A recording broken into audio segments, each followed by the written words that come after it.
Hello, chat. Crystal, thank you for the resub. We officially hit a year. Dude, congrats. Also, Auburn, how are you feeling? Phoenix, it's nice to see you. How are you guys? Hello, hello. Oh my god, wait, why do we have a hype train? What's happening? Excuse me? What did I miss?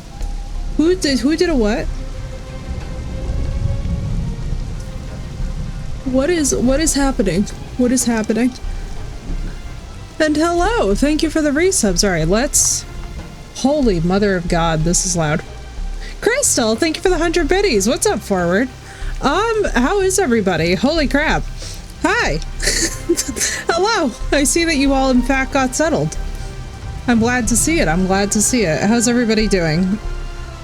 I'm not gonna lie to you guys. Your streamer is not good. We're just gonna figure it out. We're just gonna build and disassociate. I want absolutely smooth brain, head empty, no thoughts tonight. Can we do that? What's up, Smee? I've missed you, dude. How you been? Alright, what am I doing? How do I play Conan? What even is Conan? Jesus God, it's like I've forgotten everything. Alright, let's eat some bugs. Let's drink some water.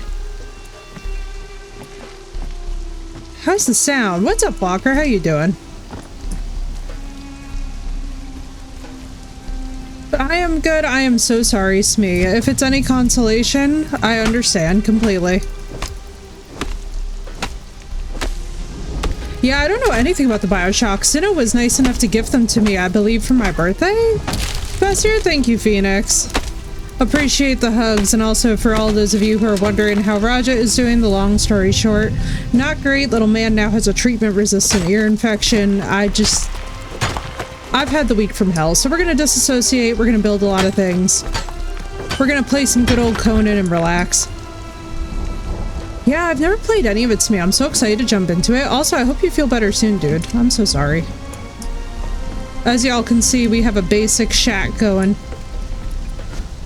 And no, for the love of God, no boxes. I know, right, Crystal? And Crystal, thank you for that resub. Also, thank you all for the bits and for whatever's happened here that caused a mini hype train while I was not at the PC. Doing okay and taking ships apart. That sounds so fun. Dude, I've been playing Port Royale 4. What's up, Doss? How you doing? I've been playing Port Royale 4 for days, and can I just tell you all that there is no game that has a bigger kick in the ass than Port Royale. I feel like I'm dying inside and out. The struggle is serious. Oh, and Smee, I'm so sorry, dude. I hope little Smee feels better soon. Excuse... How are you... Why are you... Oh. It says cute is the trait. That was adorable. How do I play this damn game? Oh, it's a good time for me to remember that I forgot how to play this game. Also, what's up, Auburn? How are you feeling? Hiya. Oh my Jesus. Me trying to have a normal kitchen every single time. Doss, I am horrible. How are you? My niece has been sick as well. I saw her today. Oh my God, I'm so sorry, Crystal. Everybody is sick lately. Everybody is sick or going through it lately, and it feels like there is absolutely no in-between for any of us. I love how I was looking at decorations before I was looking at anything. Yay, Pet Komodo, if we can actually get to the hatching station in time. No, I would not, Phoenix. That's a series that we're gonna all play together. When we're there, we'll discuss. But beforehand, I don't really remember anything. My brain's like a sieve. And to be honest with you guys, I've had to process so much information the last couple days. Callie, it's so good to see you. It's laryngitis, and I can't shake the cough yet. Auburn, I'm so sorry. Yeah, it's been really rough, y'all. Oh, Crystal, I hope she gets better soon. It's so stressful. Dude, No Man's Sky is so wonderful. I have never played it myself, but I have seen people play it, and I have heard that the vibes are immaculate. I know Callie's gonna pass out. She's in Conan. How deep is the copium? How deep is the copium? I'm in Conan. How bad is your week? It sent me into Conan Exiles. That's how bad we're doing. That right there, that's some real truth. It's a game with a lot of potential still, which is this. Oh, No Man's Sky? Yeah, dude. Those devs love No Man's Sky. I'm so proud of the devs for No Man's. I feel like they actually learn and they actually seem to care about their audience. What was I doing? Why am I building this? We're not even building here. All right, fuck this. We're not even building here. I don't know why I'm here. Disassociation.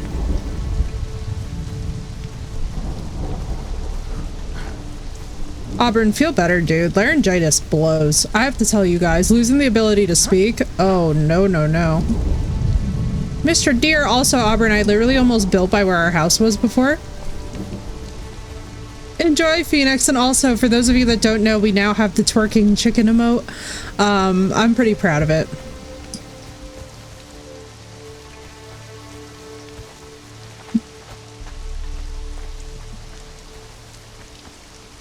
The way the purge fares me, that's a fair point. They blocked you for... Samish, it's so good to see you. Dude, has it really been 2 months? That's insane that that's already been 2 months. This is funny, isn't it? I know, right? Sandwich loves the turkey chicken. It's a server or private game. This is just straight up a single player. I don't even know, man. I literally pressed single player instead of co-op. I knew that everybody was going to be like, what the hell? They were going to be like, are you for real not even playing on a server? And I was literally like, I'm just... Thoughts, prayers, and vibes. Thoughts, prayers, and vibes. I hit single player. I love the twerking chicken. Yo, right? Samish, I had to put it in there. It was actually Callie, our dear Califaro, who introduced me to this emote. And the minute I saw it, I was like, this must be mine. I love how, by the way, we're setting off in the middle of a thunderstorm in the middle of the night, and I do not even have a torch. Like, we're off to chaos. Oh my god. Oh my god. And that's a fucking alligator. Heyo! Thank you for that shout out from Miss Callie. Ooh, look at that. Oh my god, Callie, Frosty Tools gave you a fantastic shout out. Also, my hair's looking real purple in this light. Hey, congratulations, Forward. That's awesome news. The twerking chicken and the twerking potato. But yeah, this is just like me literally going into the menu, smacking single player, and going thoughts and prayers loudly. Like, one of the days I woke up in the midst of all of this BS with Raja that's going on, that's just been like such a saga, and I was like, you know what? You know what? I'm gonna load up Conan. And I couldn't even believe it. I spent like 6.5 hours on Conan. Oh, Phoenix, I absolutely loved it. Oh yeah, let's all catch up because it's been like a week. Which, by the way, I'm so sorry that it's been a week, but basically when it's my baby, when it's Raja, I just can't really do much else other than be present to him. Like, I would love to do more. Thank you, Smee. Yeah, this has been one of the most stressful weeks I think I've ever had in my life.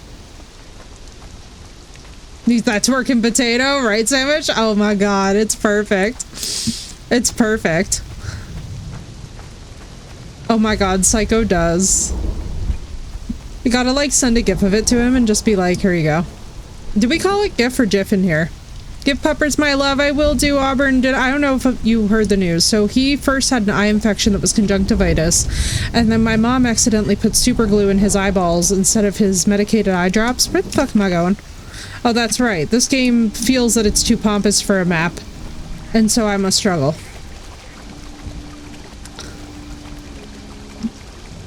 I love how the lightning is the only way we can see. Seeing you, he's much better. So he has a treatment-resistant ear infection. In addition to the, happy Valentine's Day! Yeah, happy belated Valentine's to all who celebrate. I had a lovely Venusian day of drinking wine by myself. Your girl was like drinking wine, reading occult texts, and doing absolutely nothing other than treatment administration. He's hanging in there. So now we have the treatment-resistant ear infection. We have him struggling to walk because of the gabapentin causing ataxia, which sucked. Oh my, oh my, oh my, oh my. Wow. I just came to bullshit land, didn't I? Welcome to bullshit land, of which I am apparently the president. I also, by the way, barely remember the map. We're gonna pray thoughts and prayers to your local Effie, who may or may not know where she's going. What's up, Mysterio? It was pretty solid. I'm not even gonna hold you guys. It was pretty solid. I literally sat there vibing by myself. I was like, here we go. What's up, Mysterio? And yeah, I love the Super Bowl halftime show. Dude, that to me made it. When he said A minor and got the whole freaking audience going, I was like, this is amazing. Mysterio, I'm so glad to hear it. I hope it's nice and relaxing. Bro, where in the world? Da da da da. Oh my god, speaking of which, I'm reading this book called The Lindbergh Danny, and they're talking about how the mafia got involved in like trying to help the Lindberghs find their missing son. Like, who remembers this history where like one of America's most famous children was apparently kidnapped, and there was like this whole saga around it, and oh my god, I feel like I have aged a million years since starting this book, which is not a great endorsement for the book. It's actually a very good book, but the whole case around it is so wild. The wreck of the wagon. That's nice. I don't want to deal with none of that. Oh, I hear drums. Oh, drums are not a good sign. You just did? Yo, right? Same as it's like it's coming back around into the popular discussion. Like, I didn't even know who Charles Lindbergh was. Hearing about the case, right, Crystal? Like, I remember it very vaguely. Like maybe a 5-minute mention in a history class at one point, but I had no idea that it was such a big thing. Now I'm just like, what the hell? Huzzah. Alright, let's go this way? Maybe? Wind up making 8 cups in a day.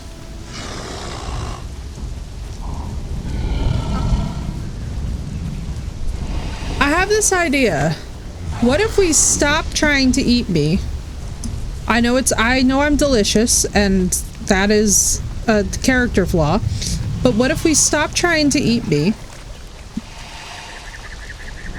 And oh, god damn it. What's up, Knight? How you doing? No, this was a little boy, and it was back in it was actually a case that took place out of New Jersey, by the way, which surprises me endlessly. I love how I just keep on running into every problem. I'm not even headed close to the direction. Why am I here? And Taro Zen, oh my god. The Tazo Zen is so good. Little boy in New Jersey, yeah. It was out of No, it wasn't. Was it Englewood? No, I was literally just reading this. Hang on, I will remember.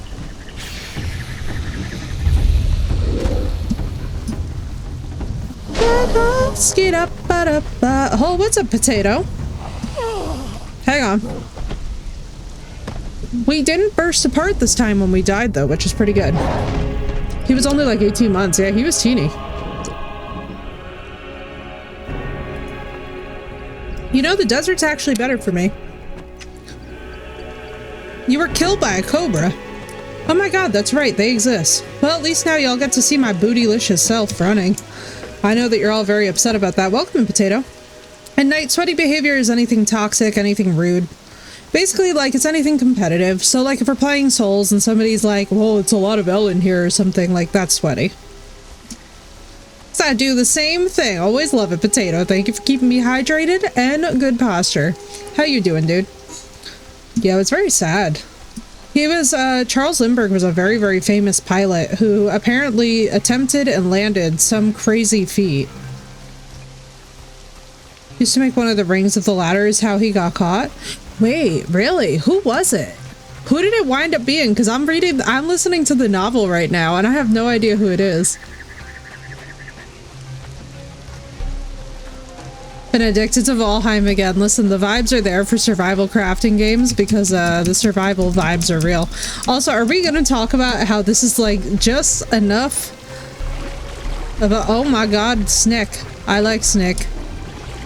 I don't even remember what did I pick for my religion?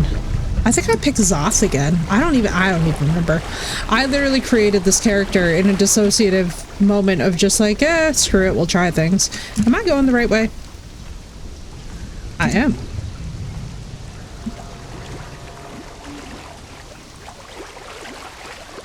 You can't make tea out of it. He should make, like, that'd be a cute little tea dispenser, though, the novel. That'd be very cute.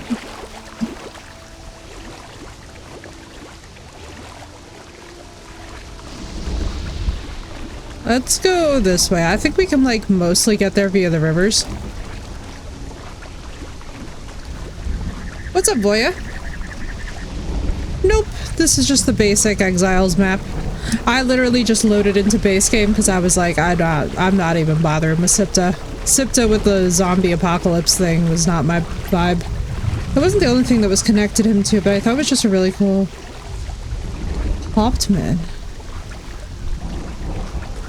Trying to think if they have his character yet in this book. I don't think we know him yet in this book. Oh, this is going to be interesting. Oh, I want to see how they introduce this. I hope it's like some rando. Was he supposed to have worked for the family? Because I know for a fact that like this... Sorry, that scared the crap out of me. Duolingo just jump scared me. How is his royal floofiness? Bad. He has a treatment-resistant ear infection, and he was having problems with ataxia and coordination today because of the gabapentin. So I immediately took him off of the gabapentin, but that means that he has no pain relief. So the poor baby is just in a lot of existential pain, but at the same time, I'm like, there's not really much that I can do about that without causing further problems, and you know, it is just genuinely... Damn, he bodied that tiger. It is just genuinely not like the best time I've ever been alive. And that's why I'm like, you know what we're gonna do? We're gonna disassociate and play this. Thank you, Knight. Yeah, he needs all the lovely head pats and stuff. The poor boy looks just miserable. Oh, can I just count the... You are compelled by the power of my ass to leave me alone. We will eventually get to where we are building, promise. Before the kidnapping. That's what I thought, Samish, because it's like, it's so funny. Like, they're investigating right now everybody who worked for the family. And I'm like, I genuinely cannot express enough how much none of those people feels like they would be, like, the right person for the case. It feels random. So it was the wood on the ladder, which is wild. The buns compel you. They do. Like, I'm not even gonna lie to y'all. Conan is such an interesting experience because sometimes it goes well, and then there's other times in which it's just a death simulator and the brand is strong. So we're just gonna enjoy the brand being strong. Also, don't mind me. I just caught sight of my hair and was like, absolutely not. You can tell that I really plan to stream. I look very put together. I just was sitting here and was like, I'm just gonna do an impromptu stream and come and hang out with you guys and say hi and catch up and touch base a little bit. I know we've been playing a lot of Kingdom Come 2. But I'm not even gonna hold you guys. I just don't feel like playing that game right now. I heard the stories by Ari Howard. Howard is familiar. Thank you, Samish. I appreciate that. I hope so. It's hard some days, you know? It's like, I've been sitting here and I'm like round the clock caring for him. He created Conan. Oh, he did. Oh, hello. Have I ever been able to resist? You know something? I have a feeling I'm where I don't want to be. Wasn't there... You know, Auburn? If you're lurking, I just realized where I was headed towards, and I feared for my life. I really did. Oh, thank you, Crystal. Yeah, he's having... We've been having a time, honestly. The best way that I can describe what we have been going through has just been like medical hell. Yeah, you knew exactly where I was headed towards, Auburn. I was like looking at that myself and was like, Effie? What we doing, Effie? We're about to disassociate and speak in the third person. Like, is she okay? What's she doing? We can't take on Giant Turtle. Yeah, we have been on the struggle bus, Sandwich. How are you doing? How is everybody else doing? Are you guys good? Like, because I can handle struggle for me, but like, are you guys good? Because like, I'm not even gonna lie to y'all. I just want things to stop happening in my life. We're supposed to be running to where we'll be building, but I insist on going the wrong way because this game insists on not having a damn functional map. You know, the old rant is coming back, Auburn. It's good. You know it's your comfort game when you start immediately ranting at it. Oh well, at least the view is nice. you know? What more can you really ask for? But yeah, it's just been a constant merry-go-round of just stuff. And then there's just been like so much, I feel like on everybody's plate, like I'm not even gonna lie to you guys, I was actually talking, you know, like me and Callie were chatting about this earlier, but like I've been like trying to also just not watch the news. I believe yes is the answer to that question, Knight. Oh, Crystal, I'm so glad for that. Wasn't browning out every time. Girl, I'm so sorry. I am so sorry. That is so hard. I'll tell you right now too, like all the illnesses that have been going on have been absolutely crazy. There is just too dang much going around in the air right now between the flu. Turtle, I don't think that you can get me. You know what they should add to Conan? And I really think it would spice stuff up. Can you imagine if they stuck sharks in this game? What in the... Are you just like the biggest boy ever? Right, they basically gave us answers, maybe not the right ones. Oh, Samish, I'm so sorry. I hope they're able to resolve it smoothly. Eventually, I will learn where I'm going in this map. Eventually, at some point, we'll start building. We might be up hella late tonight, so everybody just get ready. Get comfy. Get your snacks out.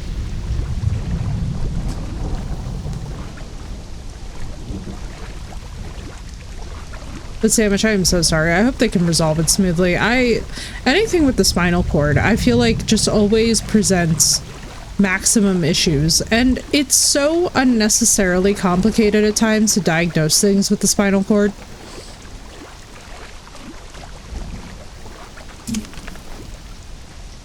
Alright, we need to get, like, generally...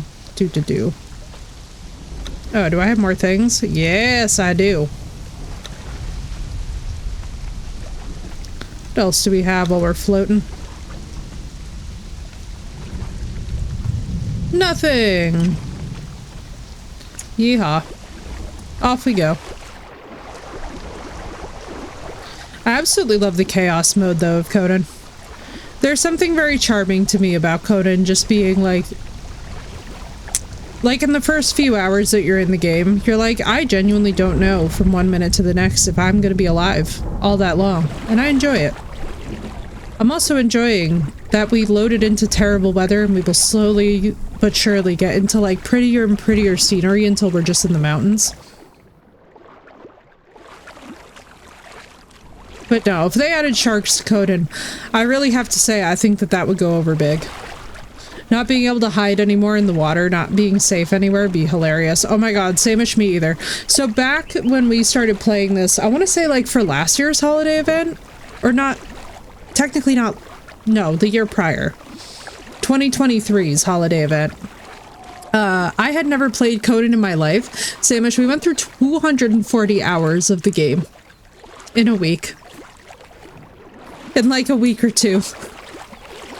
Poor Auburn and I were like having the struggle bus of a lifetime trying to like... we went insane. We went insane. Girl, we were so unhinged. It was so... We were literally like straight up disassociating for 12 hours a day with just straight up Viking tunes and Conan. It was honestly the most relatable vibe on earth. Like if you guys have ever just been through it, I had been like through it with some guy just giving me all kinds of problems all year long.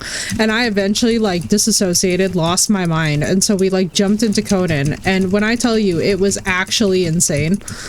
It was one of those things where like I couldn't stop making bigger and bigger builds. Now we are still going to do a giant fortress build, probably on this build. This is the build where we're going to be doing all the crazy stuff.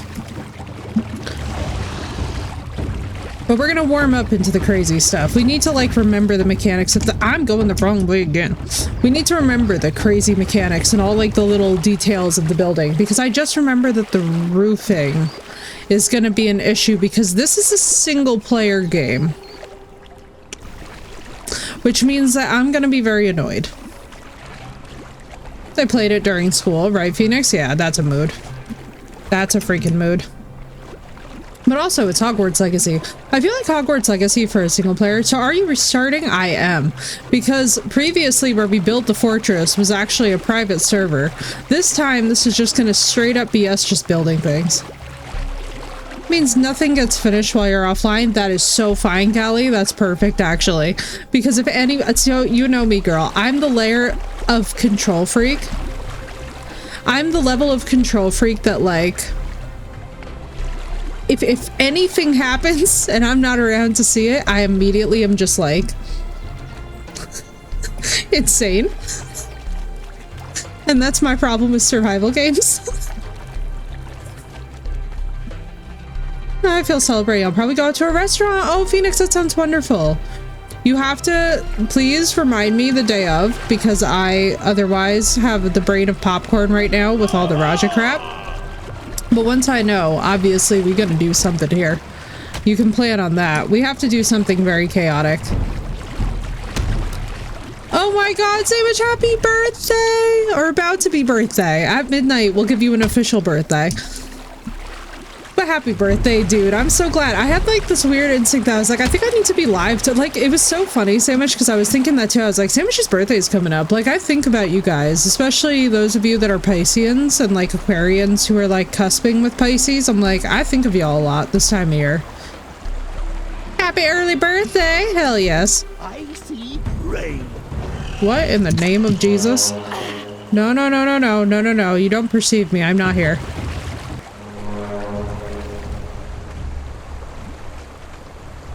The big 50 this year. Hey, congrats, Samish. What the name of Jesus?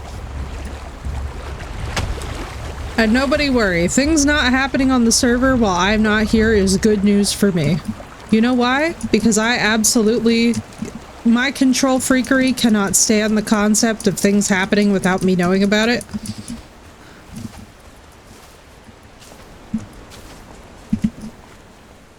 I felt that I was about to die. I had a strange impulse. Yeah, you see, this is a lore appropriate. Oh my god. Oh, Jesus Christ. I completely forgot about the spot. That's right. That's a vibe I get.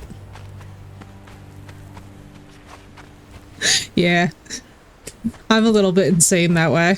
I'm like, whenever I'm doing anything in like a survival game, anything that happens that I don't know about stresses me out immediately. Don't mind me, sir. I'm just collecting berries and bugs because in about 10 minutes we're gonna have to deal with wolves and I'm gonna have to rebuild all my tools. You know, I really maybe should have picked up my bag. That would have just been intelligent, but first we're gonna get into an area. On the bright side... Oh, I didn't craft another roll, did I? Oh my god, not my booty! Not the booty! Hang on, up the cliffside, please. Like, don't bite my ass. Don't bite my ass. Spooter, I love you. Don't do it to me.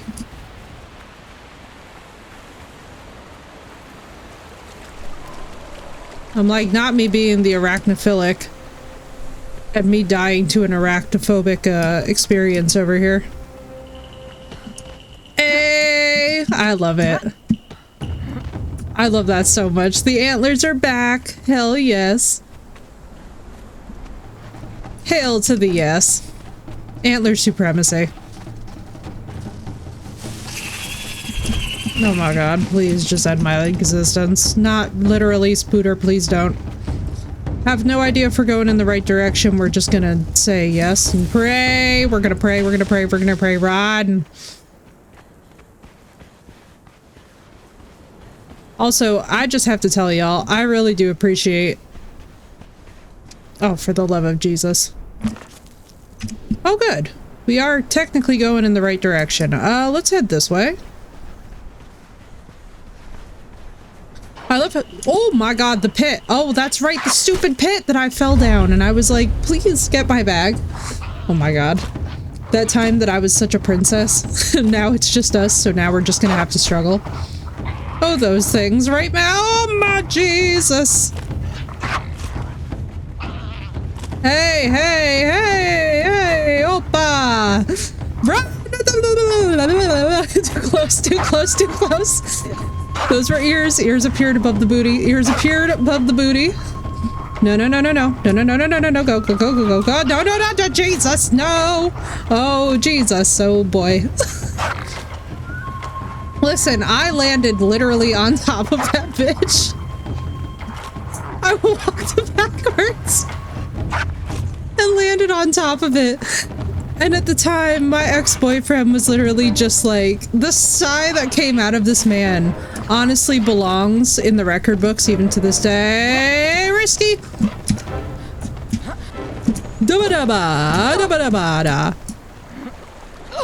Okay. We lived. Holy, where are we? Literally the sigh that left that man, Auburn. That man sounded like he was actually... Bro, I landed on its literal head and I was like, I'm so sorry, could you go get my body? The sound that left this man. I was so pissed. Oh, for the love of Jesus. Oh my god, I'd never heard the end of that. Do you know that I still heard about that, Auburn, until like after the relationship?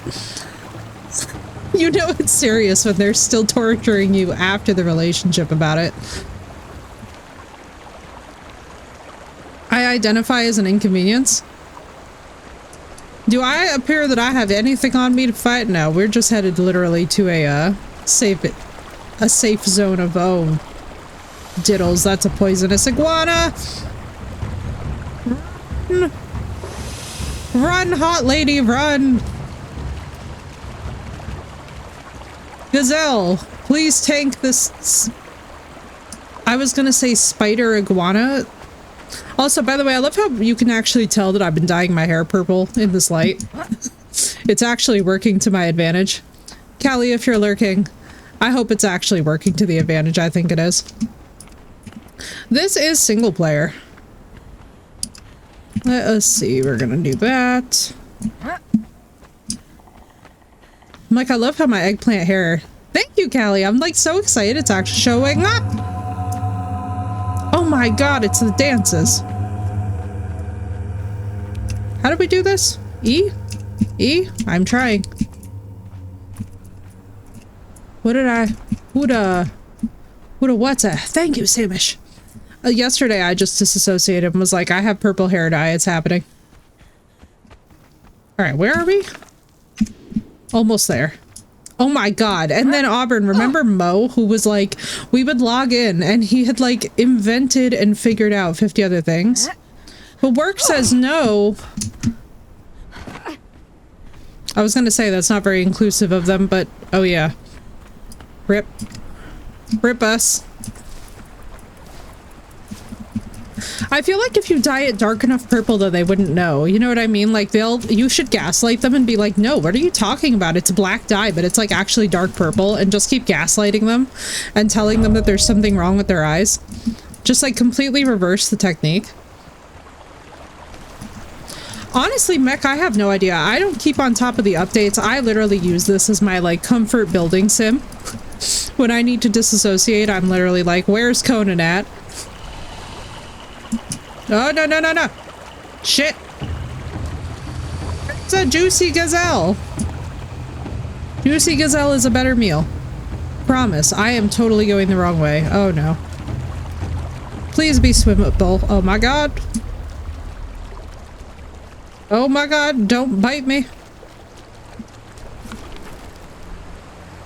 Jesus, Mary and Joseph. I am going the longest way. It is so good. Oh my god, Mech. The hours we spent in this damn game. I mean, Auburn can tell you guys. We spent so many hours, that me and Auburn. Maybe make a bag. That's a wonderful thank you. Yes, that would be... How dare you come in here with these expert strats? Me, who like is non-functional. Oh, look at that. We need branches. What?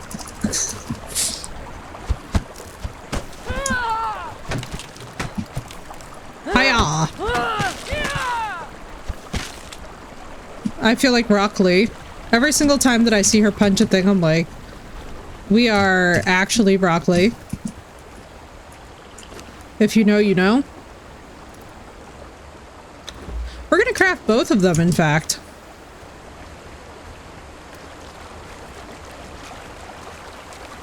Alright, let's see.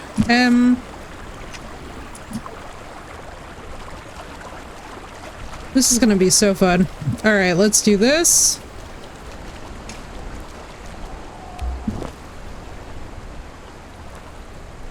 Can I? There you go. Thank you.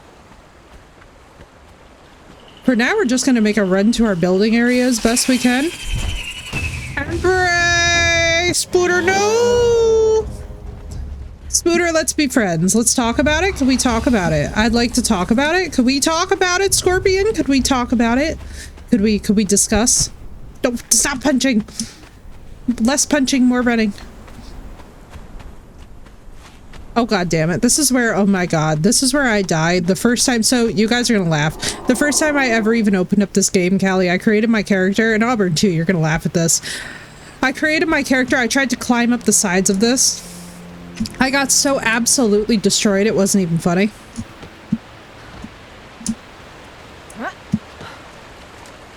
It was not even funny. I was like learning about the climbing.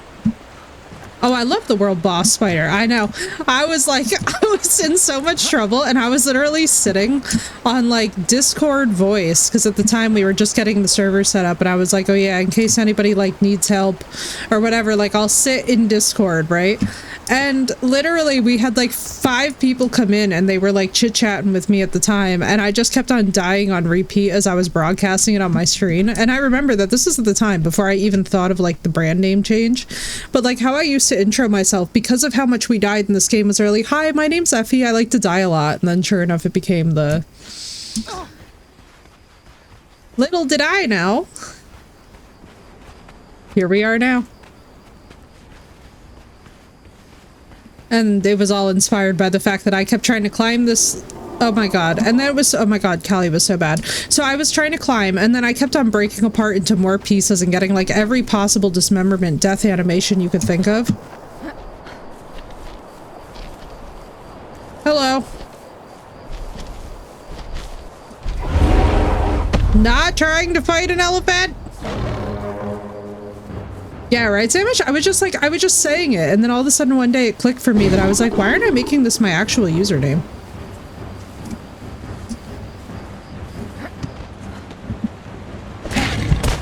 In.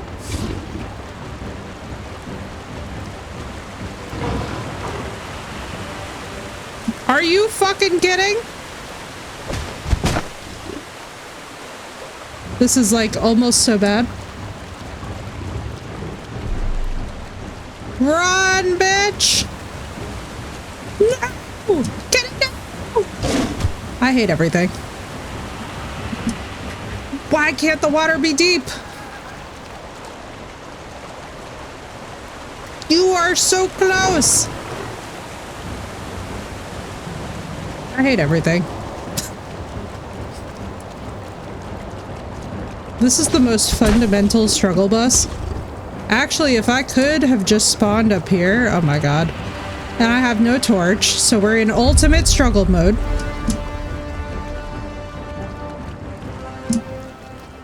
Bro, I'm literally trying so hard.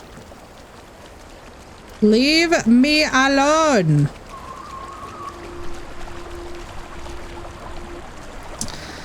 Everyone's hush. You're right, but hush.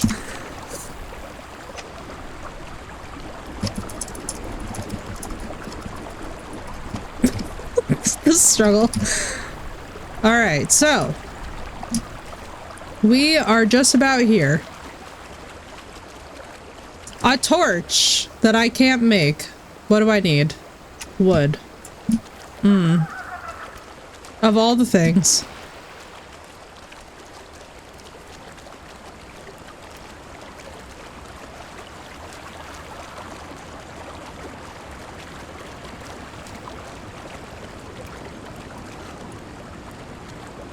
Right? At least not yet, anyway, thank God. Alright, let's see this. Let's get you. Where's my other... You know what? Because I do not feel like having to do this run endless times.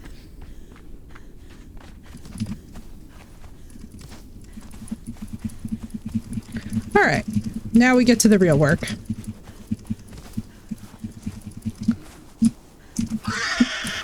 Oh, for the love of Christ, I forgot that you exist! Well, it's a good thing we put the bag right there. God damn it. Literally the amount of bullshit that I keep turning a corner and finding! Oh, but it's so pretty. At least we're gonna die in a pretty zone, you know?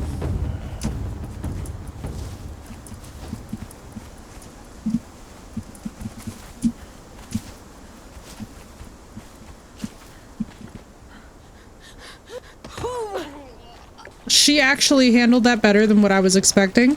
I hate everyone. God damn it, not the stupid... Oh my god. At least it's not Freya with the bow!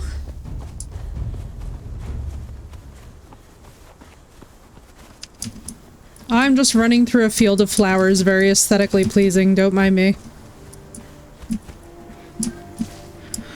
Okay, okay. I thought the same thing, honestly.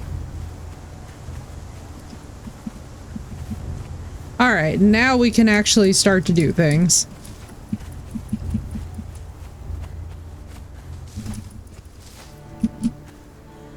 Alright, let's grab this. Let's grab more sleeping bags. We're gonna make... Well, we can only have the one. Oh, for fuck's sake. Here we go. And off we go. And... Oh, fuck. Ouchie. Oh, well.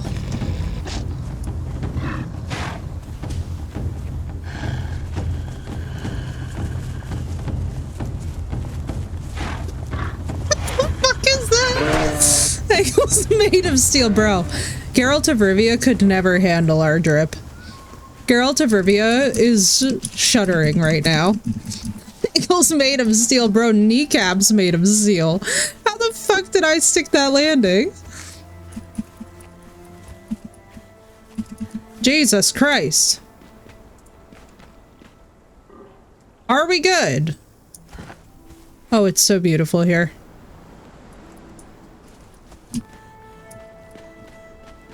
Oh my god, that was so good. That deer just did not know what the hell it was getting into. It was, oh, diddles. Diddles. We're just gonna go this way. Alright, let's get like a little... Being intelligent would mainly help if I were to heal myself, and also if I were to have healing agents, but I am instead stupid, and, well, I have got a shack instead of a base. I am sadly capable of much chaos. These weapons I have, listen, share?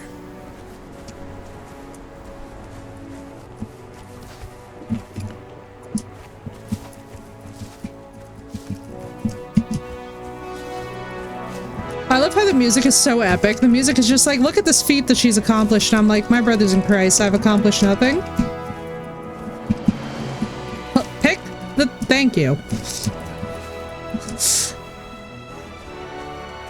Oh, White Wolf. Wouldn't it be a shame if I landed next to them? No!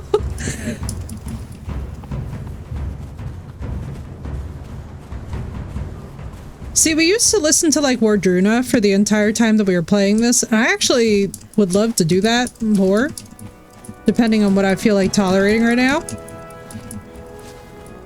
I was like, oh my god, not the barbarians. Alright, please, for the love of Christ. Can I, for the love of God, exist for 5 seconds without being murdered? We're on those leg joints. I know, right, Samish? Like, literally, we have got the ankles and the kneecaps of steel. I slid on black ice one time and my ass was down for the count. But you know what? Not our homegirl. Our homegirl straight up said, hold my beer. Hey, you guys. Guess what I could have made this entire fucking time?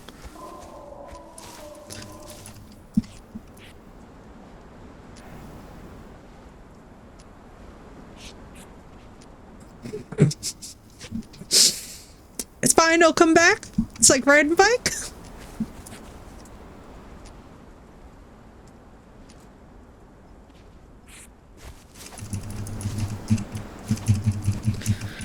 All right.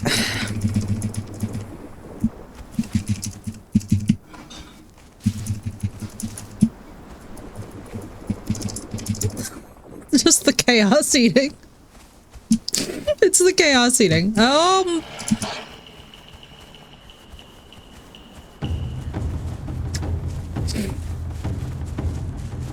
God, wisdom is chasing me, but I am faster. Motive! What's up, dude? Thank you for the resub. 13 months. You've returned to me in single player, getting my ass blasted by Conan again.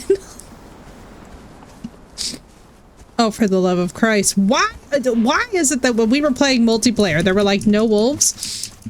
Mo, thank you for the resub and the 13 months. It's sexy. What did you join into is actually a peak question because I don't even know what's happening. All right, we have metal here, which is good news. Ah!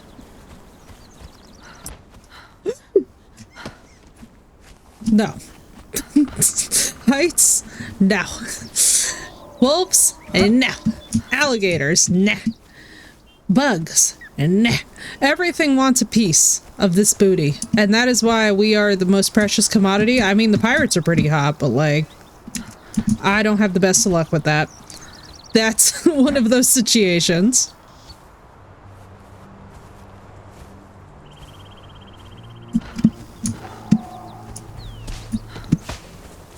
All right. Fuck.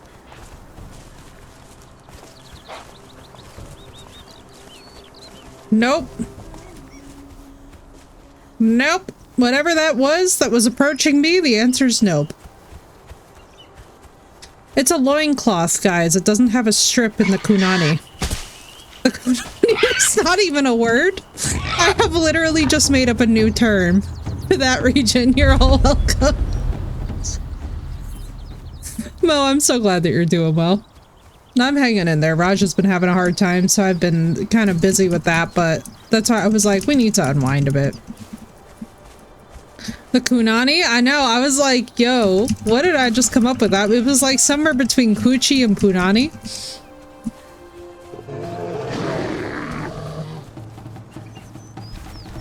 Oh, that is every level of nope I have ever expressed in my life. At least we're getting a lot of food. We're not gonna starve. Oh, fuck me. Listen, the brand is so strong tonight. The brand is... Actually, we've only died once so far, so we're doing pretty good. Now that I've said that, of course, I'm about to curse it.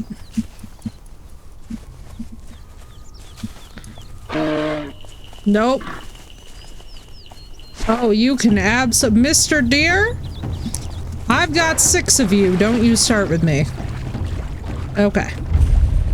At least we're not in Valheim. Good night, Mo. It was so good to see you. Thank you for the resub, my friend. Also, we gotta get back in here on co-op. We gotta do shenanigans. I feel like we barely did anything in Sipta. In Sipta, we were all just like...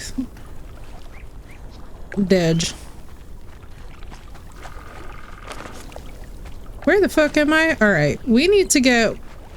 So Mo had the best building spots. Do you guys hear those footsteps when I tread water? Is it just me, or are there footsteps when I tread water? Can you imagine if they had chaos tricks for freaking Conan? Swarm, it's good to see you. How you doing? Can you imagine if they had chaos tricks in freaking Conan? I just thought of that now that I was like, man, I'm so glad that y'all can't just spawn one of them on me. I'm hanging in there, Swarm. It's been really hard. Yeah, yes please, Mo, because that was like a perfect... I mean, I'm not sure if I want to do another Highlands Fortress.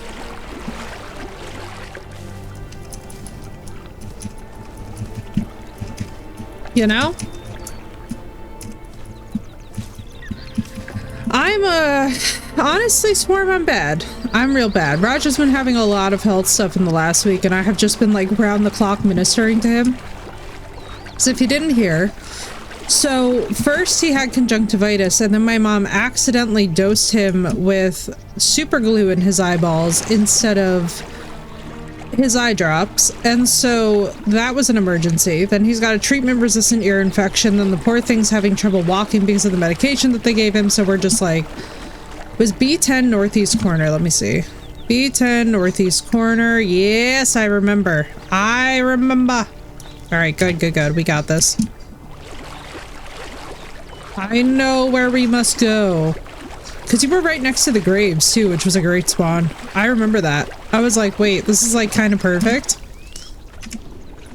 Yeah, Swarm, it was such a week. That's why I've just been very scarce this week. No, you're fine. You don't have to apologize.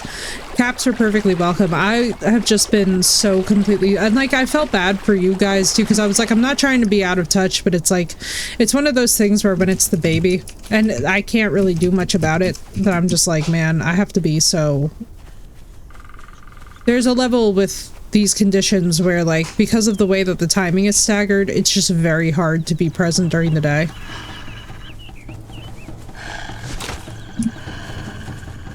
Let's-a go, let's-a go. Oh, blah, blah, blah, blah, blah. Agreed, Samish, agreed.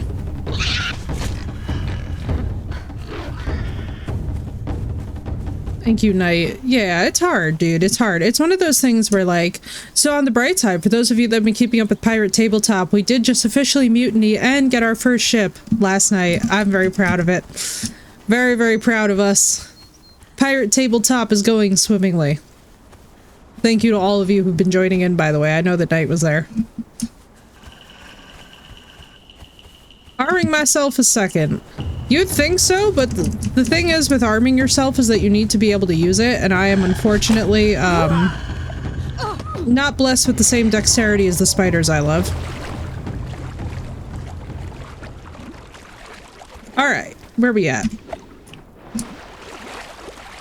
That was fun, dude. Pirate Tabletop has been such a blast. Big shout out to Sinnoh.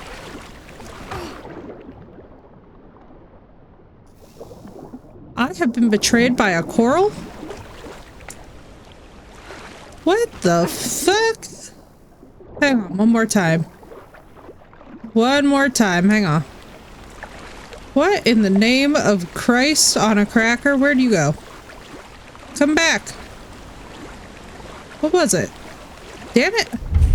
I just got stuck on a coral reef that I was like weirdly and awkwardly jumping over. Hang on, I want to find you again. God damn. Took off faster than a Tinder date. Alright, let's go this way. Let's not go this way. That's people. All people in this game are automatically not friend.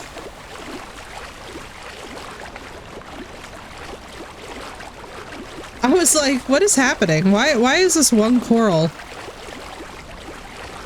just absolutely perfect in every way, shape, and form?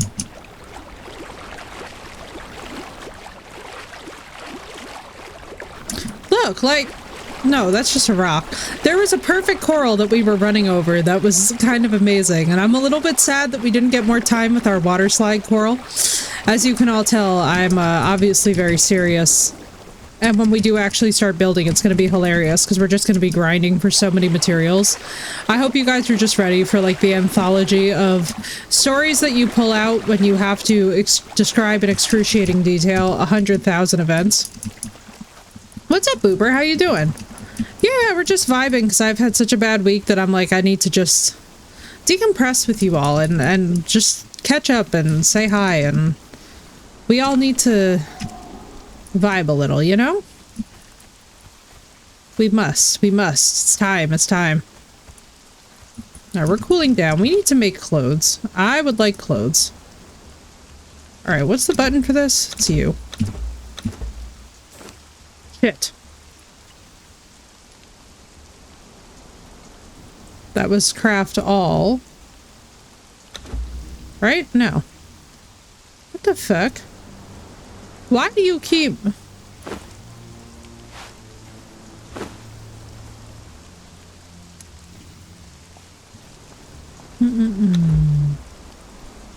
No, I don't really do the combat in Conan. That's one of my things is like, I don't really do that until we get to a point where it makes sense for me to be doing that. And for us to do that, we're going to have probably a fully kitted fortress. I doubt we're going to do a lot of fighting in this playthrough because, to put it very simply with you all, the combat system in Conan is absolute ass. I will not be taking questions at this time. And I would literally rather fall on a flaming sword than deal with any of it. This is like a relaxing build playthrough that we're doing, in which we run away a lot. We build often. As you can see, the bullshit finds me even when I'm not looking for it. Here we go. Yeah, Auburn knows. The way that we used to yell at this combat system, I feel like has become so legendary. I actually wish we clipped some of it, just so that we can pull it out in moments like this of just like rage clips. Because, oh, the Conan combat. The Conan combat makes me want to just... You know? Hey-o, look at that timing. I love it when it works out that way. The daggers and sidestepping, right, Callie? Agreed, agreed. The daggers were okay. We were spin to win, you know? We were daggers spin to win. I still died often, but you know something? I tried. Well, I think we found home.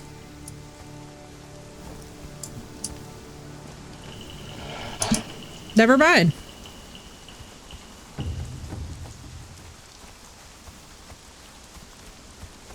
Oh my god, on a cracker. Let's go this way. We will find where Mo was. He had like the perfect run-through spot too to grab wolf cubs. Which, like, basically once we get wolves, once we get ambient animals that are strong, then I feel a little bit better. You know?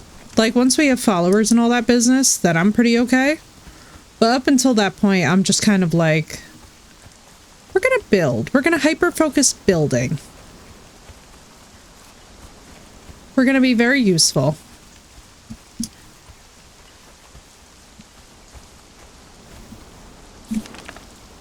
Alright, so we need to be... B10 northeast was like right here-ish. Yes, you can. You can raise just about any animal in this game, Samish, including spiders and stuff. So I really like to get a really good base going.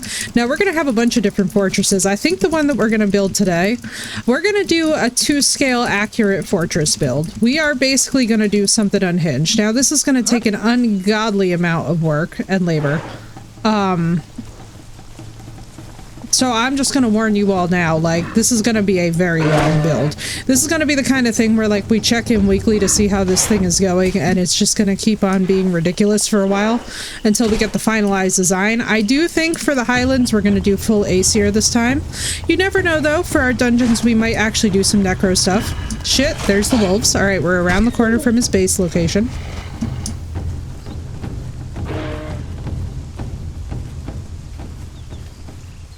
Run!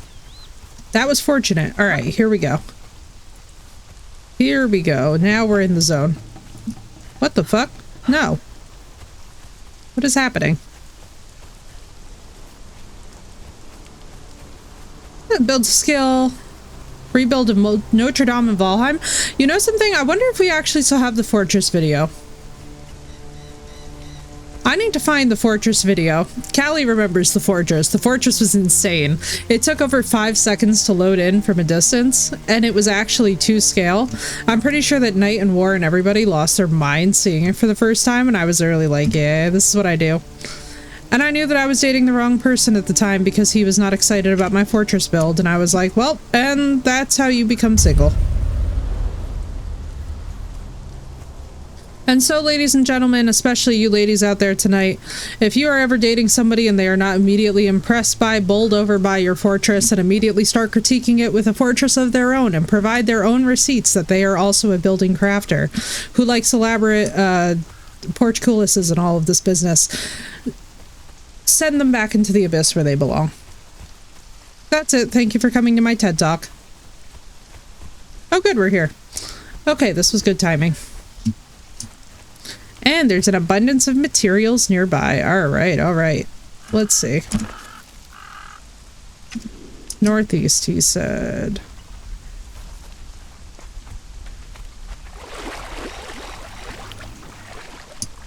I'm so down to be awesome, Potato. Instead of grinding with low-level tools, there's a couple spots you can loot, make game tools easy with low risk. Thank you, Glock. I'm gonna definitely take you up on that once we're there. I'm gonna see, though. I kind of like the grind. I kind of like the slowly working up grind in these kind of games. It actually feels like an accomplishment. And in the final build, to have to plan for the level, like for the final level smithing and whatnot, makes a little bit more of a challenge. Especially, too, because at first, all of our stuff is gonna look so ridiculously stupid. Alright, let's grab a bunch of crap, because we are immediately making a bedroll. Because I know one thing is for damn sure. We have got some serious work to do. Let us get... That is not what I wanted. But I always manage to press the wrong thing in this game. That is what I have learned. That we don't want to go near. So it's just past this. Oh. He meant the northwest corner. I can feel it in my bones. Shit. Leave me alone! Voila! Goodbye. There we go. Whee!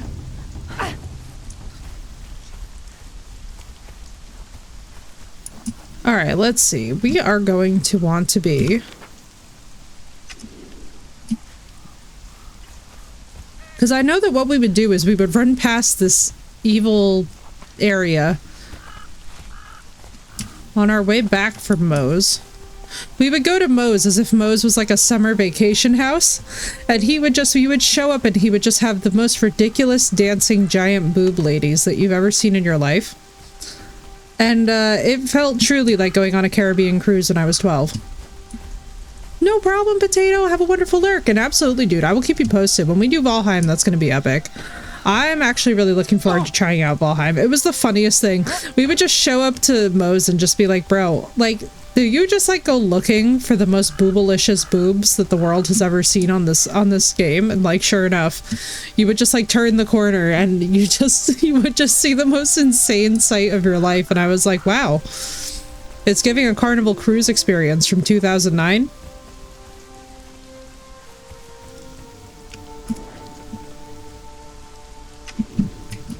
It was here. Yeah, because he had a driveway. Yes, because he had the driveway. And then there's the undead graveyard where things try and murder you in perpetuity. Yes, it was in the... Yes, I remember now. Yes, here we are. Oh, thank you, Auburn. It'd be helpful. Yes, this is where. Yes, I remember. It's coming back to me now. Yeah, because remember Auburn? He was like, oh, I was trying to build on the lake. Was it this? No, it was this. Because here's the burial mounds, and then here was the big... Oh my god, no. Okay, here we go. No. I know where we're going. Doing no armor runs on Valheim? Yeah, I can wear armor. Dude, I've never played like, I've played maybe 10 minutes of Valheim in my life. I need to go back in. We need to have a Valheim experience. That would be a lot of fun. I would love to get a bunch of you guys in on it, too. Like, for all of you guys who like Valheim, I would love for us to all figure out mods and figure out stuff and figure out whatever and then just roll. Because, like, that's what honestly makes these games fun. Is having, like, maximum amount of chaotic players all together. And then we just make absolute shenanigans. Like, my ultimate goal would be, like, can we crash a Valheim server with how extensive the builds are?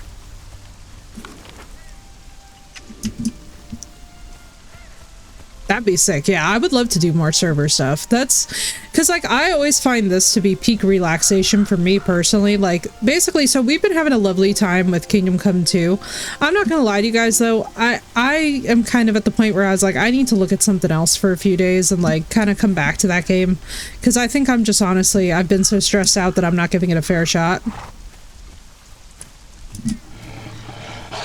Wow, I took a baby horse and those wolves said, "How dare you?" Wasn't aware I was stealing their dinner, but okay. By doing random crazy builds, I'm excited. Shite!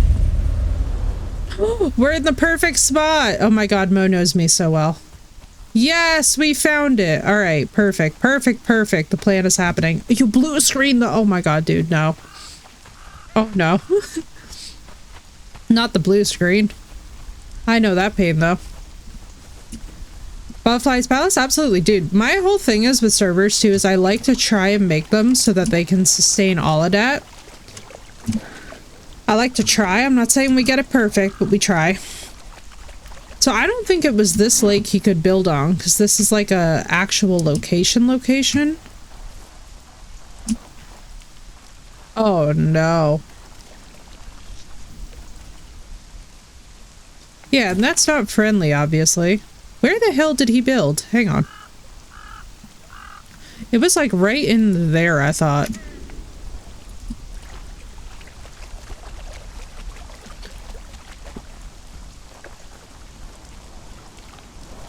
Yeah, because this is where we would load in, and then this is where he was. Yes, I remember this. Oh my god, let me see. So yes, here was the teleport stone, and then you would literally walk the other way, and then his place was like around the corner. Ugh, memories. I do remember this. Alright, I remember it all, everyone. Oh dear.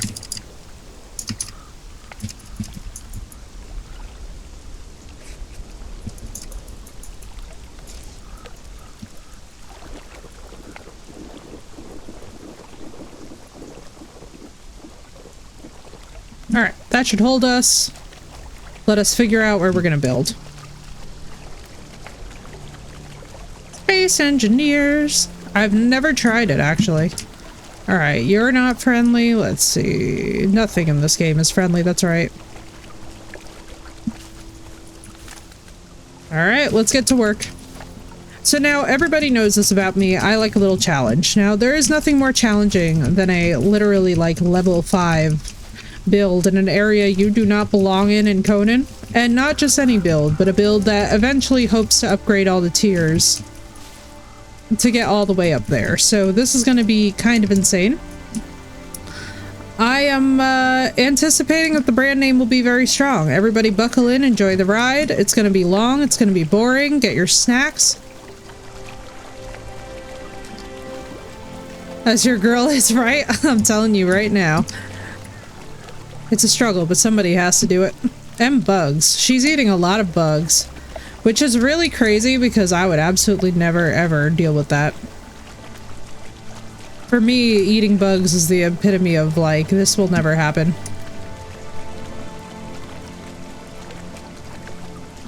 So let's see, we're gonna go this way. What's happening? Oh, I have corruption from the thing. That's right. I forgot that corruption exists. I do believe it was here.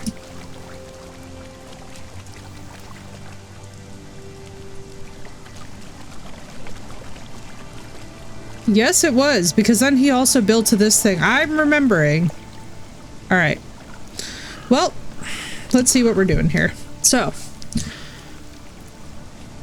let's get one of you going. The struggle bus begins now. Everybody lock in. It's gonna be a long, long night. And at some point, y'all are gonna hear my alarm go off for Raja. Potato, enjoy your lurk! Also, I love how we're building right next to the Mounds of the Dead. That's just very on brand. All the besties do be knowing.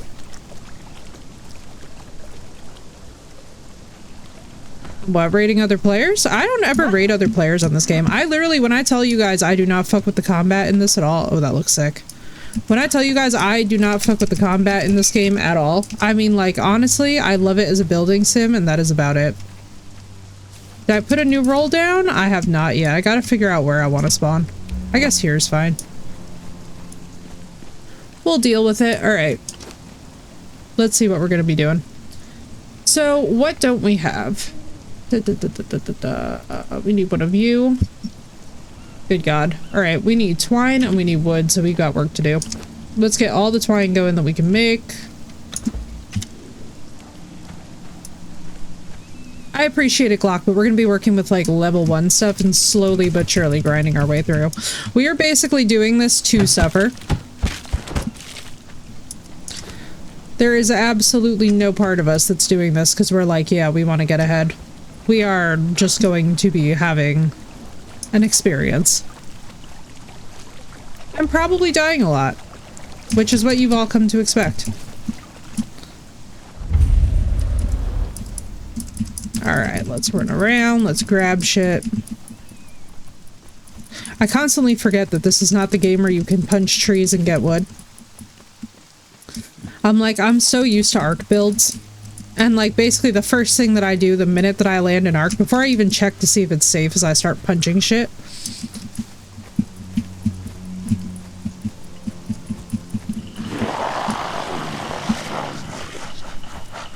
Mr. Zombie, give me a break. Da da da da.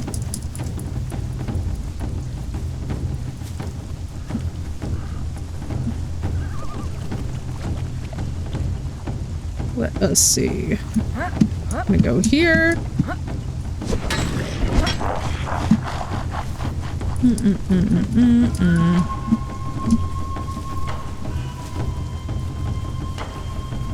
Keep it moving while we just pluck stuff up off the ground. Eventually, at some point too, I will remember the concept that is called a torch. Let's go this way. Boop-a-doo.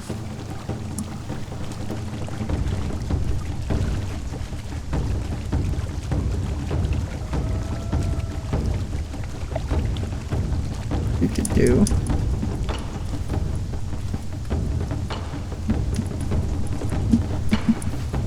Yep, exactly. I was like, Phoenix is gonna be like, hail to the nah, I'm trying to relax. When we do Souls games, that's where the labor makes sense, because those games are already a lot of work. But for everything else, I'm like, I do not care.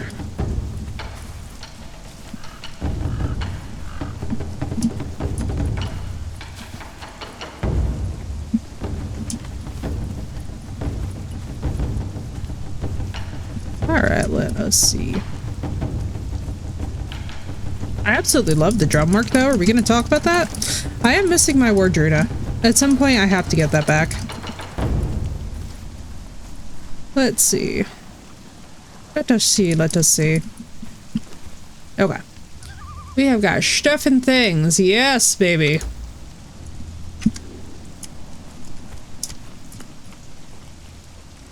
We've also got to eat our bugs. Alright, let's grab that. Let's go over here and grab this. The beginning of so much tree cutting. Enjoy, Phoenix! Them and Heilung, yeah, Heilung is so good. Heilung is so good. I like a few other fringe bands that like, honestly, I'll put it to you guys this way though, it's so funny being a black metal fan. Like today we were seeing a black metal band that was using a banjo. Like a banjo riff, and I was just like, man, when I tell you guys that there is something about black metal artists and any of the Norse folklore and the Norse mythology that just always hits different. The banjo killed me. I had a feeling, Callie. I was like, Callie, this is gonna take out Callie. Like, just the fact that somebody just includes a banjo with the screaming. I was like, are we in America right now? Because like, that's the vibe.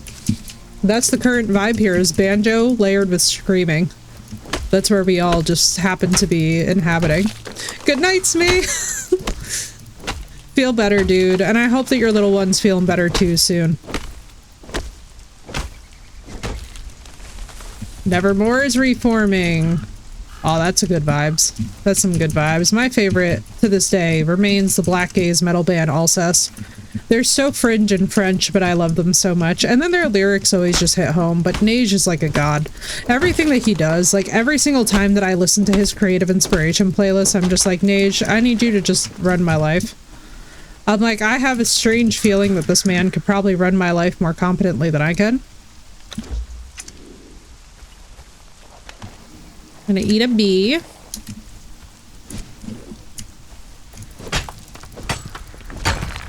It gives Lothy singing with Mitski screaming in the back. It does, but you're not even ready. It's funnier. It's somehow the most ridiculous thing that you've ever heard in your life. It's just some straight up death screams mixed with banjo. Like, not even trying to be like good banjo, just chaotic banjo. Appalachian banjo. Just going in the background.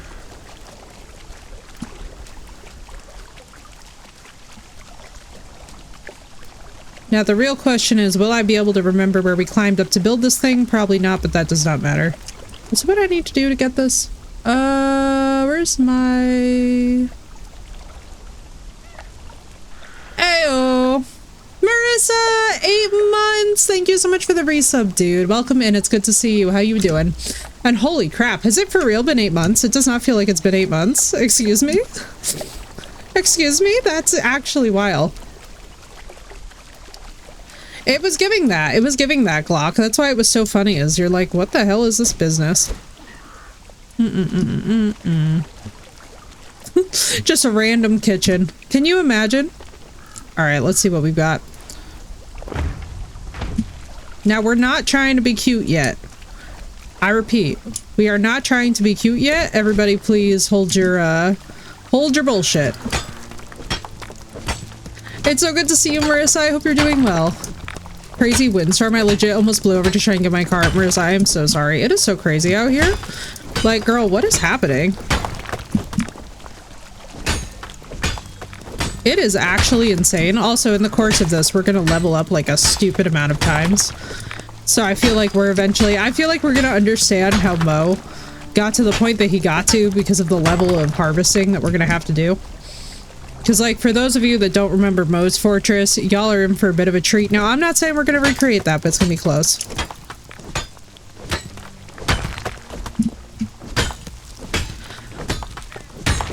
So, Raja has a treatment-resistant ear infection in addition to the super glue in his eyeballs. So, my weekend was, I'm doing a lot of puppy care. I am doing the kind of puppy care that does not make me a happy camper.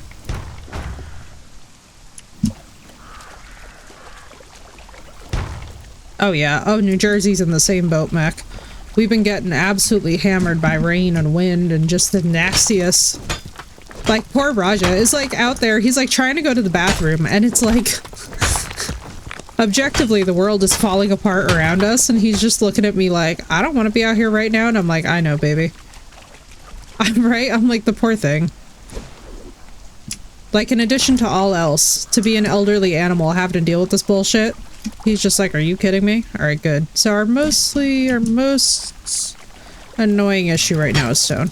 We needed the rain, but not all at once. Yeah, right? Oh, and Florida too. Do you guys still get like the hour of rain a day kind of a thing or no? Because like back when I used to visit, it used to be like you guys would have a rainstorm like maybe like once in the middle of the day or something like that, and then it would just ease up. Like most tropical environments, so like when we used to vacation in Bermuda all the time too, that would be the case. Like a storm would roll through, it would last about a half hour. And it was very handy, because one thing that it was not was bad for all the wildlife and stuff, but yeah.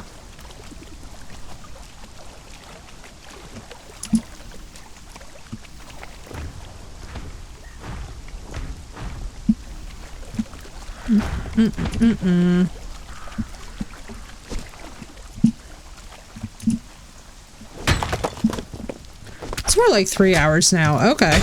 Damn. Yeah, the rains have definitely picked up for y'all, because it used to be really brief. It was very much just a classic tropical rainstorm, you know? I love those climates though. I find them so relaxing. Like, it's a bit like being a lizard in a terrarium on some days, but I don't necessarily mind that.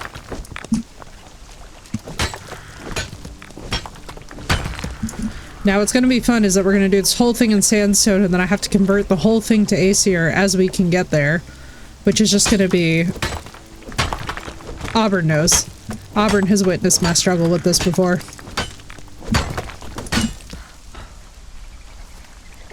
But the good news is... What's the good news? I forget what the good news is. Let's see. Global warming does suck, dude. I really wish that we could, like, do more about it, but unfortunately, we're just kind of at one of those phases where it's like, I unfortunately think we're gonna have to let nature play itself out a bit. Like, from everything that I've been reading report-wise, I'm just like, I think we just have to all buckle in there. Have hail and tornadoes in them, too. Ooh. Hail to the gnaw. Instead of Sharknado, Gatornado does not sound like a thing that I want to experience. Florida, y'all can keep that. We in New Jersey, we don't claim that. Me and Marissa, we don't claim that. You guys can keep Gatornado. I'm not really trying to deal with that. I'm not even gonna hold you guys. But like, gators are on such a different planet. Like, even in this game, when we see a gator, I'm like, you know, I just don't want to deal with that. Yeah, but then, my friend, when you get a cyclone, imagine gators in the cyclone. Nope. I know. Did you see the ones that were frozen in place, Mech? The poor things with their snouts frozen out of the water. I was like, what the fuck? It's like, not these poor babies being stuck in the ice like this. I was like, listen, now I'm not a gator. Well, I could be persuaded. It was so, like, so here's the sad part, Marissa. It was cute, like, very adorable, but also very depressing. What do I want to deal with here? Alright, so let's talk dimensions. So we're gonna have this as our landmark, kind of our starting zone. How insane do I want to make this? Gator babies, I know! The baby came in on Ants Canada's channel is getting so big, and I'm like, oh my god, my little man! He's a baby.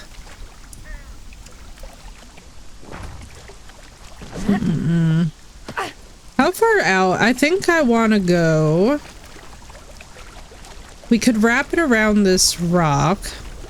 I know, and the poor things look so dead. Buildings not allowed where? Buildings not allowed there. Okay. So we can go to about to here. So this is going to be like a smaller, and then we can oh, we can actually expand laterally. That'll be good. That'll be good for me, yes. Me planning my little vacation fortress house. In the spirit of Mo. The poor freaking iguanas, dude. Whenever I see them just hit the ground with a loud ass sound, I'm like, oh, those poor things. Like, I shouldn't be laughing, but it is objectively very cute and sad. Didn't he, like, try and build here? Why do I have this, like, intrusive memory? No, because we used to get off the obelisk, and then he used to have this whole lake, and now they've colonized the lake. Not me about to wake Mo up and be like, wait a minute. Alright, how far back? Like, I can definitely work with the size of this real estate. It's just gonna be a matter of... It's not allowed here, here, here. Alright, how far out is it not? Okay, so it starts about here. So let's move one in, and then we'll go lateral. Buildings not allowed here. Interesting. Okay. So lateral it is. Unless, no, that's occupied. That's an event territory.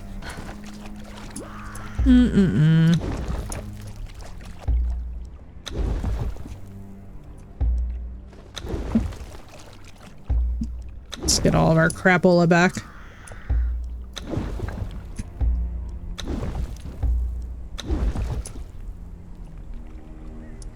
About an hour from the state line.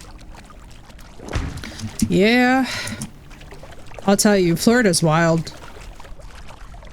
Florida, you guys have some serious wildlife going on in there. The Everglades alone. Dude, I saw somebody trying to swim in the Everglades and I was like, madam, have you lost your damn mind? Oh, this is a nice natural bridge, though. Let's see, we're gonna see. How much of this do I want to deal with?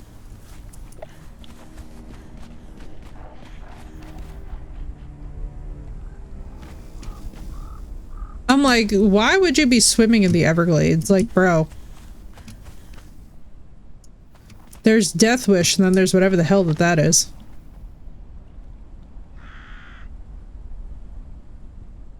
See, I've gone swimming with water moccasins, and they're not that bad. I could have swore.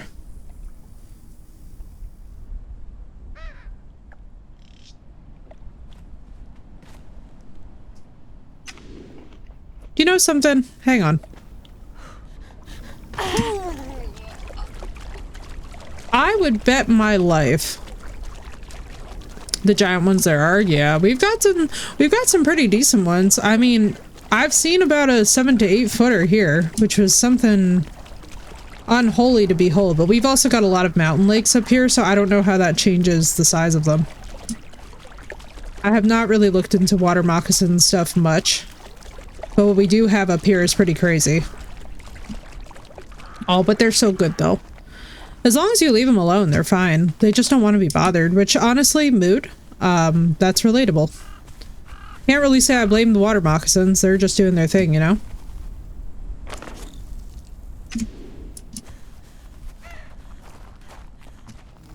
I swear to God that Motive built here, like right on the center of this. But now I have to gaslight myself because I think I'm wrong.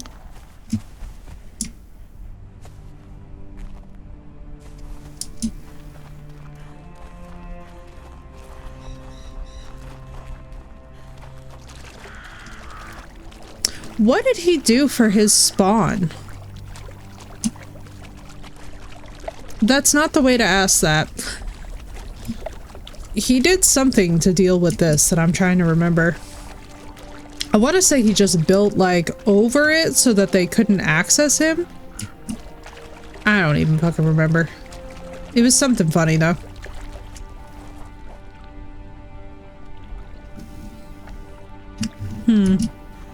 Oh, I'm starving. I should probably do the bare minimum of getting my girl food. What do you guys think? I don't think Effie starves to death is as good of a name. Mouth like an alligator? Garfish? Yeah, dude. Have you guys seen the fish that have like the saw blades as mouths?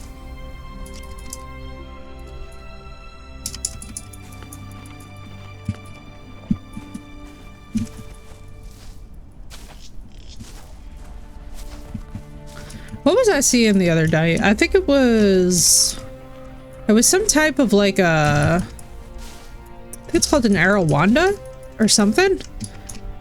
It's a mean ass fish, whatever the hell it is. Also, let's make every bandage.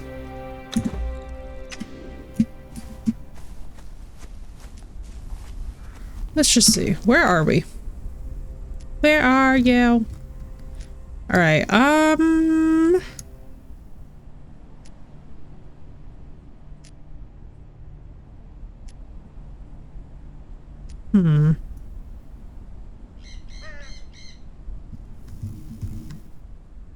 Yeah, whatever these are, they're very like similar to piranha, at least in terms of their behavior.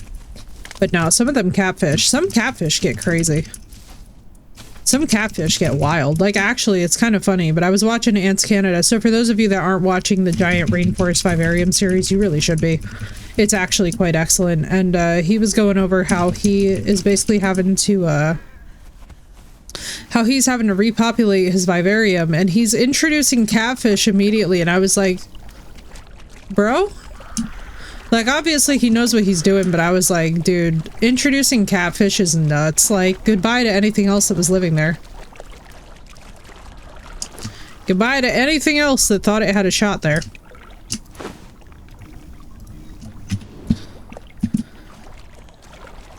Because catfish eat everything. Arowana, it's an Asian fish. Yes, it is. Thank you, Auburn. Smoked catfish. Never had it because I do not do fish. That is one thing about me dietarily. Like, you know how there's some people who go pescatarian? I'm like, Never. I know it wasn't the small body water.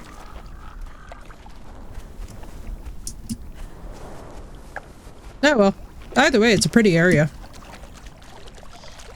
Let's just find somewhere with a decent view. If we're gonna do this, let's do it right.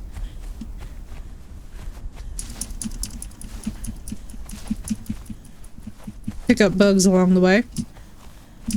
Some are stunning. Yeah, dude, they're gorgeous. They're gorgeous. They're just so damn mean.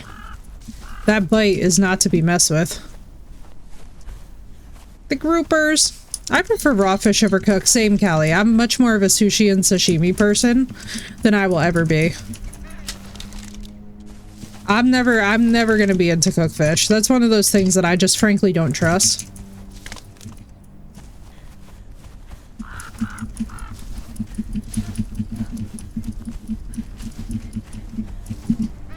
Actually, no. I would trust cooked fish, but only if you make it, Callie. Like, because I know for a fact that you and me are both the kind of crazy where, like, we would be obsessing about it for years. Like, you know? You know? We're kind of nuts. But, like, in that good way. What the fuck? Oh, it's spacebar to drop this. Okay, good. What the hell did I just drop? I'll take on that challenge, right? Well, because you and I will never stop thinking about it if it's even slightly, like, questionable. Like, you and I would be sitting there fully eating. It'd be like us, and we'd be sitting there looking at each other, and we'd just be like, nobody would say it at first, and then all of a sudden both of us at the same time would just be like, here's this one unique thing, you know? I have just the solution, running out of stamina. Alright, back we go. Now, there's the bears, which I don't feel like dealing with.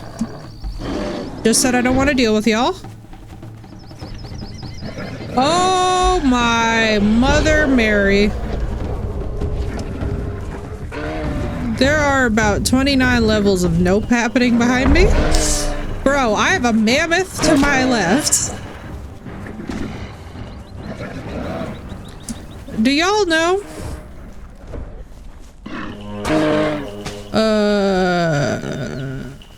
No. This is why a compass in this game would really be thank you. How did you know? Just what I wanted. An antler right to the ass. This is so relatable and familiar. Oh, for fuck's sake. Yeah, let's get this over with. Jesus of Nazareth. Yes, I know. I'm weak with hunger. I'm trying to eat bugs on the way. There is definitely a mini-map bot. Oh, for love.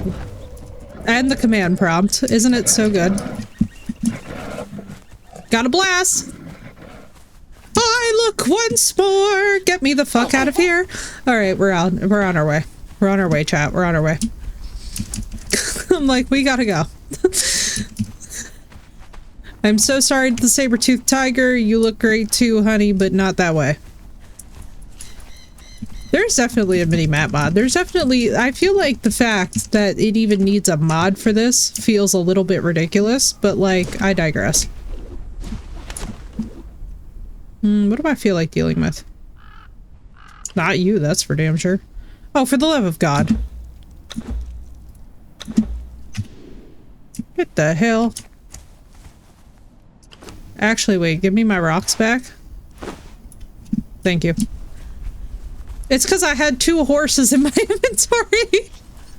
Non-canonically.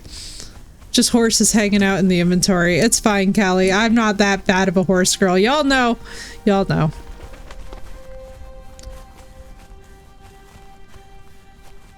Where the hell did I build last time? I built... Jesus of Nazareth. I built over here, didn't I? God damn it. Fuck it. We're building on Caradras. I don't know. We're gonna do something. We're gonna do something crazy.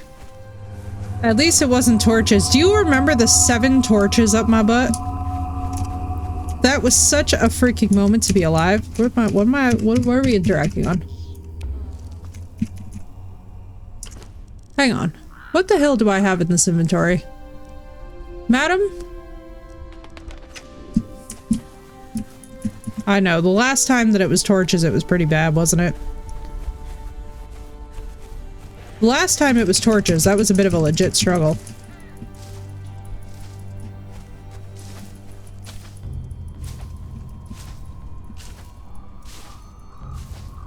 You know, the music is not bad. The throat singing is a nice touch.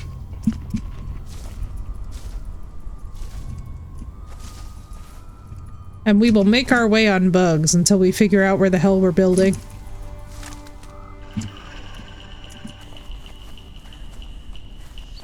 Or until I just wind up getting absolutely murdered.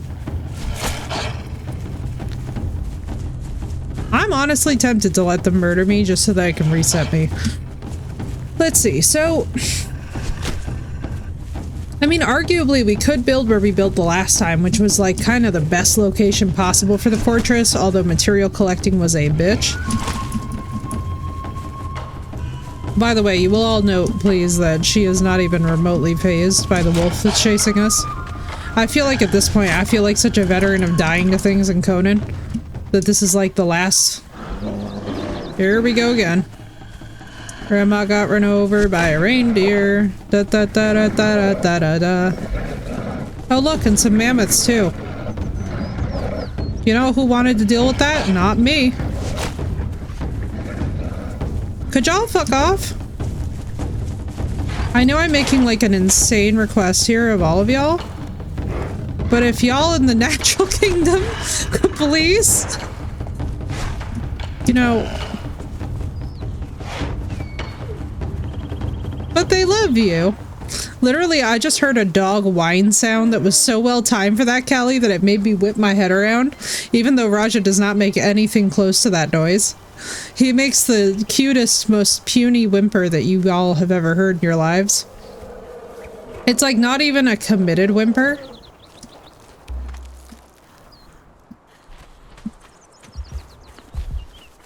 Yeah, food poisoning, let's go. Yeah. Come with me, Mr. Mammoth. But they love you. They do love me. That's kind of the problem, I think. Kindly fuck all the way off, but I love you. Probably me, yeah. Listen, the fact that this is my approach with men is a thing that should be studied. It really should. Unfortunately, I have exactly that same response to human beings.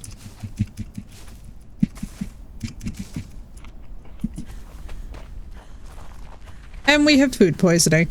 So luckily our girl is shatting herself on her way down the mountain. It's fine. Every great, I don't know what I was gonna say. Was gonna be the slogan here. But every great, construction... Nope.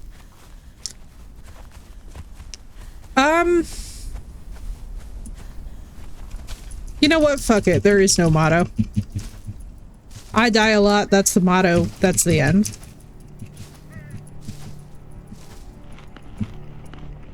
That's how organized that my brain is this week. Why? How do I keep on doing this with the command prompt? Shoot. Use your brain, I know. Wouldn't it be good if it worked? God, imagine if my brain worked for more than like 10 seconds at a spurt. With brown, it will never fall down. I like, you know,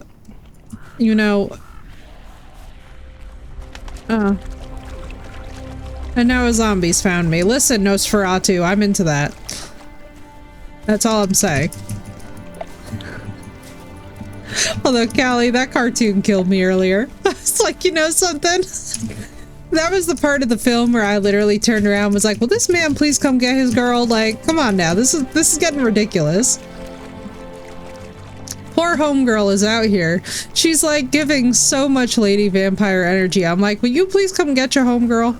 I was like, honestly, like, why did she have to have like 29 levels of mental breakdown before this man came to collect her? Like, could you not figure this out from the jump?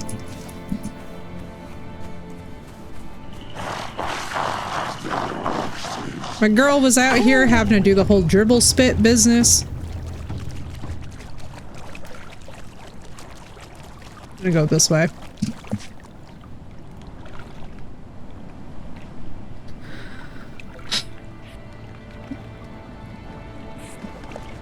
I'm pretty sure they messed with Mo's building area, because I'm pretty sure that this was it. Like, I remember us hopping off the obelisk, having a short walk, and then his house was right there. And I'm pretty sure that this is where his house was.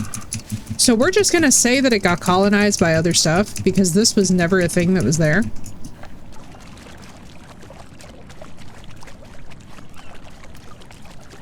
Which is fine, because, like, it was a perfect area, to be honest with you, for them to stick something, but, like...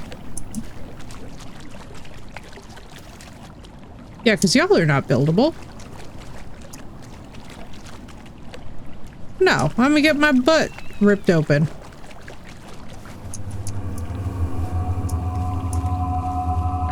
What the hell? I am pressing E to interact. On what? What are we interacting with, ghosts? Hey!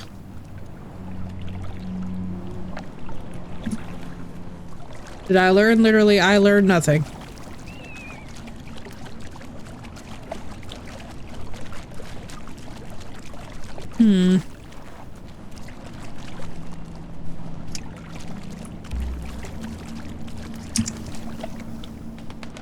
I know that none of you can believe that this is happening.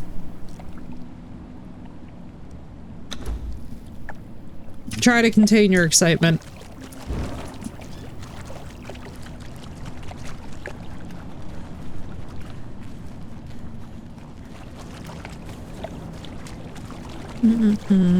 Where did I want to be? Oh my god! You scared the bejesus out of me! Jesus Christ, I nearly threw the fucking mouse. Well, that was fun. And now I don't know where I'm going. I am so disoriented. Oh my goodness. That gave me...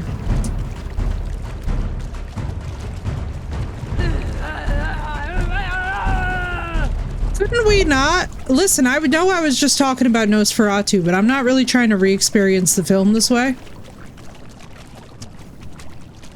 I swear to God that every now and then the humans in this mansion jump scare me so much more efficiently.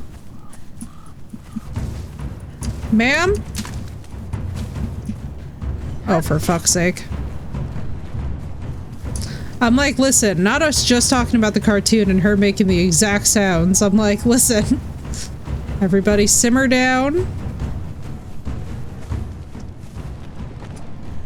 The fact that I've even managed to live this long already feels like a miracle.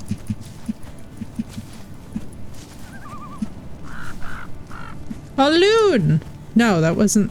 Was that? No, the loon is the, like... Horsey?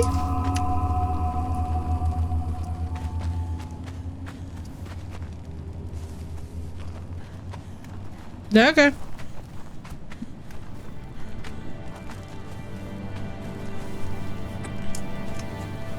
Where the fuck am I? Not going the right way. Because why would I be? Oh well. We shall find a spot. That shall be the spot. And then I will deal with it. Uneven terrain, assorted bullshit. All of this can be handled, really, for a good view. Which... You know...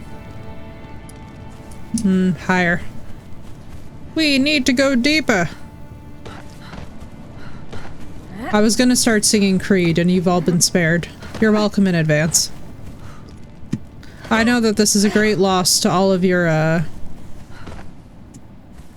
eardrums, but just trust me when I tell you. The concert would have been amazing. Turn them into your protectors. Yeah, I've never used the slavery system in this game either.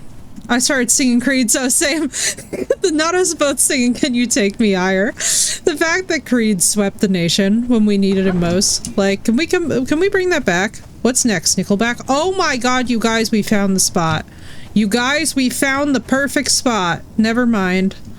All of our aborted plans have worked out brilliantly because now we are here.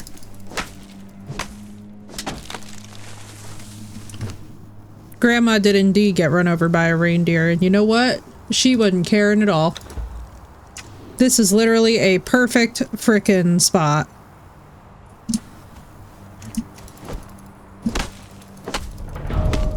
Not us both with Creed going. I love it. This is the most on-brand us thing. Just us things. Alright, where are we gonna put something? Let's see. I'm just gonna throw you back. Where? God, it's so perfect. Oh, Jesus of Nazareth. Never mind. Hang on. God damn it. The best laid plans for me, really. Whee! You wanna come down?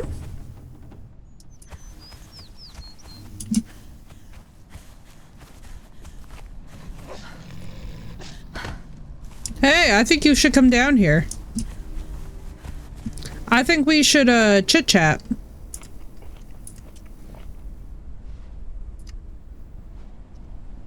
You know, if we actually build up...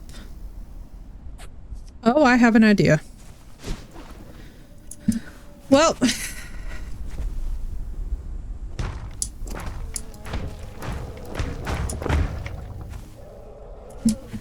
That does not sound like a good noise. So we're gonna keep bandaging. Because I'm not gonna lie to y'all, I don't think I like that noise at all.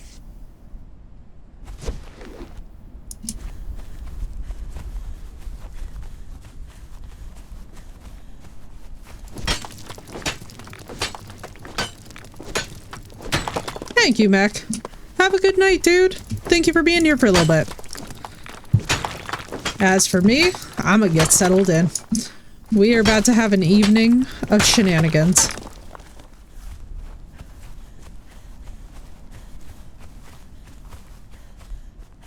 Alright, let's see if we can build this up and out. What I'm thinking is that we can have a very ridiculous entrance into this one. So we could have, cause like, look at this. We've even got like a nice little path over here.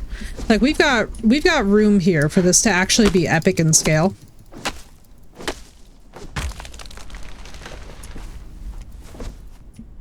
Okay, good. We don't have to deal with stumps in this. God damn it. Alright, stone's gonna be a pain in the ass. Let's figure this out. Just need like a little... Actually, what's fun about this area is genuinely the struggle of not only getting materials, but figuring out how the hell we're gonna do this reasonably. Oh yes, one rock. Thank you. How'd you know? A branch, just what I did not need. So we'll come up here and then it will like wrap around this entire rock. Oh my god, this is gonna be insane. Alright. Have you done anything with my level points yet? I have not yet. Also, hang on, let me turn off this. I just realized how annoying that this must be. There we go. Professional mode. Not really done.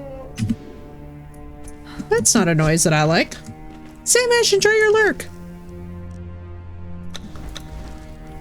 Let's get more expertise. Let's do this. We are going to...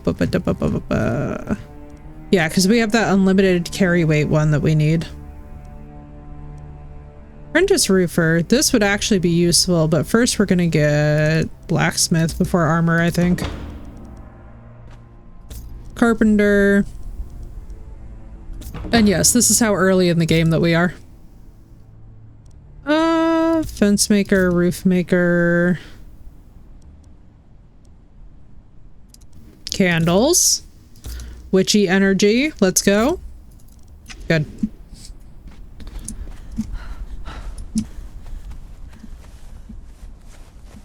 Good to feel weak with hunger. Eat them bugs. Only we could but avoid hunger. Bumble! Thank you for the resub, dude. And for the 17 months, man. That is some crazy time. How are you doing, dude? I hope life is going well for you. I am, I'm surviving. The puppy has been having health stuff go on. So I have been a little bit MIA this week while I was dealing with that. But I hope that you're doing well, dude. It is always a pleasure to see you. You know, too, once we actually get all the stuff, you know, it will take eons. But we can construct a crazy home through nothing but grinding in this game.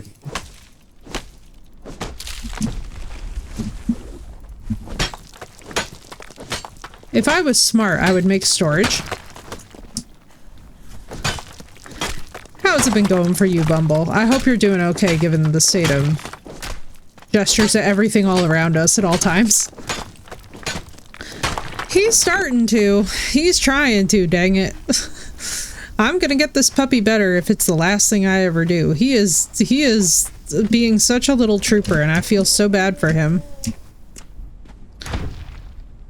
For some reason, that sounds just like, to me, the sound that a T-Rex makes in my head. Even though I know for a fact that that is not the canonical noise that a T-Rex makes, it's throwing me for a bit of a loop. Actually, no, you know what that sounds exactly like is a Skyrim dragon for absolutely no good reason that I can come up with. I feel like I'm back in Skyrim listening to the dragon sounds, and that's why it sounds so familiar. I'm like, why is this sound so acutely familiar to me? And I'm like, oh. I know you. They're the Skyrim dragons. I'm like, it's the same audio track. And it's very disorienting because I kind of feel like I'm in Skyrim with this setting. So I'm a little bit just like, excuse.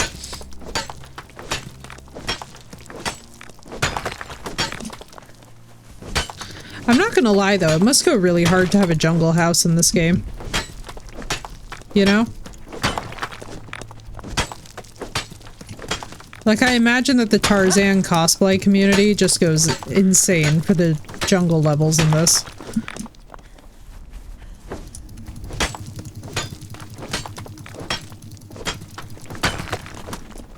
I had a pirate house right on the edge of the jungle. Dude, that Flotsam set. The Flotsam set is something else. It's giving. The Flotsam set you cannot go wrong with. It's funny, but like there's gonna be sections of this that's actually built in that to start with because it's so damn cheap. It's actually cheaper than the sandstone, but since we're gonna be doing a traditional castle, I figure we may as well have it look the part because as much as Pirate Castle sounds amazing, I feel like pirates and castles don't go well together since they were fairly nomadic.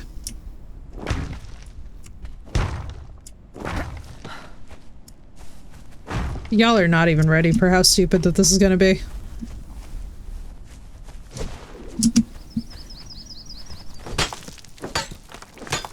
I love that though. A pirate house on the edge of the jungle, just like that makes sense because pirates in the jungle get on well. That was why too, like what was the fourth Pirates of the Caribbean movie? Which was the one where Jack Sparrow had a girlfriend named Angelica? Because I just remember that my name was in that movie. That is the only thing that I remember about that movie. That is literally the only thing that I remember is that my first name was involved somehow. Hey look, a mammoth. I'm sure that this will not be a problem for me at any point in time. I'm sure that that will not come back to bone me in terms of life decisions. Left open for everybody to use? No, I get that. It's like a good access point. Isn't it near too, canonically, some of like the pirate stuff in the game? If I remember correctly, the Reavers are like not far away from there. But yeah, y'all, my ideas for this house are gonna be insane. No, I love that though. See, that's a vibe. See, that's a vibe. I love that too. I always like to do that with the fortresses, is I try to make enough rooms for like everybody to hop in and use. It's really funny though to me that like I'll make these giant builds and then nobody uses them and I'm just like, the struggle, the struggle. But then I'm just like Ice Queen alone in my fortress and I'm like, but do I really mind this? Do I actually mind this though? That's the key question, you know? Oh, I'm starving. I see. Handy dandy bugs.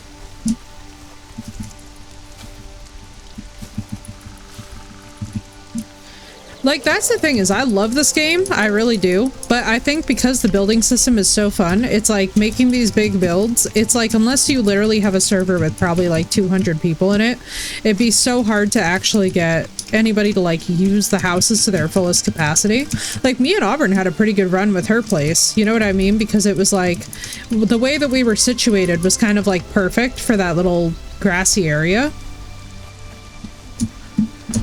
But to be so for real with you guys, like, I'm not even kidding you when I say that, like, I can't even recall the number of times that I would like build something in this game and just nobody would use it. You know what I mean? And it's no knock to anybody, by the way. Like, I don't give a shit. It's just one of those things where it's like, it would be so beautiful, but it would feel so empty without the mods and decorations.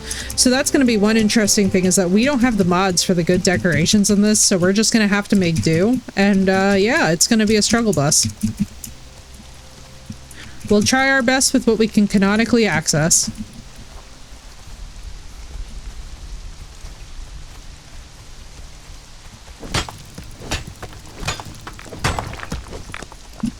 The good news is that we do already have the stuff to get metal tools going, so we should be cooking with gas pretty soon.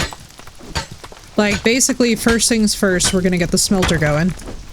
And then because there's a lot of iron up here, I think we should be fine on that front. Like, basically, we have enough to really get cooking industrially up here and get a bunch of levels in. It's just going to be a matter of the speed at which we go. And then eventually we're going to work our way into the Lord of the Rings builds. Now, I'm not even going to lie to you guys. This fortress is just going to be straight up my little pet project to start out with. Eventually, we will get into the canonical builds, but for those, it's going to be pretty ridiculous. I think each time we're probably going to have to start over, because just the size of them alone is going to be insane. I mean, not that this is going to be anything to sniff at. Like, this is going to be... Ooh, lordy. So it's going to go all the way up there, then it's going to... Okay. Yep, we're going to be here forever. Like, even as I'm looking at it, I'm like, yep, we're gonna be here for the next ice age. Eventually, too, we'll get the cold weather gear and actually build with the cathedral set all the way up into the mountains. I'm like, if we could make a mountain pass home, because, like, basically any fortress that I make, if it can be in snow, that is the most ideal situation. Because I myself just love those, like, snowy castles. I think it's in Bavaria there's one. I know that there's one in Switzerland or Sweden that's just absolutely insane. We've got quite a number, actually, of fortresses that we need to get to. I would like to do all the fantasy series, like, you know, obviously in Tiny Glade, we have done Hogwarts, which I am still putting windows in on.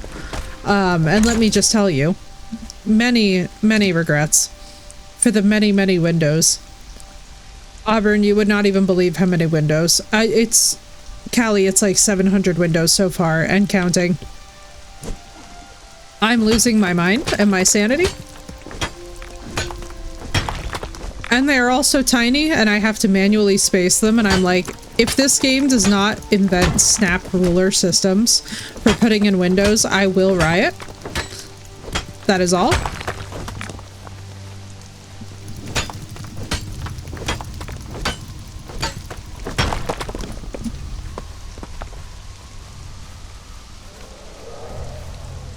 I do kind of like the ambiance of the mammoths going crazy in the background.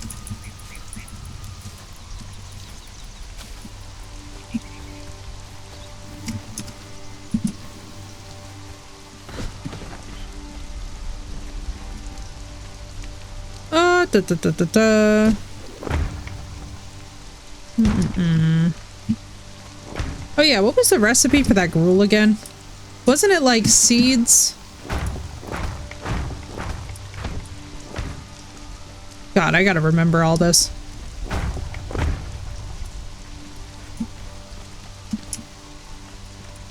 Oh, Lord Jesus. Alright, we're gonna have to see. What's the cliffside looking like? We're gonna need to wrap this that way. Okay.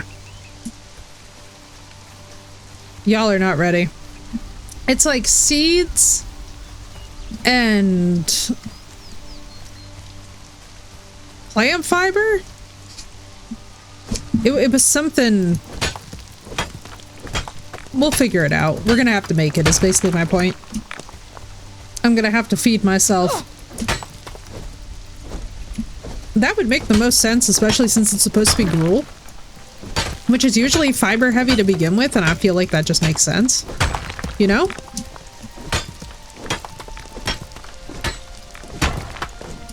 Especially me now that I have to take my fiber, because health problems. It's fun. We love to have them.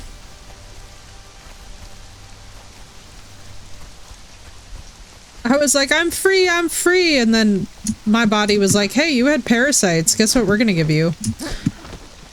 Post-infection IBS, and I was like, that exists? And my body was like, that exists. And I'm like, great, great. I'm so thrilled.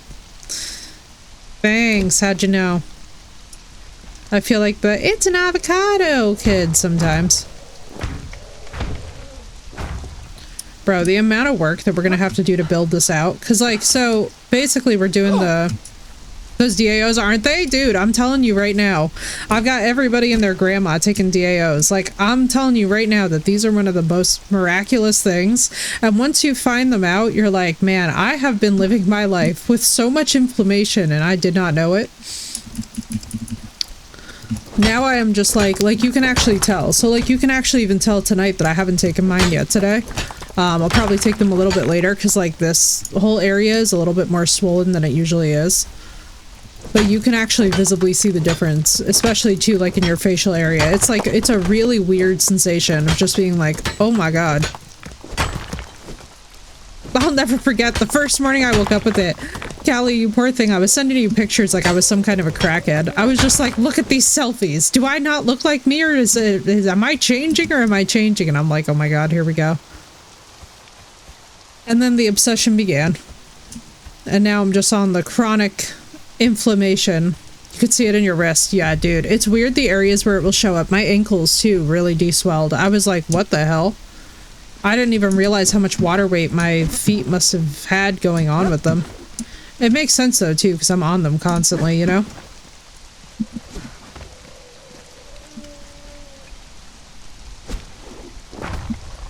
This wolf is about to just be like, what is happening? What's up, Cray?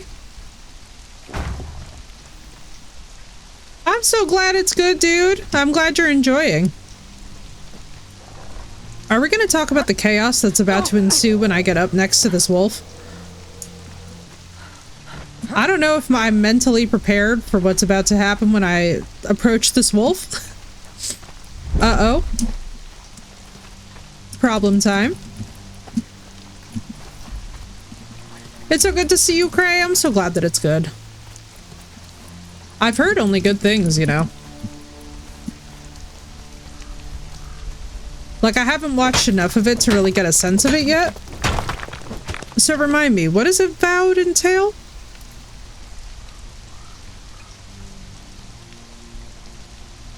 Can't eat that, I'm assuming. Don't think I can eat you. No, I can't. But I'm interested in it? Yeah. I've heard... You know what? I've also heard nothing, technically. Oh! Oh god. That's just a constant spawn. Okay. This thing just scared the crap out of me.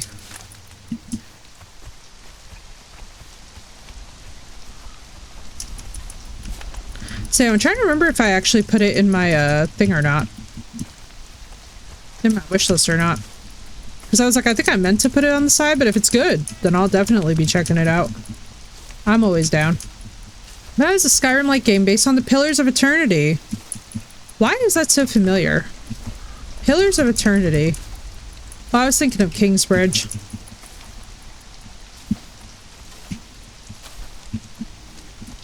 I was thinking of Kingsbridge. Probably just the road. Just the way up by where we're building the initial fortress. I have to get warmed back up into building this fortress. It's similar to Baldur's Gate. Okay. Oh, I would definitely check that out then. That is awesome. It's a Skyrim-like? It's like a Scrolls-like?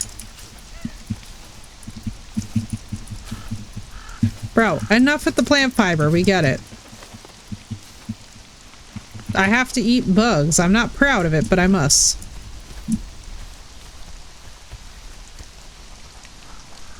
I'm not proud of it, but here we are. Man, when I run up on this wolf, I'm gonna have a heart attack, just so you all know. From Obsidian, alright. I'll give it a check out. That would sound awesome. I don't know enough about certain franchises. Like, Pillars of Eternity, I don't know anything about, but I'm always very curious about franchises like Baldur's Gate, because since finding it, I'm like, oh, damn.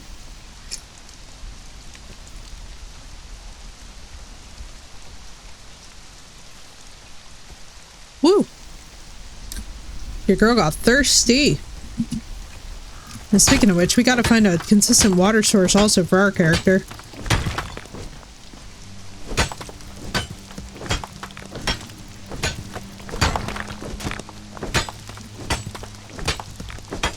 I actually kind of love the idea of keeping the bag above the house and then just like dropping into like a hole in the ceiling or something to be like, hello.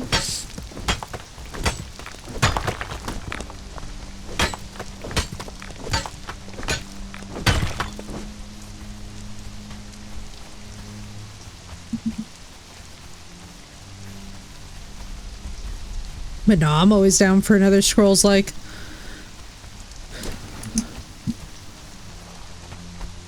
What did the devs say? I'm always so curious now. I'm always so interested, like, what people think of as being, like, a controversial statement, because sometimes, I'm not even kidding y'all when I say that occasionally, what's the most baffling thing in the industry is when a dev will say something about a particular fan base, and it is like it's intentionally meant to just call everybody out, but it's not even done well. It's just done... It almost feels like for the sake of marketing, so I'm kind of curious. Although, please find us a modern game without controversy at present.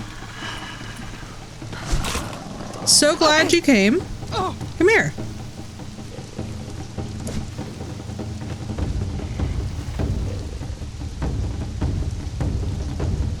Well, there's a wolf on my house. Oh well. I'm gonna get some bugs to eat.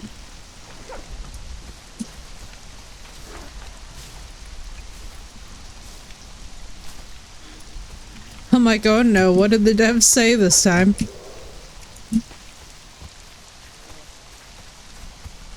His house now.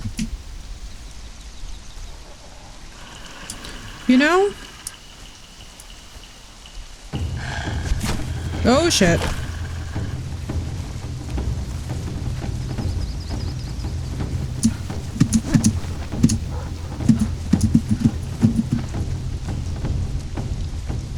Hi puppies. Bye puppies. Off they go. It's a brilliant system, really, of avoidance, of which I am a master.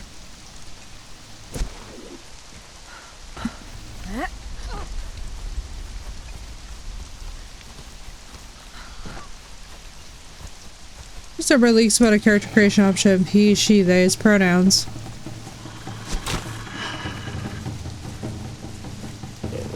Are people really getting that upset about the DEI stuff? What are you? You do not look familiar at all. What the fuck is this thing? Oh, you're a one skull. Oh, goodbye. I done fucked up, chat. Chat, your streamer done fucked up.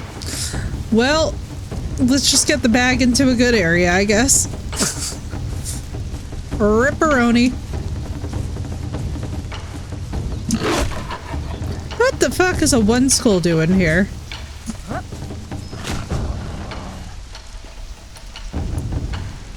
Haha.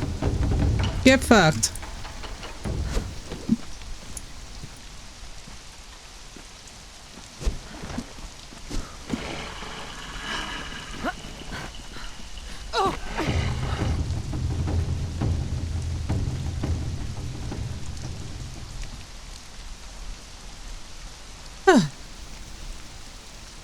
Yeah, I feel like with most stuff, with games and inclusivity, I think for me the weirdest part is when people are like angry about like a character creation option is stupid. If it affects the main story, like when we were talking a little bit about like what went on with Dragon Age 4, that one I understood because that one legitimately just seemed to be bad writing. But like if it's just literally a character creation option, I don't really see the hubbub. Like, maybe it's just me or whatever, or maybe I'm missing something, but to me, like, that's just silly.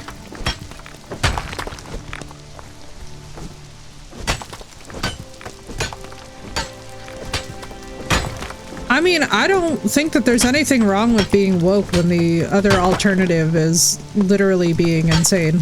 So, to me, like, to be honest with you, I think one of the weirdest parts to me is, like, you could just also have the character creation option and then just say nothing as a dev about it. Like, you don't need to comment on every goddamn thing. And occasionally I really just wish the devs would, like, find that middle road of, like, keep it, and if people want to talk about it, then great. Like, your game's just gonna get more free advertisement.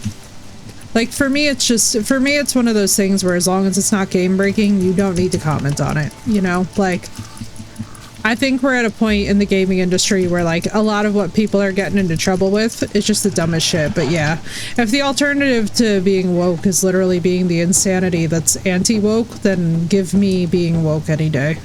I will take that infinitely over the other option, especially as we're seeing how the other option functions. Thank you very much.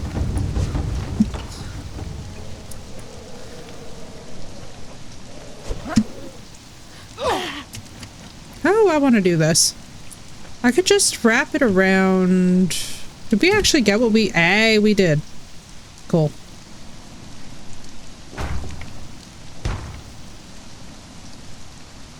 What's up, Hell, by the way? Welcome in.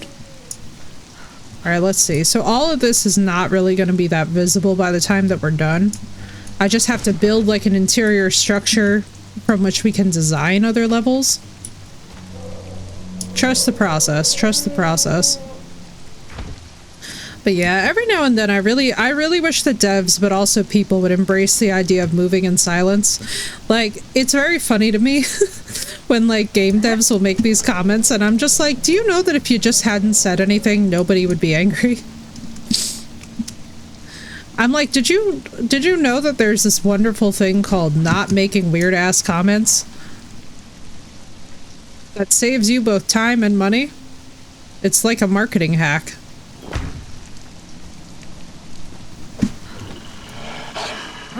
Sadly, a very tough thing for some of these people, I think, to get the conception of, but it's like, if you just don't comment on the thing, it usually goes away.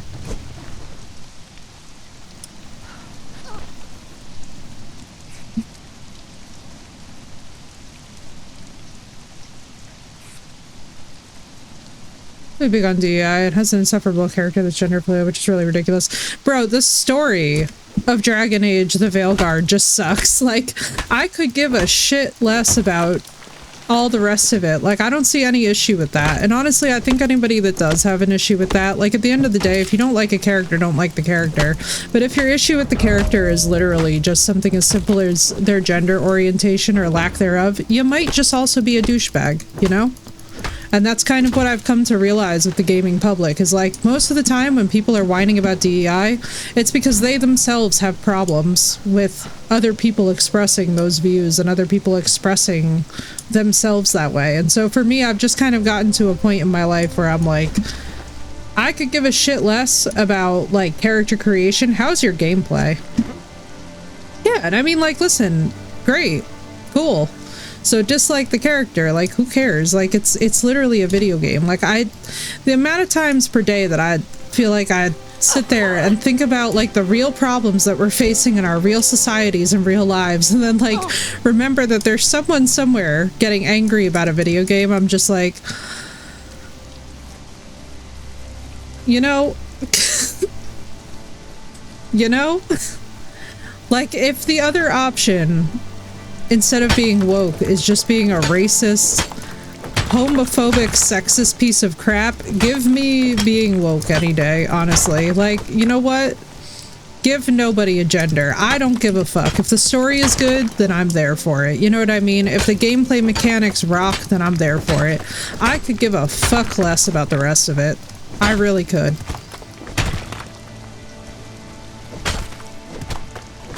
And that goes for honestly any game. Like, as much as I have not always even enjoyed, honestly, the whole community around Conan. Like, sometimes, I'm not even gonna lie to you guys, sometimes the community around Conan is one of the sweatiest and biggest pain in my ass.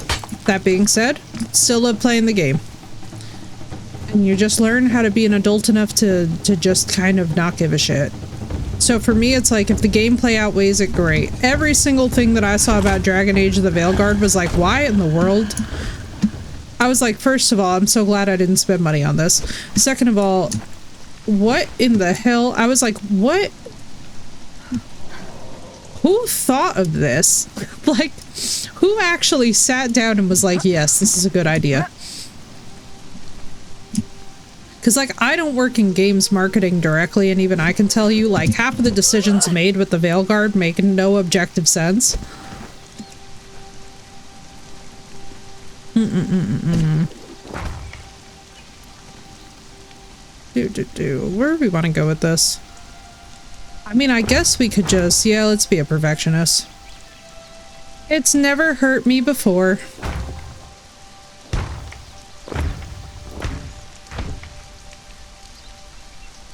Alright, so we're just gonna kind of work. Basically, everything I saw from it, hell, and keep in mind, by the way, I don't know a single person who finished Dragon Age Veilguard. Do you know that I didn't even, like, for me, so I'm just gonna say this one to you guys up front. I have not played the thing. I have not played any of Dragon Age anything. I don't know shit about nothing.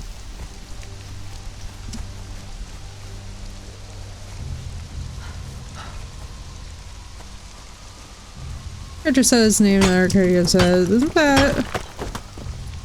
isn't that what you're called? I'm gonna call you that. I don't know what that means. Like, I don't know what that means practically in the context that you're giving it. Like, are you saying they're picking their dead name? Or like, what is the loading screen? Yeah, I don't know shit. I know a couple people who liked it, but to be honest with you, like, for the most part, I think the majority of the people who don't like Veilguard in games like it. Now, I'm just gonna say this. From what I have seen, the game was written horribly. Like, I'm not even gonna sugarcoat it. I'm not even gonna whatever. It just looked like terrible writing. It sounded like terrible writing from a character standpoint. Mind you, it wasn't much of a dark fantasy, yeah, and I think that was the biggest thing, hell, is like, I think for most of the people who are like really angry about it, that's part of it, but then the shitty writing is the other end.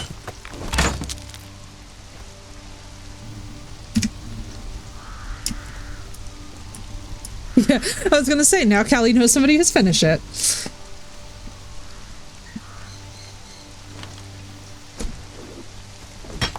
I mean, I don't see any problem with it, Cray. It's kind of like in real life. You can't just go around disrespecting people.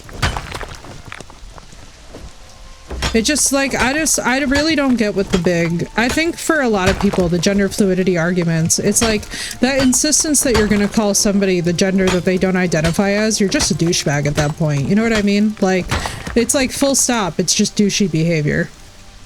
Like, that's one of those things for me that is never going to make sense. Like, all of this hate and rage towards the transgender community and the gender fluid community, I'm just like, I think we just have a lot of douchebags, to be honest with you guys, because it's really not this hard. Like, it's genuinely not this tough of a concept to grasp. Like, and don't get me wrong, like, I myself have accidentally fucked up before, and instead of using they, have, like, accidentally, like, used the wrong pronoun and have just been like, oh god, I'm sorry, and it's like, it's been fine. I genuinely, I don't know, man. I think douchebaggery crosses all gender, all age limits, all groups of people. It's like, could we all just collectively decide to be adults? It just, to me, it just seems a little bit like, why are we fighting this so hard when it comes to games? Like, okay, like, yes, by all means, have gender fluid content in there and whatnot, but like, why is it that everybody and their grandma has to get so, like, up in arms about it? It's just not this big of a deal.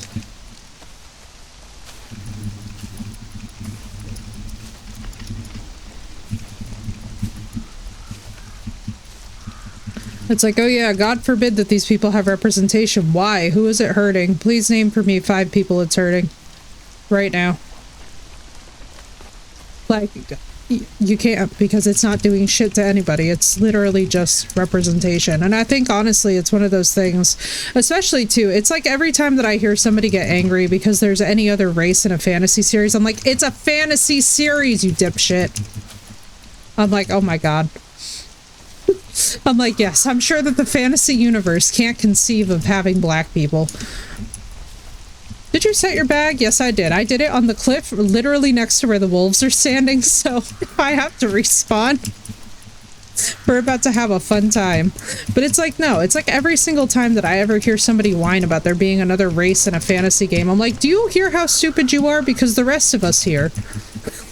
I'm like, my god, it's like painful. It's like when House of the Dragon came out and everybody was losing their freaking minds about the Valarians, and I was like, bro, they actually did this in the most tasteful way possible and everybody's still whining about it. At some point, you just have to call it what it is, and it's just straight up bigotry.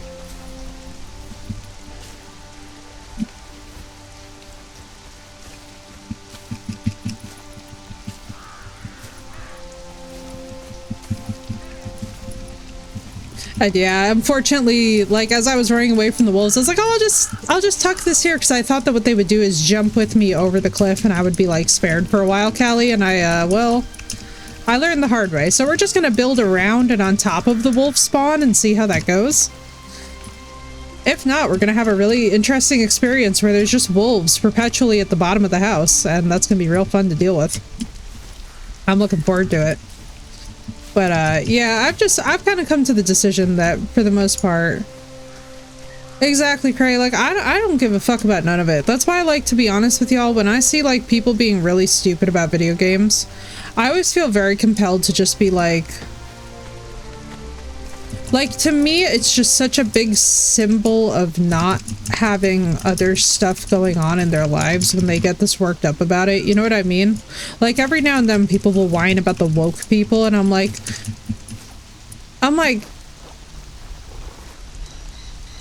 do you realize what the other end of that spectrum is, bro? Oh boy. That's actually a saber-tooth. That's actually a problem. Callie, that's a very good question, because I'm about to need it. Oh, we gotta go. I love how that fall did more than the cliffside fall. Where the fuck was I building? Oh no. Oh no.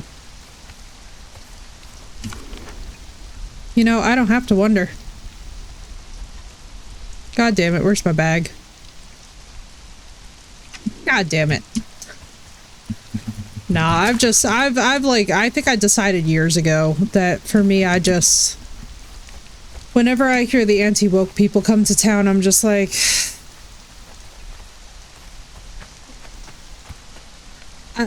Ugh.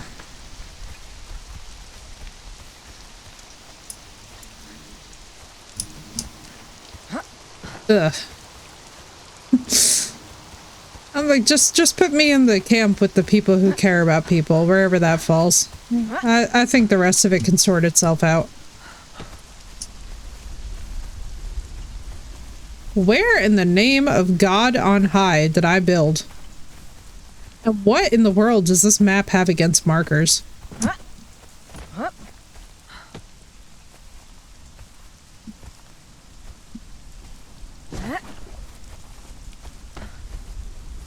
Hello?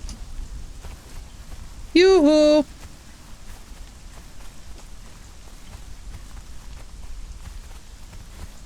I am not looking forward to when my alarm goes off for Raja and I'm just gonna jump scare.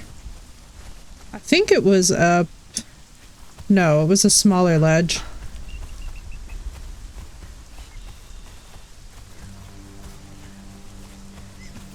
No, where in the name of God am I? I have strayed so far. God damn it, I did it again. I hate it when I lose the fortress. How do you lose a creation of this size, you might be asking? I don't even know.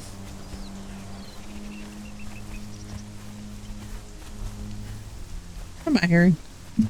I was hearing a bird. I thought I was hearing my mom. I was like...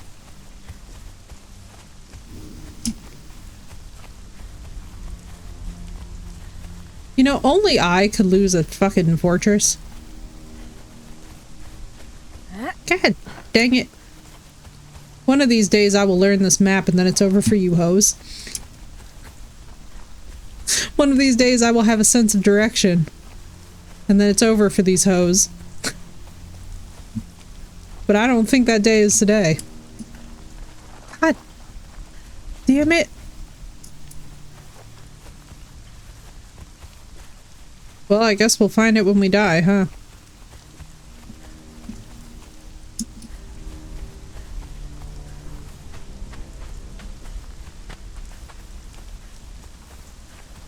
Alright, hang on. This is where we came for water. I could have swore to God that we, like, went around this. Am I that? What the fuck? I was doing stuff and things once. Shit. There's that saber tooth.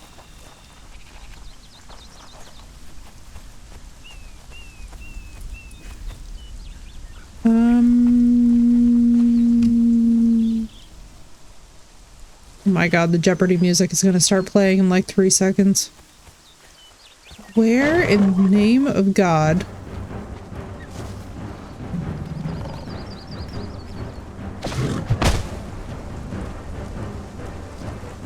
How do you lose a fortress? How far was I going for water?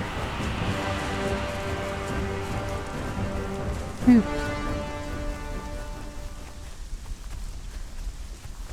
I love how I turned a corner and the saber-tooth literally said, okay, bye. Okay, bye.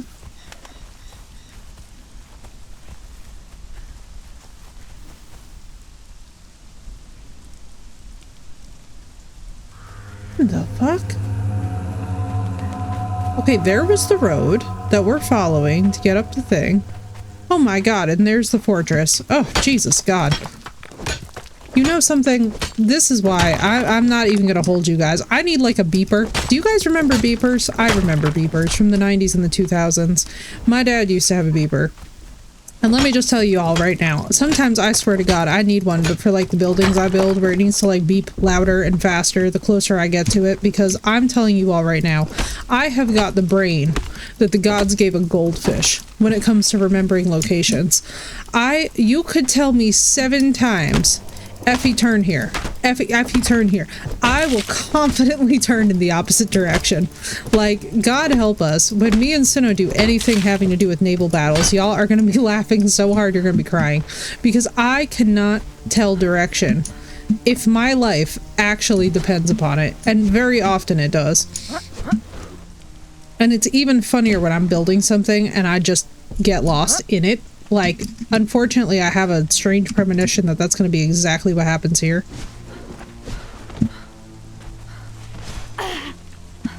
Come here. Alright, now. Ooh. Where the hell are the... Oh yeah, there's my bag. My bag!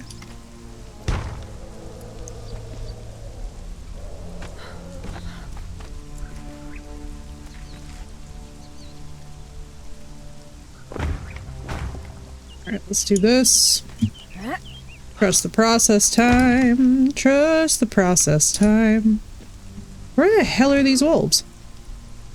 Did these wolves fully just give up on their commitment to me? They were like, you know what? This chick, she does too much.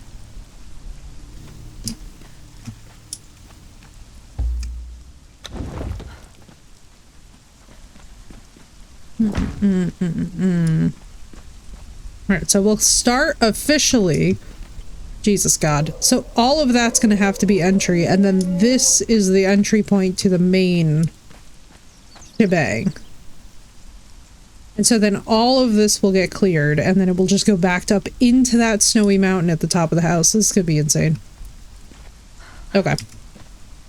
All right, it's commitment time. Also, let's do this before I fall through the world, because I cannot even tell you all how many times I build a thing in a game and then I wind up breaking the entire game.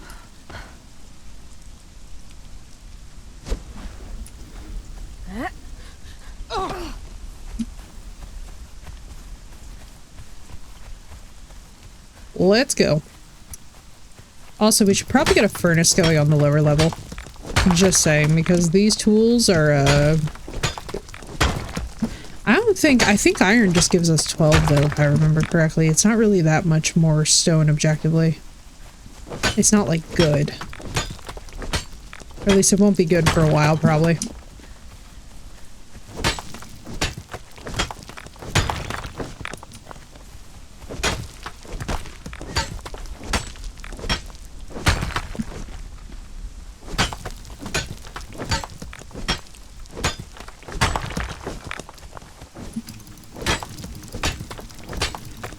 So we'll do. I'm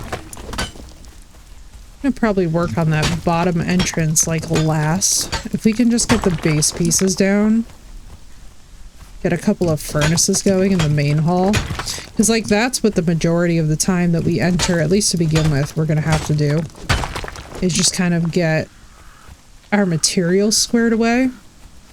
Because basically by the time that we're doing anything with crafting, like whether it's AC or dungeon or whatever else we choose to do, from the packs that we have, we are basically going to have to be grinding out materials. So let's see. Let me go back.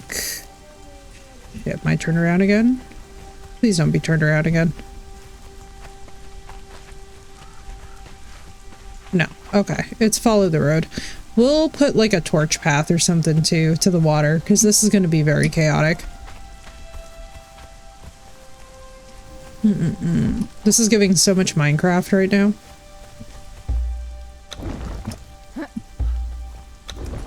Here, let's shave that off.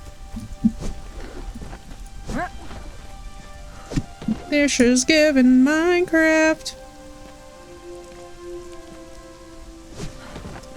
Do 6.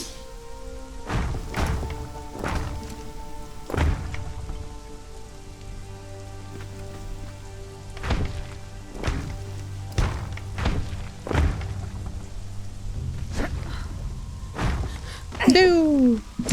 You guys! Welcome in, it's nice to see you. Thank you for that lurk.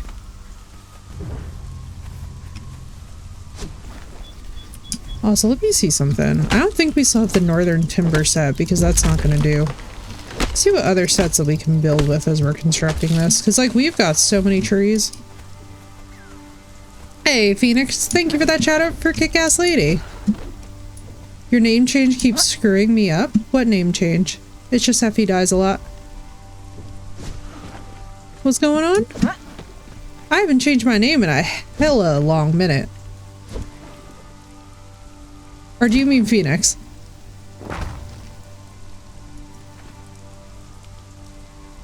Thank you for those shoutouts, Phoenix.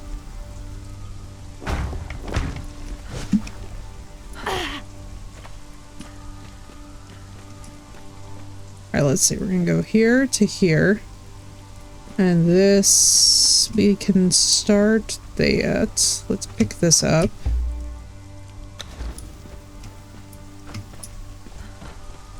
Holy, alright, yeah, we need a little, instead of climbing, I think we ought to get stairs. Something going on. So fair, yeah, no, that's fair, that's fair. That's why I was like, wait. I was like, me, I've been like this since, I think, what was it? June? July? Something in that ballpark. I want to say it was July.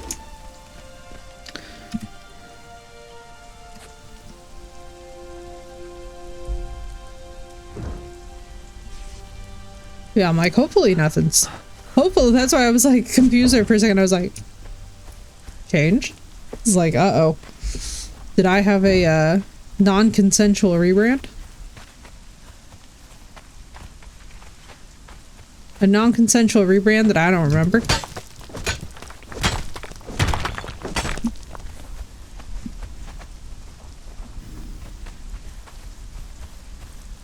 Actually, no. I don't know why I'm worried about having enough stone. We literally are...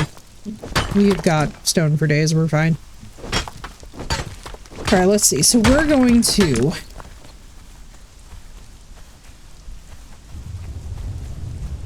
Do I want to have like a marble staircase though? Oh no. Okay, I'm so sorry. What kind of crash out? Like finalmente or like... Good night, Auburn. So lovely to see you, dude. Feel better. I hope your laryngitis clears up soon.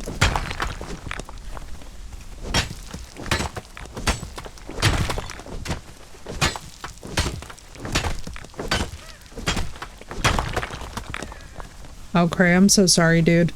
I feel like, unfortunately, we're living in a time to be alive. We really are.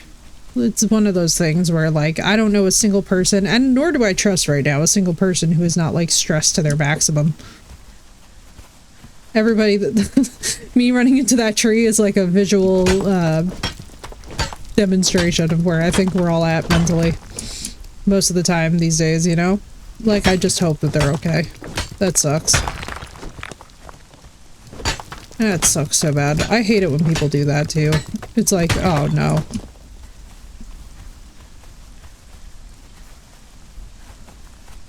You know, we might actually build this fortress in Flotsam to start. It's gonna be hella ugly. I'm in a bit of a limbo. Yeah, I've been saying about the same thing, Phoenix. Like, I'm stressed, but it's like... My style of being stressed is not what I think a lot of you guys would associate with being stressed. Like, I'm still very productive and stuff because I have to be. I don't, frankly, have the luxury of not being able to be, but it's one of those things where it's like... I'm not really somebody who usually takes my stress out on other people. Does that make sense? Like, I don't get crabby, I don't get bitchy, I just kind of am like... Like, you can tell I'm not happy, but I'm not like...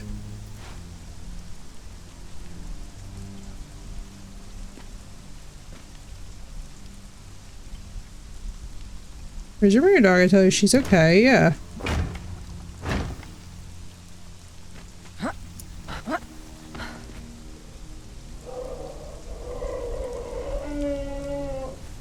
Bro, what is going on with the dogs? You know? Like, I have to ask it, Cray, because I feel like every single time that you're proximal to somebody with the dogs, like something pops off here. Like, what's happening? Why are people being so weird about this? It's like, what in the... Is everyone okay? Like, damn.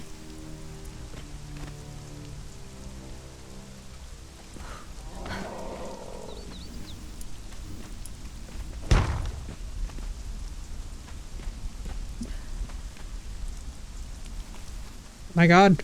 Conan! Conan! I'm gonna smack Conan, hang on. Just give me this, please. Let me... Oh my god, my insanity. I can't handle it. It's too... Oh, it's because this is in the way, isn't it?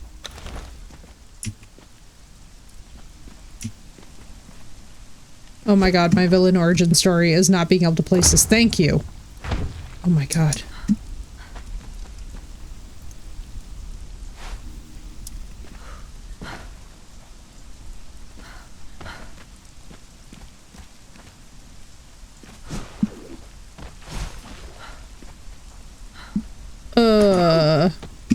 Cray, I am so sorry. What the hell? That's... The Jealousy Express? Oh my god. Like, I'm so glad that you know, but like also, oh my god.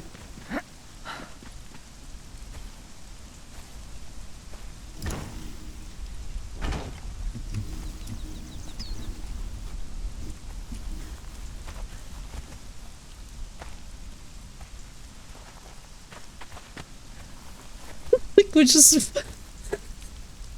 What the fuck is happening here? Oh my god, please just give me this. I'm gonna just... You know something? This is genuinely... Like Phoenix knows, this is about to be my villain origin story. Alright, just please. Game. Stop trolling me.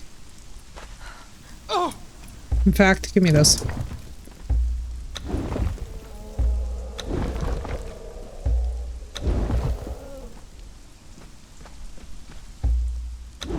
Only talk to women.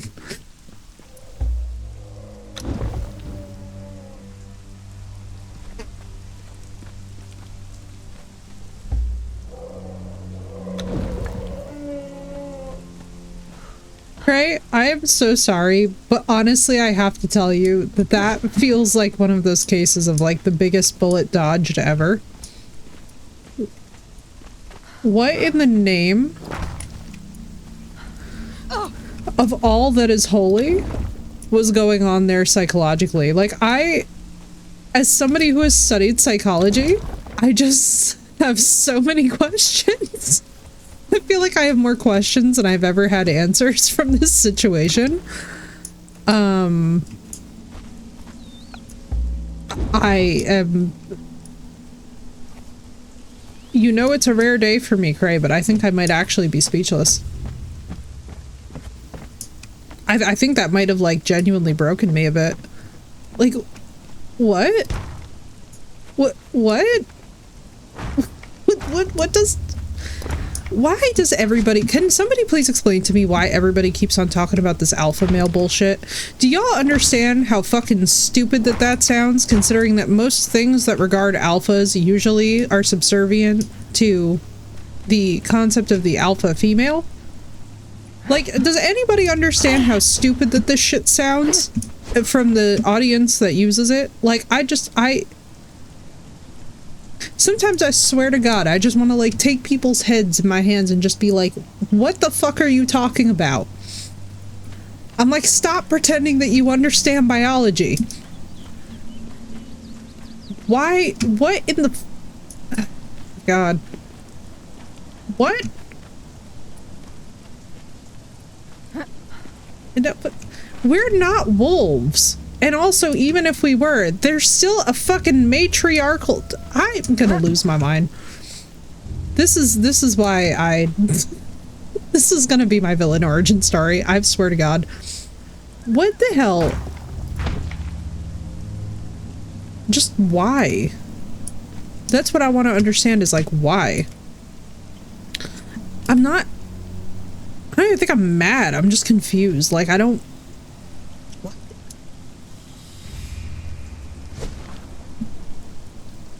An alpha male. Oh, please, Jesus, spare us. And just kill me. Lord have mercy. If a man started talking to me about alpha males, I think I'd spray him with the garden hose.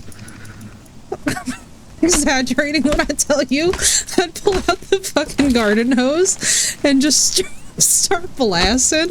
Like, I just can't. Please, God, spare me. I don't have...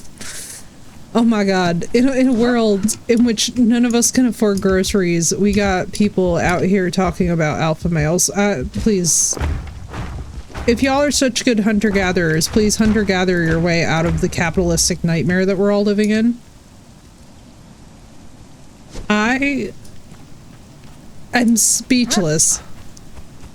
I am speechless by the weirdness of that. Oh my God, please. People need to stop. People need to stop, drop, and roll, you know? That's my central thesis on the issue, is that people need to just check themselves before they wreck themselves, because there's a lot to unpack there. Like, first of all, imagine responding to a neighbor with a statement that's that simple. And I just...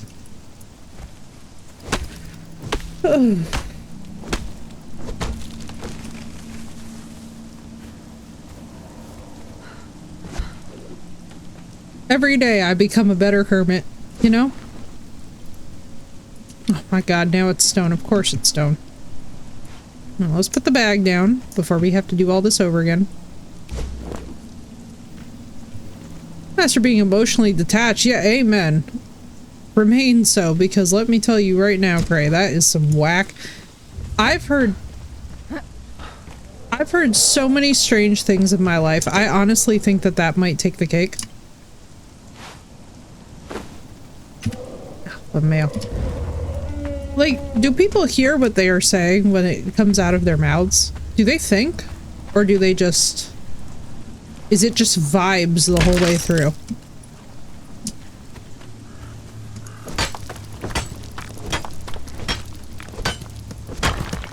I can't lie, like, I'm a little bit just like... What? Like, the level of jealousy. Please. I'm pathetic when I know I'm going through something. For example, yeah. Poor child bear in mind is my die cancer. I learned of possible cancer 2 days before. Yeah, no, I totally get that, Phoenix. It definitely is situationally dependent. Like, don't get me wrong. I absolutely will snap if somebody's asking for a little bit too much, but like, it has to be. Oh, for the love of God. Oh, Cray. I'm so sorry. What? No, that's so sad. Oh my God. No. No, not the double entendre. And no, Phoenix, I work the same way. It's a very situationally specific thing. Like, there's definitely, like, don't get me wrong. There's moments in which I definitely blow my top and lose my temper, but like, I try not to like, I try to keep it somewhat contained as I get older. Does that make sense? Like, I might lose my mind, but I try to keep it very like we're not making the kind of jokes out here that would be like, you might want to call for help, sort of thing. Does that make sense? Like, there's a limit with humor to how far you can go with people, and I try to be very much within those boundaries, especially when I'm stressed out, because I'm like, let me not make more problems for myself. That's something that I kind of think about constantly, is I'm like, am I just making more problems for myself on the backswing?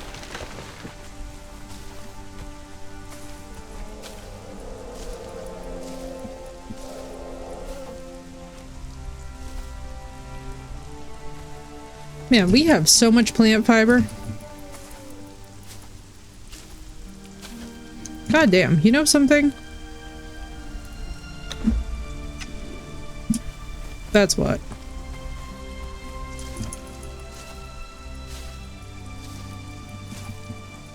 Oh my God, not the double entendre, man. But no, when I lose my mind, I try very hard to be conscious of the fact that, like, okay, what's the impact radius of me losing my mind in this scenario? You know what I mean?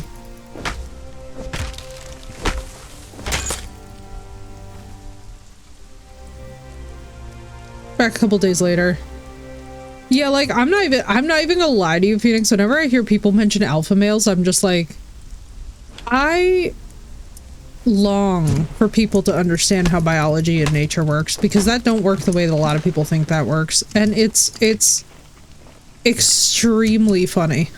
The L of it is always immediate and painful, and you're always like looking at folks and you're like, man, this is why we can't have nice things. Just then folks be coming out here with this stupid shit, you know?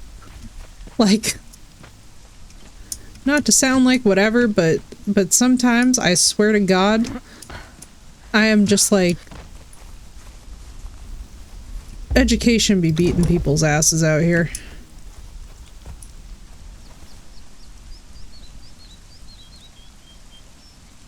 Oh my God, Cray, yeah, no, she taken that into a whole nother stratosphere. That's, to me, that's like, nah, like, sorry, but I don't know. Like, no. Like, honey, no. Why? Why? Why must we? Couldn't we not? Alright, so we're gonna come through here. This is all gonna be, actually, this all being the smelting zone would be so smart with the tier 3s, because we could just have a separate entrance where we just run in and craft shit. Oh, that's genius. Oh, we could actually make this hella cute. What do I need more of? Stone, of course. Oh, when do I ever not? Can I get rid of you? Cool. You don't break the whole thing? Nice. Nice. All right. Okay. Knowledge. Pray, I am so sorry. That blows so hard. It blows, but at the same time, like, I'm gonna be honest with you, like, for me personally, I could not. After somebody showed me that side of themselves, I'd be like, I'm so sorry, but I'm just so not that person. You know what I mean? Like, there's no, like, I'm not even the type of person who has the capability to get, like, heated that way. So it just strikes me as really weird. And unfortunately, I don't have one of those faces where I could, like, feign how weird I find it.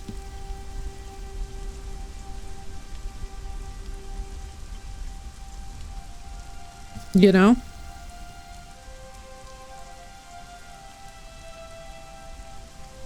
Yeah, we keep going on the expertise. Alright, what do I need to make?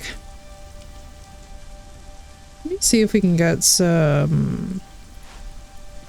like, I would like to actually be getting stuff. Oh my god, I need more stone. And so the Great Stone Hall begins.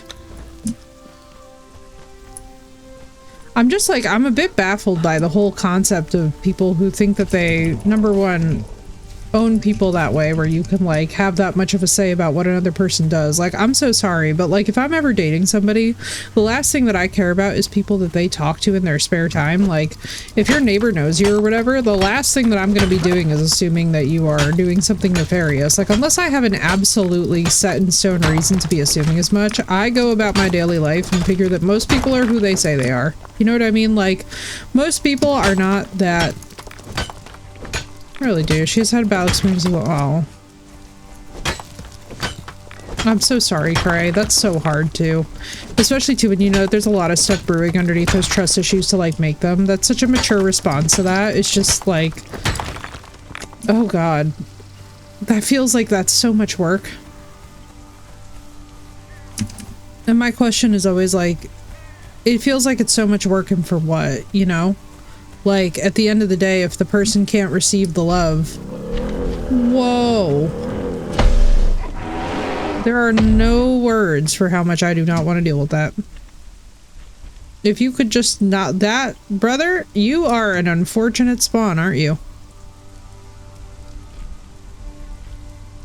You just, mosey on over there. We're not trying to deal with you here.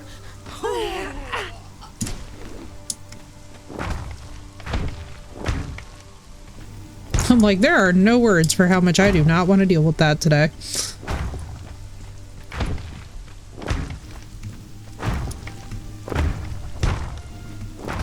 We'll have an entrance point here that goes down. Let's plan to make all of this at least. Actually, we could probably go up that high. Yeah, no, like, that would be a hell nah to me, too, Phoenix. Like, for me, it's just like, yeah, that's too... I'm gonna break through with her, but then everything went tumbling down. I would say, too, Craig, give it a little time with her. Like, you never know. I think a lot of people who are very scared, especially, too, of relationships in general, have a tendency to self-destruct them before they can actually get to potential. And that's, like... that's not me even making excuses for it, because obviously there's no excuse, right, for poor behavior. Like, at the end of the day, you have to decide what works with your boundaries and what doesn't. But, like, for me, my basic thing... hello? Can we stop trying to... thank you. I'm like, can we flee?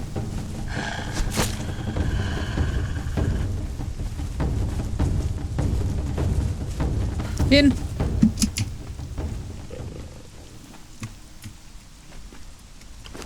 At the end of the day, all we can ever do is really make decisions about our boundaries and figure out, like, what works for us and what doesn't. But my sincere hope is that you'll hear from her and that it'll be able to be resolved, because that feels almost silly. It's like, come on. Really? Like, really? Alright, let's see. What do we need for smithing? We're going to do a tanner's table, and a casting table is going to be that. A blacksmith's bench is going to be this. The armorer's bench. What we need is the furnace, and we're going to need... oh, God, we need stone.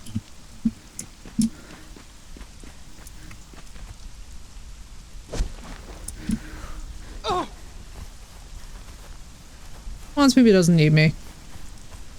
I feel like that's 90% of most good relationships involve a person who can be very, or partnerships where both people can be very like, I don't want to say aloof because aloof really isn't the word that I mean for this, but like very healthily emotionally detached. So like, for example, I'm the kind of person where like I never really have a like, you have to work pretty damn hard to get me into a place where I'm like suspicious or feeling uneasy about a dynamic. And even then, like, I will actually steer clear of people who immediately give me that, like, you know, that adrenaline rush that sometimes people glorify as being like butterflies. I'm like, get away from me. Like, the minute that I perceive butterflies, I'm like, I don't want any part of this. And at first, like, I know a lot of people growing up, like, were like, why, what do you mean? And I was like, because butterflies for me are the biggest sign that, like, I don't actually feel safe with you. You know what I mean? Like, my closest friends, I don't get butterflies around them. And in fact, when they send me texts that are like ambiguous or seem like questionable, I actually am like, please don't send me texts that sound ominous. Like, I don't like things like ellipses. I don't like things that are like hesitation or like the vibes of like, you know what I mean? I just don't like the vibes of like something could possibly even be going on. Like, I'm not trying to be a part of things that way with people. So I'm very much like, even when it comes to my friends, I don't like high arousal states that way. Like, if I feel butterflies, I figure that I'm feeling butterflies because my body's trying to warn me because they're probably not good for me. You know what I mean? Like, I have never known a situation in which anything that was good for me made me feel a sense of unease bodily or like had my stomach hurting.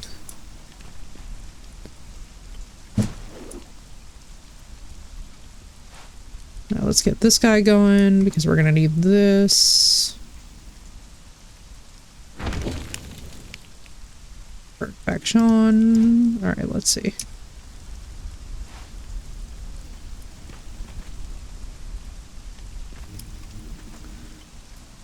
But yeah, Phoenix, I totally know what you mean too.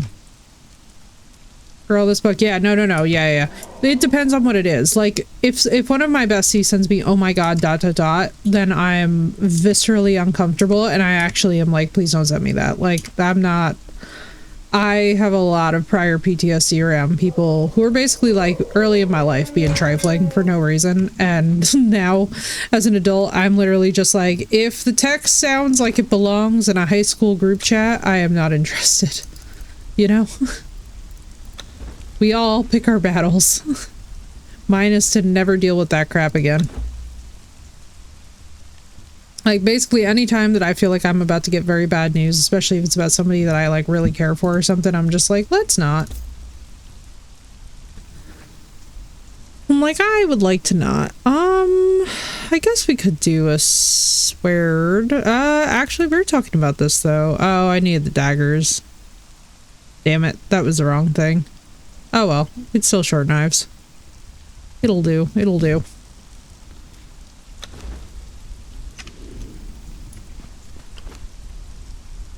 But yeah, most of what I am is that I am very much the type who like will get immediately angry. Like, not even like rational angry, like just unbridled, ragey, miserable. God, why did we ever tell her anything? Everybody put it back immediately. Why would you ever say anything to her? Kind of mad when I get texts like that. But no, I feel so bad for people who are very like insecure and very jealous. I just can't roll with it. You know what I mean? Like, if I even get the vibes from somebody that they seem like a person that would trigger that response in my nervous system, I'm just like, goodbye, I don't need this. I am an adult woman and I have lived through enough life. I was once with like a tattoo artist. I was once with a bartender. Like, I've been with a lot of guys in professions where like women flock to them frequently. And the number one thing that I can tell you that I find very attractive now in the guys that I have felt very drawn to in my life is that they do not ever give me the vibes of somebody who like pays attention to that kind of attention. You know what I mean? Like, they're very focused on their own hobbies. They're focused on themselves and their lives. They're people who like, I don't want to say that they're like oblivious, but they're oblivious in that very healthy way that's like, oh, it wouldn't have occurred to me if this was happening or not. You know what I mean? Like, I'm not really attracted to people who like go into environments where they're like on display like a peacock. Like it's something that to me is a very big warning sign, actually. And it's just one of those things where like, because like even in this industry, like, and I'm not even gonna sugarcoat it to you guys, like even being a streamer, like, yeah, you do get like quote unquote a lot of attention, but it's like when you don't see somebody who can handle that with grace and maturity, it's just so gross. Exactly, Phoenix. They have a healthy sense of self boundaries, but also a really good sense of healthy boundaries with others.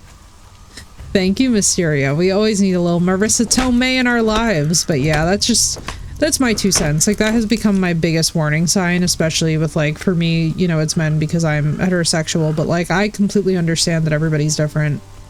It's one of those things that, like, for me, I'm very big on the, like, how healthy actually are your boundaries? Like, are you able to communicate them?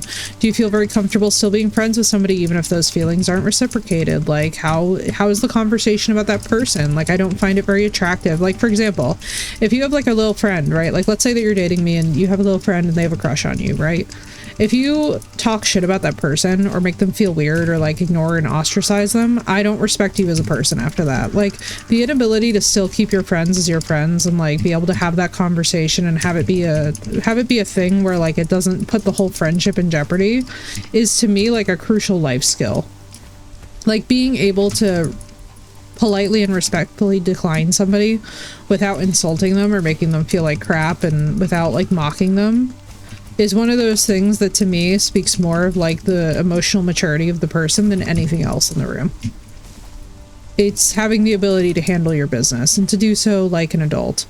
And especially when it comes to like the wider public as well, like having a good sense of like what to share, what not to share, like, you know,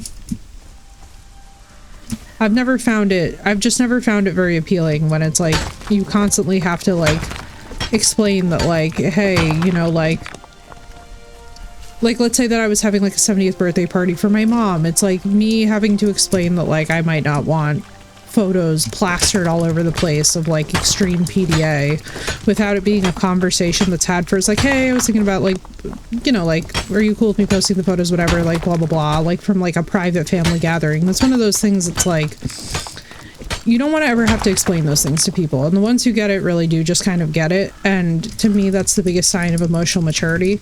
I'll explain it if it needs explaining, but honestly, as an adult woman, the less that you have to explain stuff, the better. The better. And unfortunately too, like, not everybody that we meet in life has the same boundaries as us, and that's where things get really interesting. That's where the gray area really kicks in and you're like, ooh, interesting. Like, how is this going to go for said relational dynamic if person A feels X, person Y feels Z? How are we going to do here?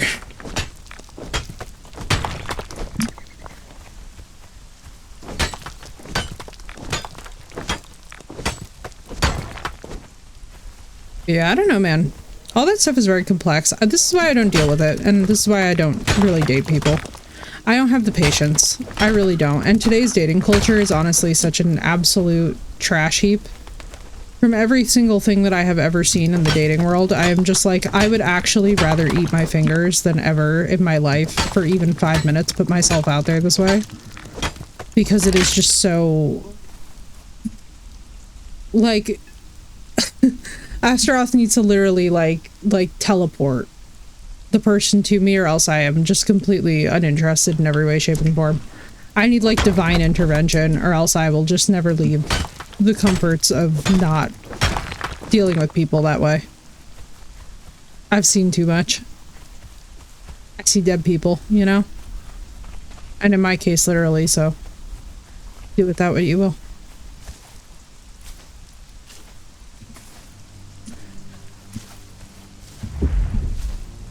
Although, Phoenix, you will be proud of me. I'm actually starting like a dedicated smut section in my reading, which is going to be really interesting, and I have no idea how this is going to go. It's either going to be an absolute disaster, God damn it. Why would you... There we go. It's either going to be a complete mess or it's going to turn out to be amazing. And there can be zero in between. Dara! It's so good to see you. Oh my god, no, you're fine. You came just in time, girl. What you talking about? You were never late. You arrived precisely when you mean to. Oh my god, wait, what'd she find out? Hang on, I want to see this. Starting from them, I instantly knew I couldn't just say, oh my god, your friends are share. Hell no. Lots of attitudes can easily mark you as a person, right? Her other friends are the best. Yeah. Oh, Dara, I'm so sorry. It's so hard. It's so hard. Depending on how it's written. So I'm literally buying the books based off of pure aesthetics. So this is either going to be a disaster or it's going to be amazing, and there can be zero in between. And you all know how much of a disaster that we're probably about to witness in the best way possible. You all know it's going to be chaotic and that I'm probably going to give you reviews of the books and it's going to be like a complete disaster, but we'll have fun. Dara, how are you? And dude, I'm so sorry. It's such a hard thing. Social lives of all of us are such a tough thing to actually grapple with IRL. Like, let's talk about it. Girl, Raja has had more health disasters. Right, you're not ready. So he had conjunctivitis, right? Dara, my mom accidentally put super glue in his eyeballs instead of his conjunctivitis medication. Do I even need to tell you the look that like happened on my face? I was literally at the graveyard visiting Tyler's grave. I get this phone call and I freaking like, it was such a pure accident on her fault. So I don't want to like, you know, obviously be rude to her or whatever, but it was one of those disasters that you're just like, bro, he already has cancer. Literally, he already has so many other problems. Like, are you kidding me right now? And I just completely like, I swear to God, in that moment, my vision faded to black and I was just like, I am going to just teleport. So that happened. That's a real thing that happened. That's, I know, so delightful. Can you believe it? Isn't it nuts? Yeah. And oh my God, the poor baby. So he's in so much pain. I'm trying to help him recover with that. So that's where I've been all week. I was like meaning to be a lot more on than I've been, but honestly, it has been such an insane process of trying to like deal with all this that I am just like, oh, and he has a treatment resistant ear infection now. So like, in addition to all of this, like we're basically just trying to get him better. Like I cannot express to you guys enough how bizarre, absolutely bizarre it is when it's your pet that's sick and you're like trying to like maintain your chill, but there, you know for a fact that there's absolutely no way that you can maintain your chill. You're like, I know that I'm gonna lose it. I just can't tell what stratosphere and what degree to which I'm going to lose it given the situation. So that's where I've been. That's how I've been, but I'm so sorry about your friend and what she's dealing with.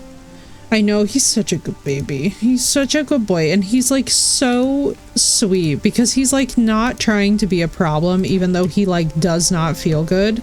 And I am literally just looking at him and I'm just like, my poor baby is trying so hard right now. Bless him. He really is. What would we even put in this? So obviously like wood. And obviously, like, can we do, like, seeds and this? And will it just make the thing? Oh my God, it's just making the thing. Guys, we have food. We can stop eating bugs. I know that this comes as a great shock to all of us. I am also shocked that we can also stop eating bugs. Woohoo! You guys, it's happening. Oh my God, we no longer have to eat bugs. Oh my God, we don't have to eat bugs. You guys, it's a miracle. And right, oh Dara, let me tell you, my face, when I tell you that the hysterics to which I immediately dissolved, like it wasn't even cute. It was one of those things where you're just like, oh, she's about to lose it. And I just immediately just like went, vision faded to black and was just like hysterical.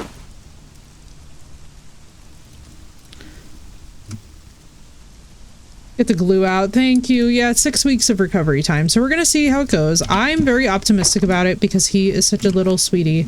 I think he's going to be just fine. But you guys know how it goes. It's like, it's one of those things where like, we're going to see. We're going to see. We're going to hope. I have got every single hope in the world that he is just going to make a full recovery and be fine, but it's going to be 6 weeks of process to get there. And then in the meantime, basically what we have to do is keep ourselves from completely killing each other, which is so hard. It's so hard. It's like basically the glue got directly onto his eyeball, so now like the glue has to be processed out by the corneal tissue actually like expelling it, which is such an interesting, like I didn't realize that corneal tissue regenerates. Like even as a neuroscientist, I'm like, oh, fascinating, like I'm learning something. And by the way, the doctor was amazing, so big shout out to the doctor, and just shout out to anyone who works as a veterinarian or in any kind of pet care. Thank you all so much for the hard work that you guys do. I can't even describe to you guys enough how much it means, like when you're in this emergency. I was absolutely hysterical. I was like, this is how I lose my mind. And I proceeded to just take the whole week, Dara, of just like being silent in contemplation. Cray, when I tell you that I screamed in the phone, you know what my reaction actually was? So this is really eerie. I had a premonition the night before because I noted how his eye drops look something like the bottle, the shape of the nail glue, on her vanity. And I actually picked it up and thought to myself, intrusively, I think I should throw this away. And I didn't listen to my intuition. And had I just listened to my intuition, this wouldn't have happened to him. And now this is one of those moments where I'm like, I will genuinely never doubt my intuition again, ever, for any reason. Like from now on, it's literally called like, I will just get rid of it the first time, you know? It was so, like, my reaction to it was like, oh, I knew. Like, I just knew. Like, the minute I heard it, I was like, oh, I knew that this was going to be stupid. But I couldn't, at the time, I just couldn't place how, you know? Like, I was trying so hard not to just completely lose it on her, but I was just like, oh, I knew in my guts that something was wrong here. But, like, what could I have possibly said? Like, there was absolutely no response that I was going to have in that scenario that was going to be good. So I just kind of was like, all right, I guess I'll just deal with it. Oh my god, look at this gruel. This is insane. All right, let's just put our 100 gruel on because we're never going to be hungry again. Oh my god in heaven. All right, we got to get a blacksmithing table. Figure all this out. We need to do, what do we need to do for this? We need shaped wood, which we will need at some point, so let's just do wood.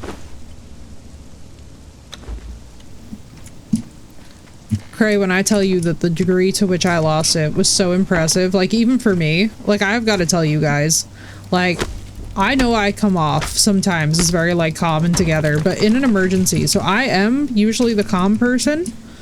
But, like, there are certain topics about which, like, when it comes to just, like, pure, like, accidental, like, I want you guys to picture that, like, Raja is a toddler.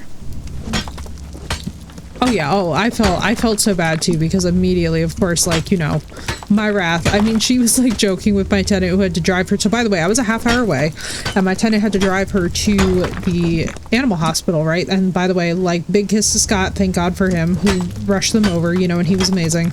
She was, like, telling him stuff in the car, like, I think I'm gonna have to walk home because that's how angry Angelica's gonna be. And I was like, listen, I get angry. I don't get that kind of angry. I was just very silent. You know what I mean? Like, I'm very focused on, like, what does the baby need?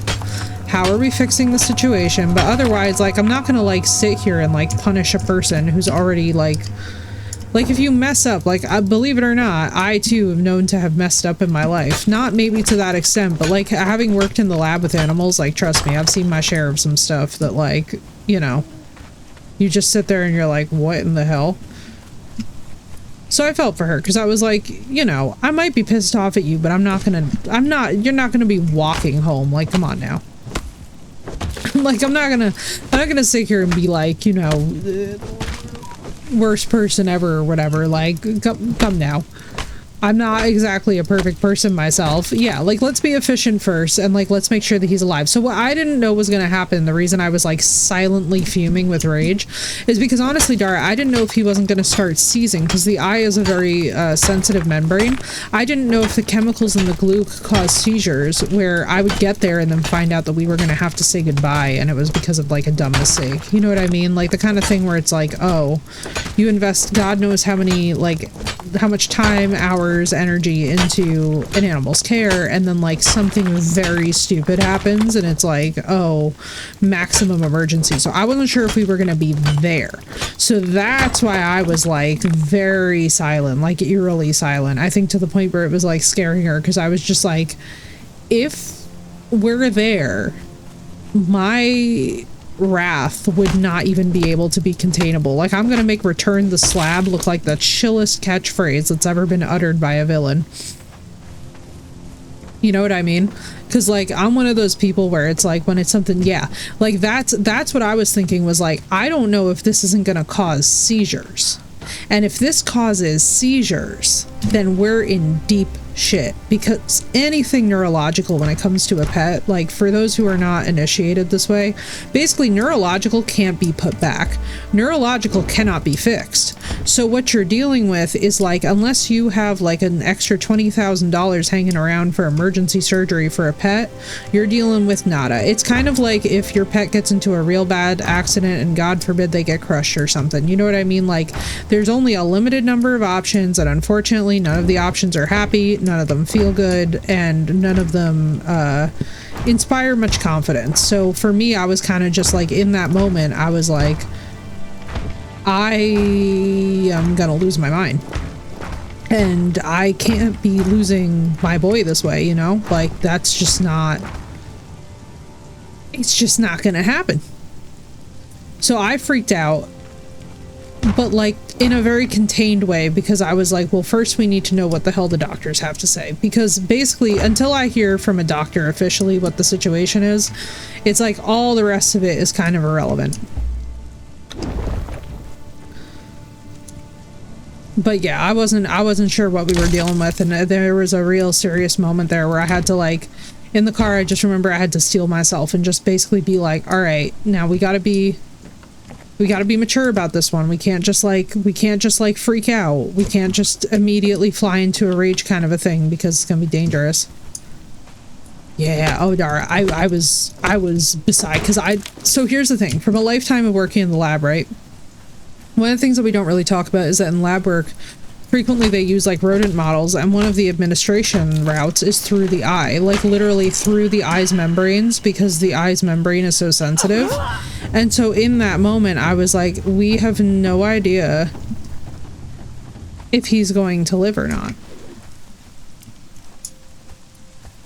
And that horror, like, set in so fast that all of a sudden I was like, oh my god, of all things, it's his eye, and his eye was already infected, so is the infection going to get trapped in there? So now what I have, and actually it's going to go off in probably about a half hour, are these alarms where I have to like go and spread like the little ointments and stuff on his eyes. And so I'm doing this about 4 times a day, and it's been a chaotic week. And so that's why tonight I was like, no, we're gonna come on, we're gonna hang out, we're gonna do some Conan building, we're gonna do a lot more, like at least 1 to 2 days a week of stream are just gonna be Conan building, I think, or like just different games building. I really like to just build and talk with you guys and get to hang out and like actually catch up properly, like to have streams where like we're having a stream, but it's like not so much quote unquote content as it is like just us all hanging out. It's like, because like when we play new games and stuff, it's very fun and whatnot, but like there is a sense of like when you're in mid cutscene, it's very hard to like properly comment on things, and so it's nice to be able to just like regroup with you guys and hang out. And especially in the wake of something like this, like, you know, you really learn where your priorities are, and you really learn who cares about you, because let me tell you right now that everybody snapped into such action. Thank you, Dara. Yeah. I'll tell you what, girl, I got a crash course for y'all in taking care of animals, and especially like when it comes to small animals, oh my god. I have just been working my ass off to keep him comfy and to keep him content. I mean, his like main vet was so horrified, like there were almost no words for the horror of what we witnessed, and I have to tell you guys, like, for anything that you guys do in life, make sure that what you get is a very competent, like, veterinarian, or a very competent, or like a very, very competent technician, because it will make all of the difference in the world when you are in a crisis. Exactly, Dara. Like, I'm very methodical that way. Like, I'm one of those people where it's like, basically for me, like, when my external life is in disarray, what I frequently will tell people is I'm like, oh, like, especially for those of us who are like fellow streamers, right? One thing I'm constantly, I feel like I'm almost saying it like a parrot at this point, at some points, is that I'm just like, if your physical life is in disarray, you can try as hard as you want to create art, but the art is not really going to come to you the way that you would hope it will. Sometimes the best thing for an artist to do is, instead of trying to create the art that they like might not be able to churn out, it's to literally just fix their external life first and then return to the art, you know? Like, sometimes there are situations that come up and you're like, I literally can't do this right now, and being able to have that sense of yourself to like actually be able to vocalize that is 90% of the battle.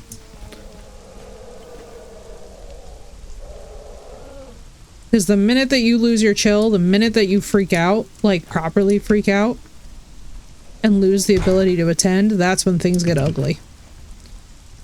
At least from my experience, they've always managed to get a little too nutsy. Iron pick would be branch and iron bars. Well, let's get branches. What is this? You're an iron bar. Oh, but I need 30. Well, looks like we're going mining. But we're about to have iron tools. Oh, absolutely. Well, and that's the thing too, Dart. It's like, when this all happened, that's why part of the thing that I was very big on.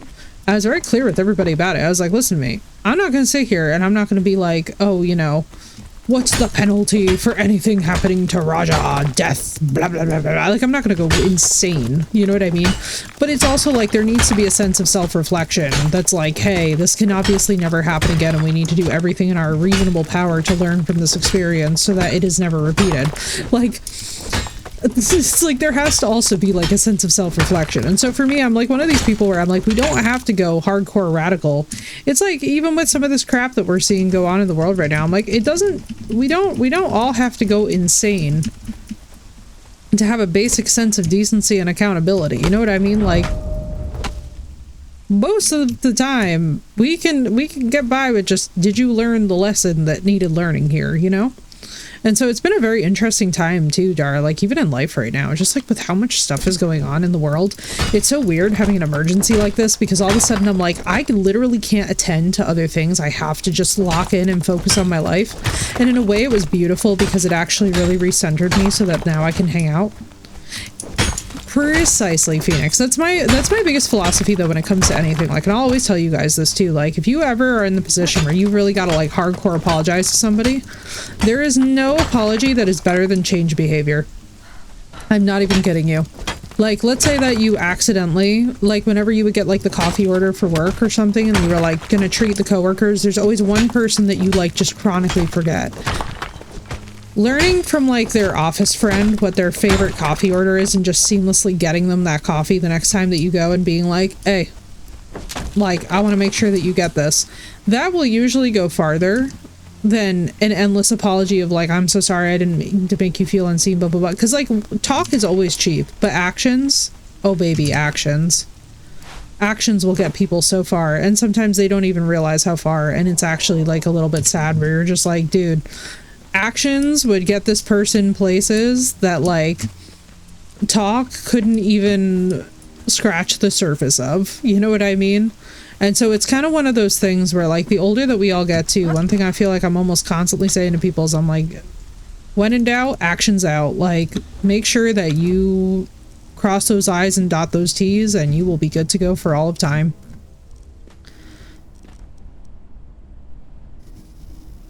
I'm very big on like not making people complicated, just being accountable.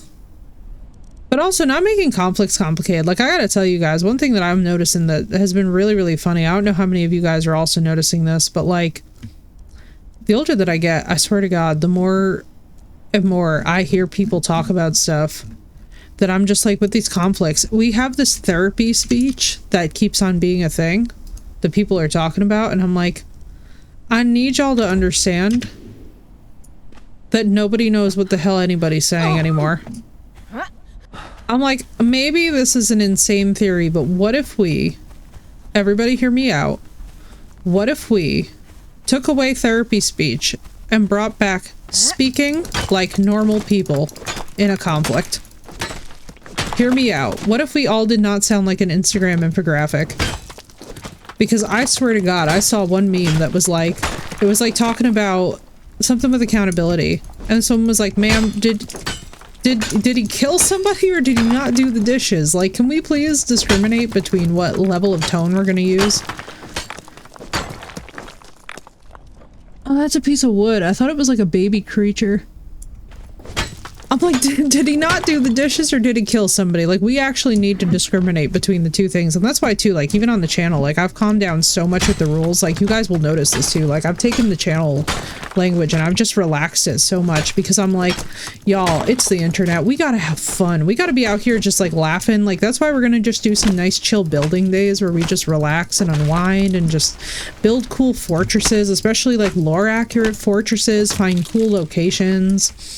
Like, this is going to be our main base for the Conan base building adventure that's about to happen here. But, like, we're going to basically, like, have a main hub where we can just stockpile materials and also, like, craft up our materials and transport them and whatnot.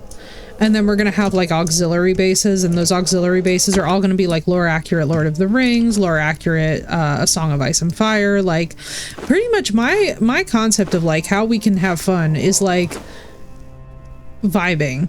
I don't know, man. The internet's meant to be a nice, fun, chill place where we all get to do things that we enjoy, not like, you know, this penalty zone constantly.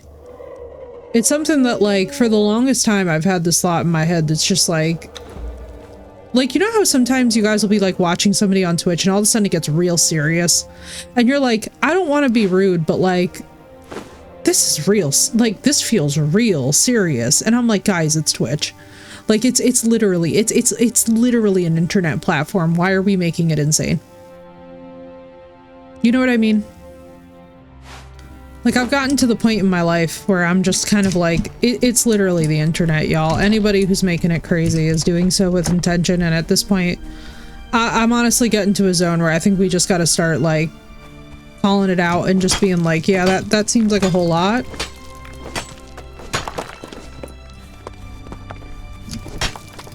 And just being very, like, for real about it, because there's something in the air with the internet, especially these days, where people are just taking shit so serious, and I'm like, why? It's like the fun meme machine, you know what I mean? Like, memes are fun if you don't take memes so seriously that they become like your whole life. But every now and then we're getting like a lot of, like, it's why too one of our main rules now is like none of the sweaty behavior, because even like when we're playing a Souls game, like y'all, I know I die a lot. I'm having fun dying a lot. Why did that? Oh, because I ate a fucking food poison mushroom. That was not, oh my god, and then I ate another one. Oh my god, please, Jesus, make it make sense. I guess I could also, like, get a water skin at some point. Do they even have water collectors in this? I feel like it's a little bit silly that they wouldn't. Shrooms are good for you, right, Marissa? I know, especially for me with my PTSD business. I'm like, excuse me? Oh my god. Girl, did I ever tell you? Oh my god. Oh my god. Wait, guys, when I worked at the facility. So when I worked at the facility, I did shrooms actually for a really bad breakup. Like, literally, when I tell you guys that I was like, I am so heavily traumatized, I just have to try things. Do you know what was actually insanely more effective than the shrooms? You guys are gonna laugh.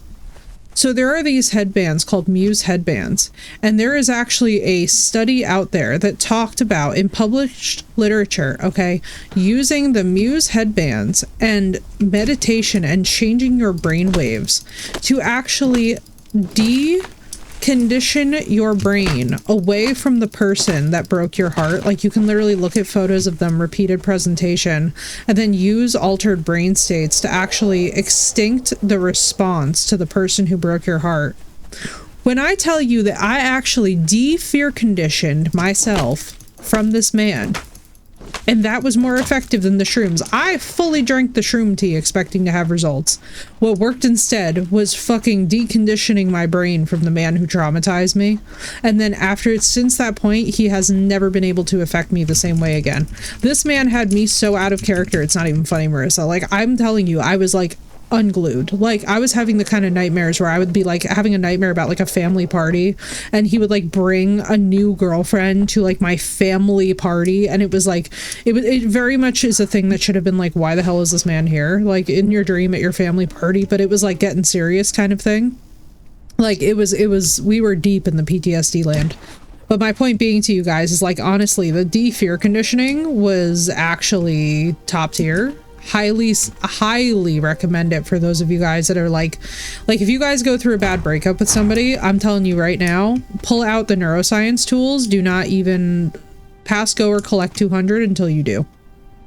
Thank me later. Your life will be so completely different. I was absolutely shook. I was like, you know what's the wildest part about this too is, like, I wasn't really expecting the results to be so strong. Like, I was expecting to like at least be able to like sleep better at night, you know, like okay, like general EMDR type of vibes, you know, like if you guys know anything about EMDR, you know, it's like a very peaceful method, whatever. What I got instead was literally the most insane, like, just glow up period where I was like, holy crap. So yeah, it's a Muse headband. And it actually will save you money considerably compared to shrooms, because it was one payment for me of like $200, which you might even be able to get them cheaper now on eBay. I have a Muse too. And basically what you do with it is it actually biologically teaches you how to meditate and get into like a higher brain state. So now whenever a guy like breaks my heart, or whenever I'm like going through something horrible, I actually pull out my Muse headband and I literally sit there and am like, okay, I am going to literally decondition my brain away from the circumstances of this heartbreak so that it stops affecting me altogether, and so that I can like focus on my life. And when I tell you guys that the amount of power that comes from being able to just seamlessly do that now is like, honestly, like, I don't even recognize me from it, because it's that OP. It's like the final boss of products that you pull out when you have had enough in your life. You know what I mean? Like when I pull out my Muse headband about a man, like, you know I'm serious. Like, you know I'm speaking with my adult voice, because I was like, nah. Basically, the style of breakup that I had with this man was the kind where it was like multiple years running, and it was the kind of thing where it's like, oh no, I'm trying to damage you both professionally and personally, and I'm going to erode like every aspect of your life. And I was like, I don't think so. And so I literally got to a point where I was having, Benga, it's so nice to see you. How you doing? How are you? Much love to you, my friend. I literally had, oh my god, Benga, you're gonna love this. So I literally used a Muse headband. I used meditation to decondition myself after a breakup. I literally said to myself, I cannot, like, I would go to bed at night and I was so angry at this man that I was literally like in bed at like 11:30 at night, like actually scream, like rage growling into my pillow how angry I was about like just dumb stuff from the day. I'm hanging in there, banging. My dog is having more issues. I am like, if this little baby does not get better soon, I'm gonna lose my mind. But no, girl, like when you're that angry, I'm gonna tell you what to do right now. All right, you ready? You're going to save up $200. You're going to get yourself a Muse headband, and you're going to de-fear condition yourself from the man so that he can never affect you again. Here's exactly how you do it, ladies and men, and anybody else who needs it out here in my chat, okay? Literally don't care if you identify as a rock. Here's what you do. You take the headband. You're going to practice. You're going to do like 2 to 3 practice meditations with the EEG. It's very important that you like kind of get a baseline going, right? Figure out what your brain's doing at baseline.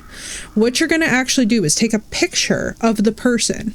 I'm not even shitting you. You're gonna like print out, like snail print out, or like get a portrait, get whatever of the person. You're gonna put it on a chair in front of you, and then you're gonna take a picture of a rando that you find on literally Shutterstock, and you're gonna take the other image and you're gonna put it like not directly next to it, but like maybe like a foot away from it. Okay? You're gonna give yourself the ability to look back and forth.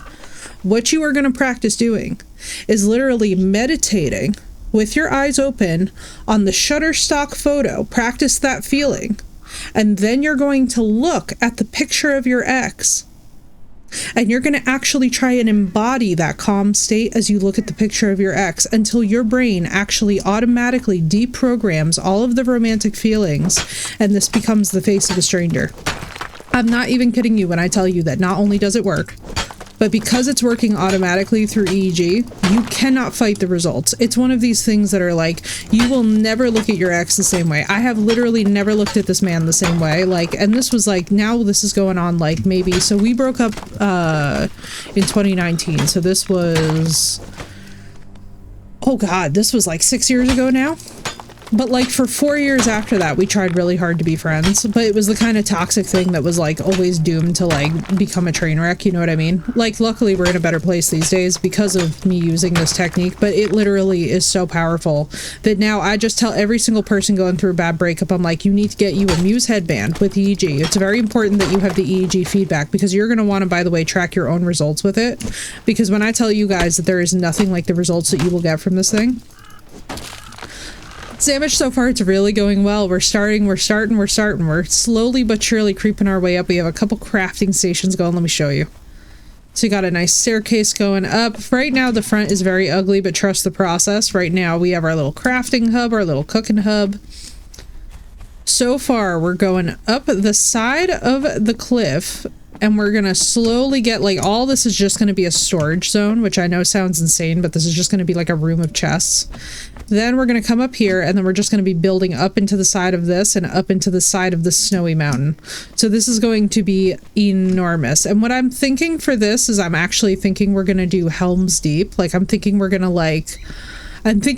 do some Helm's Deep vibes. Like, look at this mountainside and the beautiful views. Like, I have the cathedral set. I think we're just gonna go crazy. We're gonna start obviously in sandstone for the material costs. We'll have to refinish the whole thing, but it's gonna be really, this is gonna be insane. I want this to actually make our other fortress look small, and I would love to see how far into the mountain we can, like, reasonably stretch it. Like, I would love to have a fortress so large for this one that it just takes up, like, that it itself is the mountain. Does that make sense? But we're gonna make it like goth cathedral style. We're gonna make it like a goth Notre Dame in the mountains. And it's gonna be perfect. This beginning part just has to be a little bit ugly while we get the base conditions down. Because basically what we're gonna be doing is, like, we're gonna just get all storage going in here so that we can, like, mega... Right, Marissa, this is my favorite thing to do in games. It really is. I did, Dara. I restarted the whole thing on single player level 0 and we just ran here. It was the most chaotic run here at the beginning of the stream that everybody was, like, very confident I was gonna die, and I was literally like, nah, like, I don't think y'all understand. Like, I'm a veteran of having to run away from things in Conan. It's gonna be absolutely insane. We're gonna do a goth paradise land. We're gonna have beautiful cathedral views. We're gonna have, like, stained glass. We're gonna have gorgeous furniture. I might even get some, like, aesthetic mods where we have, like, the witchy carts and stuff back in. Like, we're gonna have some real aesthetic vibes going here. Like, this view is going to be insane. World building sandpart, exactly, Samish. You can literally just run away from everything and just build. And that's what I absolutely love about this game, is that, like, basically if you, so, like, you know how there's some games where, like, you don't get rewarded for your chaos? Conan is one of those games where, like, if you actually endure the chaos and just, like, focus on the goal of where you want to be, you will actually get amazing results from doing that. Like, the game will actually basically reward you for being a bit of a gremlin and not using its format and its template. It's kind of weird, but I swear by the formula of it because I have never had an issue with it. You could do a druid run in BioShock? Yo, Phoenix, let's go. Phoenix the druid. I love how chaotic druids are. But yeah, you can absolutely, I mean, basically you're welcome to go as chaotic in Conan as you would like. You can have all building and absolutely zero. Like, to this day, many people play this game specifically for the building aspect and not even for, like, the not even for the combat and not even for, like, the story stuff. Like, I to this day can tell y'all that I have no idea what the story of Conan is supposed to be. I don't think I have ever once paid attention to any of the lore in this game, which is real funny, by the way, because for those of you that, like, that have, like, also had the chance already to get me to know me a little bit IRL, you know how on brand that is for me, like, for me to just totally tune out. Oh yeah, oh absolutely are. We're going full comfy building mode, and there's gonna at least be 2 days a week from now on that we do this, because I love, you know, like, I love Conan. I actually love building in Conan. I want to just vibe. I want to build, like, Minas Tirith. I want to build, like, Helm's Deep. I want to build Edoras. I want to build all of like the classical Tolkien fortresses. I would love to try and build our own version of like Lothlorien and Valinor and like see how goth we could make all of them. Like basically part of the challenge could be like, how do we make like a goth Lothlorien? Like, can you imagine how insane that would be for like a treehouse build? To like build in these massive, like maybe we could get like a mod that makes the trees gigantic and then we try and build up in them. I would just be like, the way that we would be eating good forever would just make me so happy. Whoa, the wind. Marissa, I see what you meant about the wind. Holy God, I just heard that so clearly. It's like, not this wind about to kill me. I think the wind thinks it's a good idea too, guys. I think we have the wind's approval. But yeah, we're about to be eating so good in this game. And especially now too, Dar, that we have the new processor and stuff, I'm just literally chilling. That was actually my favorite upgrade that we did in 2024. I'm not even gonna hold you guys. That was actually the best thing that happened. Finding that processor on sale and upgrading means that this thing is running smooth as butter. Wait, the one window you have is gonna blow in? Dude. I'm so glad though that you're like down lower and not like, can you guys imagine being in a skyscraper right now with heavy winds? Like, how many ways can I say no? I would be out of my mind. I'm not even kidding you guys when I tell you I get so stressed. Thank you, Dara. It was so good. It was like the one PC upgrade that is so easy to do, but it gets so crucially overlooked. I mean, the good news is that my board and my specs, I think, could handle eventually the Ryzen 7 crazy ass, like, 3D 9800. We're gonna see. We're gonna see. If I can ever handle that processor, we will be eating so good in terms of the level that we can play these games to and the level that we can play them on. Like, right now, I'm pretty sure that I have the graphics on, like... I don't even know. Actually, I probably have them low because I don't like to run the fans when we don't have to. For a game like this, I'm like, I don't think we need my hair in HD right now. You know what I mean? Like, there's certain games, like, so for example, for like Kingdom Come, obviously we want the highest graphic fidelity possible because we have cutscenes and all that other stuff where like the detail matters. But like in a building and crafting game, until we're like looking at the final result, I tend to be one of those people that's like, oh, who the hell cares? You know what I mean? Like, it's sandstone. I don't think we need ultra HD 4K sandstone effects. At least not yet, anyway. We can work our way slowly into it. The reason I love... We are chill now. Exactly. Exactly. We're relaxed. We just enjoy things. But no, y'all, I'm still laughing telling y'all about the fear conditioning. I can't believe... Do you know, I've been looking, by the way, for this TED... Like, so first of all, it was a TED Talk, but it came complete with scientific literature. And Marissa, I have to tell you, I nerded out so hard seeing it. A published paper, and by the way, Samish too, if you're still here, I was literally losing my mind. I was like, not them actually having published literature about how to extinct the emotional response to your ex in your brain. That's like actually some next level neuroscience. Like, that's neuroscience being used in my favorite context possible, which is just to be like imagine that you couldn't get over somebody and you literally used fear conditioning. Like, that's actually the wildest. Like, that makes my entire educational history so proud. Because those are the studies I did, was like extinction studies. Dude, girl, I did. I immediately went out, and I remember, I'll never forget, I was working at the facility at the time. I immediately ordered the Muse headband. I immediately saw results. Like, I'm talking within like 2 days. I felt so much more bodily peace because I had just automatically learned. And by the way, one really cool effect of the Muse headband is that it actually teaches your body how to meditate using sound cues. And what's really crazy about it is that meditation is actually not what any of us think it is at all. And once you actually learn what meditation is, you're like, oh, this is actually something I do on my own without even thinking about it like several times a day. It's literally like, so you can actually, and I do it, sometimes I wear it too when I'm reading, because you'll actually catch your body and your brain going into an altered state of consciousness while you are doing something like reading and focusing real like real loosely on the page. Like, do you guys ever do the thing, like sometimes us gamers do it, where like you like feel your brain kind of like slide away into the screen as you're gaming? Like, I do it a lot with these builds where, like, you can actually feel, like, that there's, like, a flow of just, like, concentration that's just very, like, locked in, very relaxed at ease.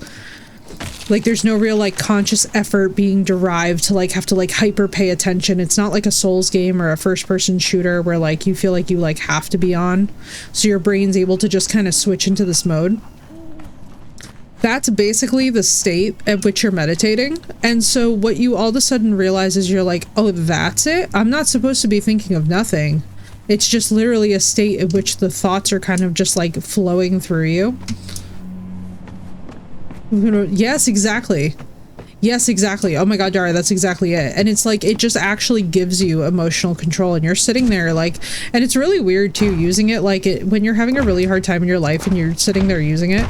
It's so hard afterwards to still be in that same state of like heightened emotional distress. You kind of just like start to look at yourself and you're like, well, damn, like, do I need to be doing all that? Like, I guess not now. And it's very, like, instead of feeling very, like, judgy towards yourself, it actually feels very relaxing because you're just like, oh, I don't have to do that anymore. And this realization kicks in that you're like, oh my god, I've been choosing to suffer. Like, there's this weird cognitive thing that happens for you where you're like, oh wow. Oh, suffering's actually optional. Oh, I see. Like, I actually had this moment with myself where I was like, I've been choosing to suffer about this dweebus. This is what I chose to suffer about, not like, you know, like world hunger or anything. I picked a dweebus and I really said, let me go suffer about it. I was actually so butthurt. I was like, did you know that I have never disliked anything more in my life than the fact that I sat there weeping over a dweebus?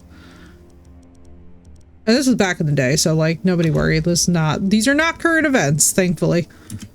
There shall be no weeping from my eyeballs, because I simply do not bother. Good night, Cray! I hope you get some good sleep, dude. Here comes the hatchet. I'm gonna keep our stone stuff in here just in case we need it. I don't think we're gonna need it. He kinda scary. Alright, let me put these mushrooms in here before I forget that these mushrooms exist and keep on eating them. I keep on giving my poor girl food poisoning. The fact that she is not just, what does that mean? That music was horrifying. I was like, that was a very, peculiar sound, if I do say so myself. What do we need this for? Alright, so we needed this and dried wood. Alright, we need to get to the drying rack eventually. We don't have... We have 4 points available. Furniture maker. Let's just get this for now. Yeah, that'll be good for us. I have all the DLCs, by the way, too, for this. Craig, get some good sleep, dude. All the DLCs, so we've got all the stuff. Good night, Samish! Give Nigel a big kiss for me. He's so cute. I was like, oh my god, the baby. Jump burpers. You're gonna make me a cat girl. Which is high praise, because it's hard to do for me, because I have had, very physically violent altercations with cats in my life, where I, like, got my legs ripped up and stuff. Like, I don't know why, man. When I was a kid, I was like the kid that cats like to climb like a tree. It's not like they were like going after me like that way. It was just one of those like, oh, they don't realize I'm not the cat tree kind of vibes. This is what you get for having chunky thighs and a butt when I was a kid. Mwah. Big kiss. Big kiss. And don't worry, Raj is a cranky little man as well. He's a very big sweetie. And he gives you a kiss right back, I am sure. Oh my god, you guys, Raj is so funny. He did not have an appetite from the gabapentin, and the poor thing, like, could barely stand up. My mother was so beside herself about this because he was just like flopping over, and she's like, what's going on? I look up what the gabapentin does, and Sandwich, all I will tell you is that, and this is the note that I wish you good night on, I kid you not when I tell you that I have never chucked a medication out so fast as I did with the gabapentin. I was like, nope, we're not dealing with ataxia coordination problems and all this other stuff. I was like, this dog has enough problems right now as it is. I am not going to also ask him to please bear with not being able to stand on all four legs. It's shenanigans. I love it. I love it. Oh, so is Raji. He's just mischievous. But it was one of those things where I'm not even kidding y'all. The look on my face was so legendary. My mom just like, she was like trying so hard not to like abjectly start laughing, but she was like, she knew the look on my face when she saw it, and she was like, oh, she's about to chuck that out. I was like, we are not doing ataxia on top of all of this other crap. Like, I can't just have him flopping sideways and like not being able to like sit himself up because of the gabapentin, and then he's like twitching and jerk. I was like, you know what I was like, what if, hear me out, what if we just said nah to all of that? A box of wheat thins. Oh my god, he has good taste. He has good taste because, excuse me, those are delicious. All I'm saying is young man knows what he's about. He said, I want that good. And you know what? I get it, because that's honestly a relatable mood. I was not sure if I was under attack. Sometimes side effects are too much for some, yeah. You know what it is? It's like, it's such a useful drug, but it's one of those things where because of his chemo and because he's also on the heavy antibiotic, I don't know if he's just having more side effects because of all that. So I'm just like, you know what? If we don't need it, let's just not zonk him out. You know what I mean? Because the poor creature was so zonked out, he could barely function. And I was like, yeah, no. It was good for the like first early days when he was like really feeling the pain and stuff. Now he's like pretty fine. Or at least he's fine enough where it's like he's passable. So I'm like, okay. Started barking when he smells it. Oh, the baby. Cavaliers, man, they have got the most entitlement stuff ever sometimes. And I love it so much about them because Cavaliers will absolutely let you know that they feel that they are little people. They feel deeply disrespected if you do not acknowledge them as small people. They are people. They are children. And they will let you know that they are children. And they will 100%, they are like the perpetual child that will riot. Does not matter the age of the Cavalier. They will riot if their parents are not giving them maximum attention. What I love about Raja is that he will give me the hardest time or he will actually give anybody the hardest time until he sees me crest the hill. The minute he sees Mama come up, he's like, all right, cool. We're good. I'm fine. Nigel feels like he's Napoleon. Oh my God. Maybe he is. Listen, if anybody deserves to be reincarnated as a kitten, it would definitely be Napoleon. Man suffered. What's up, Vault? It's good to see you, dude. How was you? Doing a little Conan building. A little late night Conan. Try to be surprised that I'm building another massive fortress. Try to be surprised. It's real ugly to start, but trust the process. Trust the process. We're gonna get there. So basically what we're doing is we're building directly up the side of the mountain, and then we're going to be building into, so you see all these snowy hilltops? We're going to be building all the way up and into that. Especially as one of my spoiled ass cats, right? Oh, right? That's a vibe. That's a vibe, Sam. That's a vibe. Me with Raj entirely as well. So far, so good. I cannot complain. I'll tell you right now, I am very relieved that I was just telling Sandwich this. I got Raja off the gabapentin today because he was dealing with ataxia in addition to all of his other stuff, and there is nothing like watching your animal not be able to walk to make you just absolutely lose all sense of sanity. Like in that moment, I had a Joker moment where I was just like, oh my God.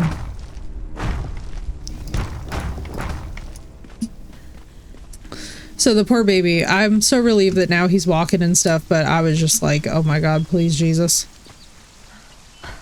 God needed to take that wheel before I did, because if I did, I was about to crash that car. You know? Sometimes. Yeah, this is gonna be a project. We have to be real patient with how this one's gonna look.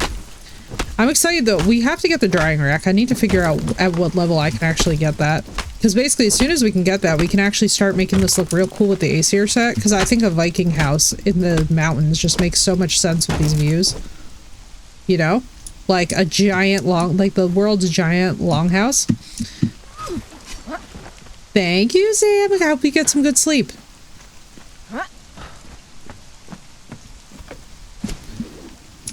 And I will see you tomorrow. Yes, and thank you for that shout out for Wolf. Hell yes. Into their digital tavern of fleeting illusion. Ooh, very nice. Frosty Tools did good for you. We love to see it. Why do I need... Flotsam, why are you making me use that? Flotsam is so rude sometimes, I swear. Alright, let me see. Where's my... How many do I have? 7? What do I need for this? I really need my... Did I need the cauldron? Was the cauldron the prereq? No, I already had the prereq, I thought. I bullied him a bit in his last stream. Oh yeah, oh, totally not. Totally not. I don't know what you mean. Of course. Waiting for the train to arrive? Good luck, Vol. Good luck, and don't worry, I totally get it. When you pass out, my friend, you pass out, and do so with ease. Because your girl gets it, trust me. I'm like, oh my God, this last week, my sleep has been the most chaotic thing. I had 1 glass of wine on Valentine's Day, and I had the kind of nightmares that you, like, usually get when you visit the Benadryl Hat Man. I was like, the hell is this? Oh, it's good to see you. How you doing? I'm loving being on this time frame because I feel like more of y'all are just like, wait a minute, she's here. I'm like, I am here. Confusion of confusion. I've arrived. Remember, you have to thank you. Speaking of fucked up sleep schedule, right, Odin? Oh my God, dude, right? Bro. Vibe. Looking forward to the week is always a good vibe too. I love that. I absolutely love, like, I love the positive mentality going into the week ahead. You know what I mean? Especially like the work week. Sometimes it's rare. Yeah, we got a Dara here. Oh my God, Odin, we're doing another gigantic fortress build. You've arrived. You've arrived at just the right time to have a fucked up sleep schedule. Why do I feel like it's been a hot minute? Because it has. Life has been lifing for everybody. I've got to tell y'all that one of the things that's so crazy as we all get older is how life just lifes. And all of a sudden, and it's the craziest thing, like, you'll go from, like, constantly having your friends around to, like, all of a sudden everybody's just busy. And it's not beef. It's not whatever. Everybody's just really hella busy. And, like, they don't even want to be. And they're, like, looking around their own lives. They're like, oh, why am I busy like this? And I'm, like, busy like this. I thought me and Shaka were dating. Wait, that's actually amazing. Wait, that's actually hilarious. Phoenix, let's go. That's actually hilarious. That's how you know. See, that's the thing, though, with mods. Is, like, that's how you know that you're a staple. For many reasons, right, Bald? Oh, dude, life is absolutely insane right now. I feel like every single person that I know is just varying levels of, like, looking, like, focused and stressed out, and I'm like, I trust us all. Life is being life. Oh, dude, especially these days. I just have to tell y'all, like, I'm not even gonna hold y'all. We have possibly in the dockets this spring at some point another charity event that I've been wanting to launch for a while, but I've actually got to, I'll be honest with you guys, I've actually got to feel it out just with how busy everybody is. I'm like, I don't really want to throw a charity event into the middle of us all trying to sort shit out and, like, groceries being completely inaccessible. So it's kind of one of these funny things where I actually, like, emailed this guy back today and I was just basically like, look, man, I was like, I think you're great. I think that the cause is really great. I think that whatever's really great. Honestly, the world's kind of insane. Like, I'm not gonna lie, like, obviously, I think more than ever, everybody needs help, but like, I think also one of the practical ways that we all help each other is just by like taking it easy with each other, you know? Like, it's kind of one of those things where it's gotten really funny for me, but as I get older, I just realize like, sometimes the best gift that we can all give each other is just grace. You know what I mean? Grace to have a shitty day. Grace to not say the right thing. Grace to not do the right thing. Although she'd say I finally felt at least somewhat well enough. Oh my god, Odin, I'm so sorry, dude. I hope you're gonna be okay. Dude, I hope to God that you are okay, that your immune system's okay. I just want y'all to know that what I've been grappling with in the background, and I'll have a little transparency with you guys, is what's called post-infectious IBS. Now, I didn't even know that this was a thing, but when we got rid of the parasitic infection, basically my body, for any time point up to a year after the parasites are gone, which by the way, nobody told me, none of my doctors told me, when I tell you, all of a sudden one day I just had like splitting pains in my abdomen, and it's like, oh, congratulations, you have post-infectious IBS. I'm like, you mean that this just happens after parasites and nobody told me? Like, no idea. So, thanks. That doesn't help me. But they were like, well, there's only like a chance that you're going to develop it. Like, and I was like, well, I'd like to have known the risks. Now, I'm not saying I would have kept around the worms, but I'm saying that like, when you just get your health back and then immediately life is just like, congratulations. Would you like to, do you like to not have your health back? You're like, that's insanity baking. Technically, I still have it back, but it's one of those things where it's like, it's a bit of a moving target. So, Odin, when I tell you that I feel you, dude, I feel you. I've just been in the weirdest state where I'm like, can I eat this? Can I not eat this? I think we're gonna find out in real time.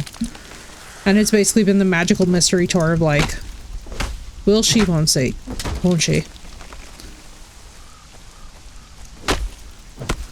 My agoraphobia is restraining you. Odin, I'm so proud of you. Dude, hang in there. I know it's tough. 28th, maybe I'll be willing to play a couple of rounds of Among Us or Fall Guys with me! Yes, absolutely, Phoenix.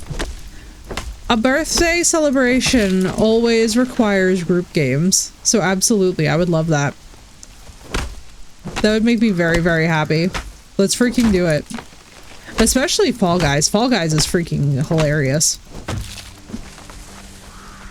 Odin, big hugs for you as well, dude. I hope that it all clears up soon. And listen, I promise you, when I tell you that the reward vastly outweighs the risk every single time, I mean it. Hell yes! Hell yes! And what we can do too is we can all strategize as well in Discord what time. There's the penguins and the bombs! Oh my god. Oh my god. You're reminding me of that game as well, Party Animals. I always think of that one for some reason. You are definitely getting the touchies now, I know. Tori's just like, here we go. Give me all the hugs, right? Oh, I know, right? Dude, I'll tell you guys right now, having good friends, you know how many times, and I've had this conversation with a therapist friend of mine, she's like, do you know how many times that I've realized that people don't need therapy, they just need really good friends? And like real connections around them. And they immediately get better in their mental health, like dramatically, when you have like genuine people in your life that like genuine people, community support. She's like, you know how many times that I'm like sitting here and I'm like, I'm prescribing an antidepressant, but you actually need real friends. Like real friends will fix your life so much faster. Like I gotta tell y'all, when I got my bestie back after like a year of like the world's craziest ish, when I tell you how fast that my life just magically fixed itself, I was like, oh, I was out here living in struggle. I didn't even know I was living in struggle. I was like, oh, I see that my life was infinitely more difficult than it needed to be.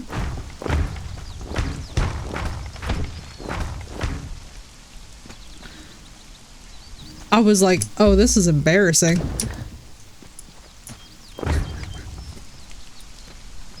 And yeah, ever since, thankfully, nobody's ever looked back. Oh, absolutely. Oh, you know it. Oh, Phoenix. Oh, you know it. We will all be beefing over everything, always. Because that's just how we roll, you know? Oh my god, the lack of symmetry in this is going to make so many people triggered, and I'm so excited to have to like sculpt the outside of this to like match the insane interior. Like the size of this build is going to be so stupid because like the thing is, and like I don't even know how many of y'all haven't processed this yet for the scaling of this. So like first of all, so this is just like on one side, right, going up into, let's see if I can get over here without that 1 star coming out. Come on. Of course, Phoenix. You really think that we would, like, deny you that on your birthday? Come on now. I'm a bitch. I'm not that bad. But, like, this is gonna go up into this mountain, up into that, up into this. Oh, it's gonna be so... The chaos of this is going to be so unparalleled. Just pulling this off is going to be the kind of insane endeavor that only a masochist chooses, but you all know me. Oh, per se, in this awful... Dara, I'm so sorry. What? What? No. Like, honestly, sometimes, too, the mental health expert's advice, it's just like, yeah. Like, I'm not even gonna lie to you. Like, sometimes, too, like... And I'm not even kidding you guys. So much of mental health is also, by the way, your physical health. Like, if you're having physical health problems, just please understand, like, that can be contributing sometimes up to, like, for me, my physical health with the parasites was contributing 85%. So now it's, like, really cute. So I get, like, anxiety light. I get, like, depression light, where I'm just, like, I'll wake up and I'm, like, sad. Like, I'll text Vald or I'll text Callie and I'm literally just, like, I'm sad. I'm just, like, this is so funny. Like, do you understand the level of depressed I was before? Like, this is so cute. Like, what is this crap? I'm like, oh no. It's like when you go back and you listen to your, like, teenage emo music and you're like, oh baby. Oh, I've leveled into black metal. Like, oh no. That's exactly the specific emotion set that I have at all times, is that I'm just like, oh baby. Oh baby. Oh, how cute. How absolutely precious of us. And it's not like, and I don't even mean it in like a condescending way. I literally mean it in like a, this is actually adorable. My life is so fine, like, compared to where it's been. She was a sophomore and went to college. Oh my god. Longer with a career for viewers. Swear they got married and moved back to North Jersey and my life has been 10,000% better. Yep. Yep. Marissa, that's exactly it. Because you know what the God's honest truth of it is that we are beings that are meant to be social. We are meant to be social. We are meant to have friends. Anytime that, like, you see somebody and they've just been, like, super isolated from their friends and they're talking about being miserable, bear in mind, please, that that person is probably exclusively miserable, in part because they are being isolated from other human beings. Like, sometimes human beings aren't good for us, right? Like, when we talk about, like, cults or we talk about, like, dangerous situations or abusive situations, obviously these are exceptions, but, like, for the most part, we are creatures that are meant to be around other creatures. We're not really meant to be in situations of vacuous isolation. And usually when you see that, there's something deeper going on there that's like sad and concerning. Like even for those of us who don't necessarily live the house, our online communities are everything. You know what I mean? Like you don't see somebody online for a really long time, you actually get really worried about their like physical well-being, their physical safety. And you're so right, Marissa, too, because it's like, let me just tell you right now, like when you first have that experience, what's up, Deshira? Conan the Librarian going? So far, so good. We are building yet another mountain fortress. Trust the process. The outside's real ugly for right now. But what we're going to be building up into is these snowy mountains. And we are just going to make a giant... I'm thinking of going full-blown Helm's Deep vibes with the exterior. We're going to see. We're going to see. We're going to have to sculpt the exterior, which is going to be crazy after the fact, which is just going to be nuts. Also, Deshira, I have to tell you, you might appreciate this. So you know how I had the parasitic infection? We got rid of it. Well, now I have post-infectious IBS. That's what I was trying to say last night, that I was, like, not having good English about. Because I was like, yeah, I'm sitting here dying. So I just have to say, I felt so seen and so heard. Last night I was like, God, this is such a mood. Like, have you ever just had a struggle in the moment as you're like hanging out with friends and stuff and you're just like, dear God, The Canada blows. Well, we spend a lot of time gaming, video chatting the weekends. Oh my god, that's amazing. Oh, Odin, yes, that's a vibe. Right? Dude, I felt so seen. I just have to tell you thank you, because I felt so seen and so heard with that. I was like, dude, I straight up, when I tell you that nobody told me I was gonna get post-infectious IBS, I'm like, that's a thing? That's a thing? Why is it a thing? It's like, it can happen if you get really bad food poisoning, which, by the way, guys, so like, heads up, if you get really bad food poisoning, and this is why, another reason, by the way, to be very careful where y'all eat and to be very choosy about, like, you know, ingredients and all that business, you can get it just from a really bad round of food poisoning, which is really insane. And I'm so sorry, guys. I know, it's so hard. Long distance is one of the hardest things. Didn't live where we did? Odin, all I'm hearing is reason to move. All I'm hearing, Odin, is motivation to move. All I'm hearing is more motivation to just flee for your lives. Fly, you fools, as Gandalf says. You don't have to motivate me too hard, you know, if I just, you know, the second that this Italian citizenship goes through, I'm basically gonna throw Marissa over my shoulder with her bestie, with my bestie, and we're all just moving to Italy. I've just decided. 3 kidney stones, it took 2 weeks to pass, right, Knight? Oh, dude, Knight, kidney stones are on such another level. Breaking glitch, I'm redoing a zone. Oh, Phoenix. Not crashing out, but so annoying. I'm so sorry, dude. Remember they said she was gonna smuggle me to Canada so I can live with them? Literally, Odin, you better take her up on that. Ish is getting crazy here, so like you better take her up on that, you know? And I'm so sorry, but that's such a vibe, yes. That's a freaking vibe. Let me just tell you, I understand that one. I had the worst pain. Oh my god. The worst pain that I think I've ever experienced in my life involved that. Becoming a citizen there, is it? I don't think you have to speak French. So I can't imagine that that's an issue. Is it the... Unless they change it. Oh, it might be different for Quebec though. I know that Quebec can be a little bit intense. It's provincial. Okay.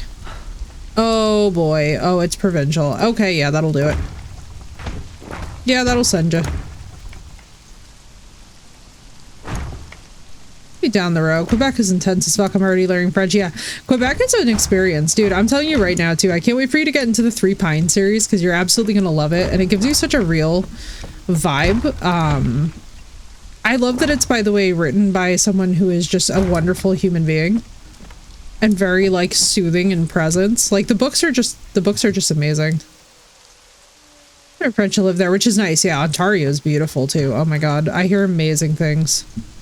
Amazing things. I love Canada. Personally, like, I was always going to go to Calgary. I was going to be studying at U Calgary for the longest time, back when I was with my ex, like, a couple of years ago, and I'm not even gonna lie to you guys, like, that falling through, I think, was actually one of the sadder points of my, like, academic history. I was like, because if I wasn't gonna go to Bloomington, I was going to go to Calgary, and unfortunately the way that things worked out, it just really couldn't be, and I'm like, man, I have regrets. That could have been such a beautiful experience. I wholeheartedly accepted. Yeah, vibes, yes. Also, Canadians are just wonderful, lovely, welcoming people. Very, very bright, very sharp, like, very cool wits. Like, everything that I've experienced from Canada has been good vibes. So, like, believe me when I tell you, like, I'm one of those, because, like, my family, I don't know if you guys know this, but my family on my mom's side is actually Native Canadians, and so we are, like, very involved with kind of keeping an eye on what goes on in that zone. So that's another reason why, like, with current events being what they are, if you guys have seen me looking more stressed than usual, it's just all of that. Do 100 level war crimes, right? To sure, they're like never angry, but then when they are, it just goes absolutely off the rails so fast. Like, that's one thing that I have to tell you guys, that, like, even with our current events, the way that I was tee-heeing was, like, not even funny, and my mom was like, why are you tee-heeing? And I was like, you know exactly why I'm tee-heeing. I was like, I know history, Mom. I was like, this is not the group of people that y'all want to piss off like this. It's really not. Like, honestly, I'm like, there's people that you want to tick off. There's people that you don't. For y'all to get Canada pissed at us, that's got to be pretty damn bad, you know? No way, Deshare, that's wild. I almost wonder sometimes if like some of our families would have known each other, because like my family were the first in Labrador and Nova Scotia to settle there, and the first explorers who also settled Maine, like very much like the first people in the region, period. And they blended with the indigenous peoples. So like when I say like first people in the region, I mean like first people in the region on two levels, right? Like number one, the indigenous peoples who first settled there, and then also the indigenous ancestors and colonizing ancestors who intermingled with that population. So it's really fascinating. Like we have a very, very elaborate family history. Second wave settlers to be settled in the state of Virginia. Oh my god, well, that's awesome. I wonder if they have like monuments or statues.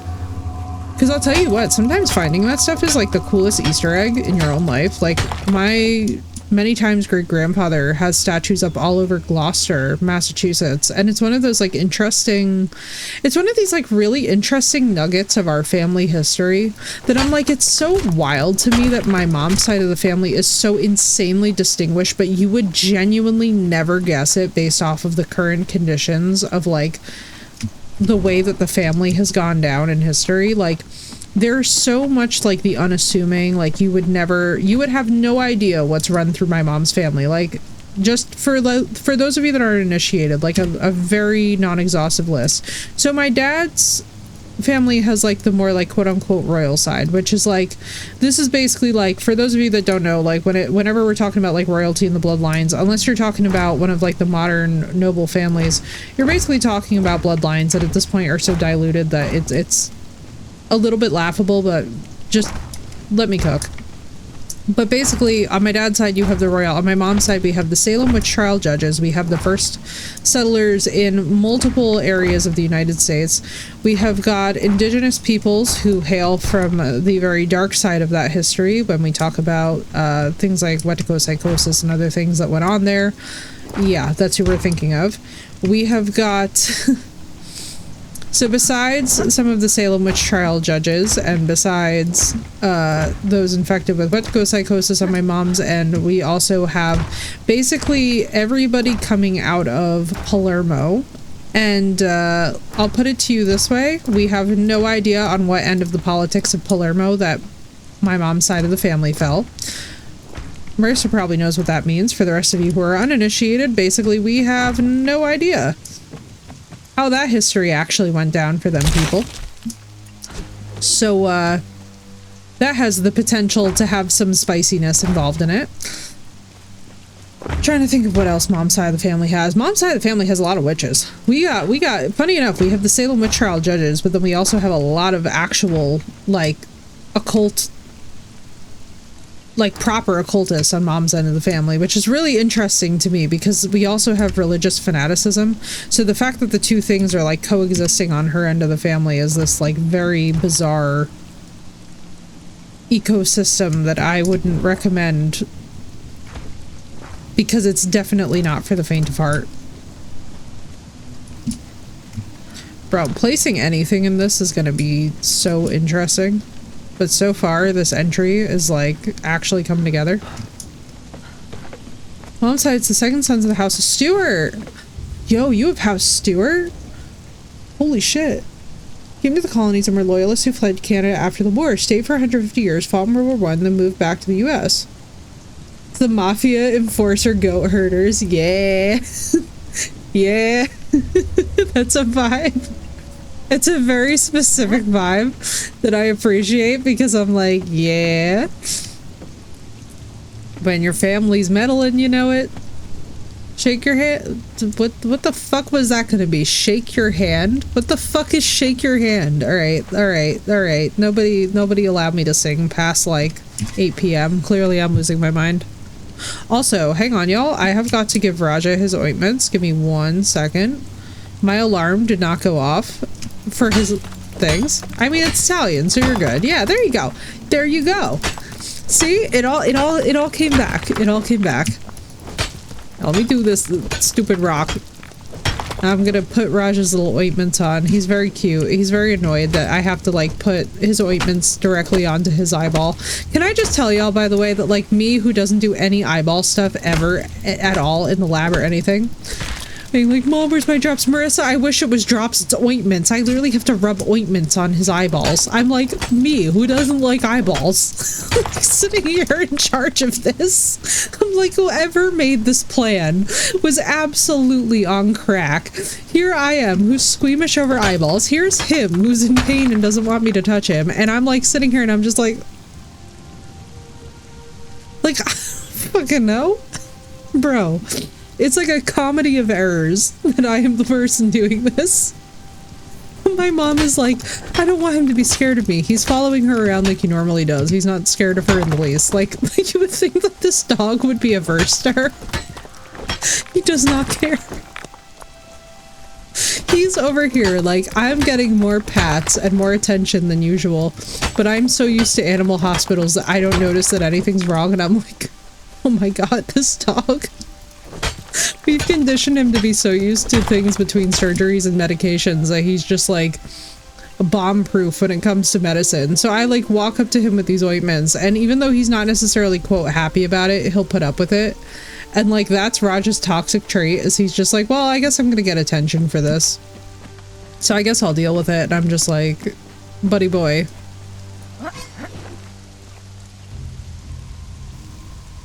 Alright, hang on. Sorry, that noise occasionally scares me. Alright, hang on. I'm gonna put in his drops. Everybody, check out my character's boobs. They're decent boobs. Really are. Hang on, just gonna eat a bunch of gruel. There we go. Accidentally. We'll continue 3 seconds later. Oh no, Phoenix, the poor baby. Cavaliers do get themselves in troubles, right? Right? Them things. Them things are going on. Alright, I'll be right back. Booty.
He is such a perfect munchkin. He really is.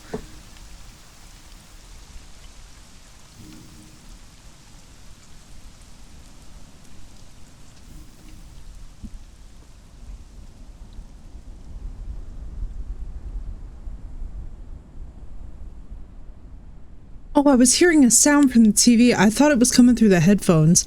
I just got so freaked out. I was about to be like,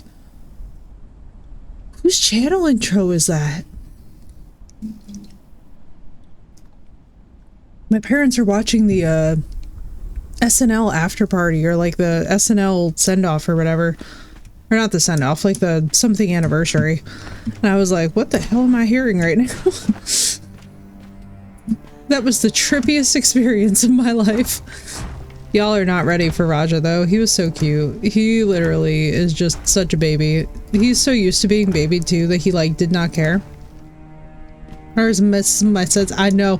I'm already going nuts. I don't even need to bone my sleep schedule. I'm out here just straight up. I'm out here just straight up raw dogging sleep deprivation like it's nothing. But you know something? It's worth it for the fortresses. Oh my god, I'm just realizing too that Deshera did not get to see before the OG fortress, so you're in for a real serious treat, because the fortresses that I build are always to scale and are always ridiculous, and we're going all the way up into them white yonder mountains. This is going to be insane. The size of this build alone, depending on whether or not we decide to do the front version of Helm's Deep, like basically all of this, so all of this right now is just getting a structure down. Right, Dre? For once it's early. And Press is like, Dre, I want you to pretend to be surprised that I am working on yet another fortress. Don't worry about the front of it to speak of. We're gonna have to remodel all of this and get our proper material choice and all that business. As you guys know, I'm like a sculpting queen when it comes to fortresses. Dara remembers. Dara was here. So all of this is going to have to get like messed with and tampered with, and then we need to have battlements, and then we have to have outer walls, and then we have to have, oh my god, we have so many things that are going to have to happen here.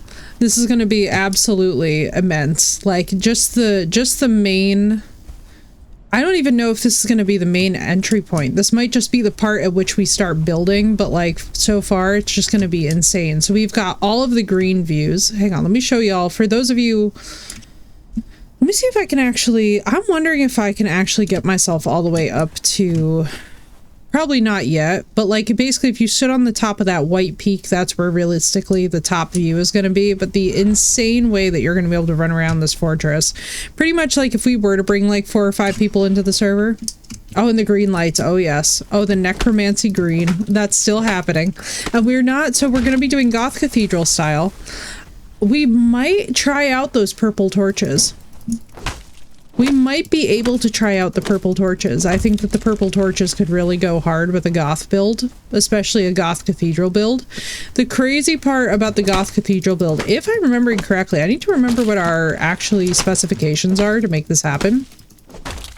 We're going to be doing an insane amount of materials grinding. Like basically our one little furnace is going to be working overtime, but it's going to be fine because like basically in this build, I actually have to tell you guys, it's actually not so bad having to harvest the materials ourselves. Because I'm not going to lie, the production time on things in this game is actually quite satisfying. So like there's always something that you can go off and do, whether it's switching from building to smelting ingots or whatever. Like at some point we're going to have an insane amount of that to be done.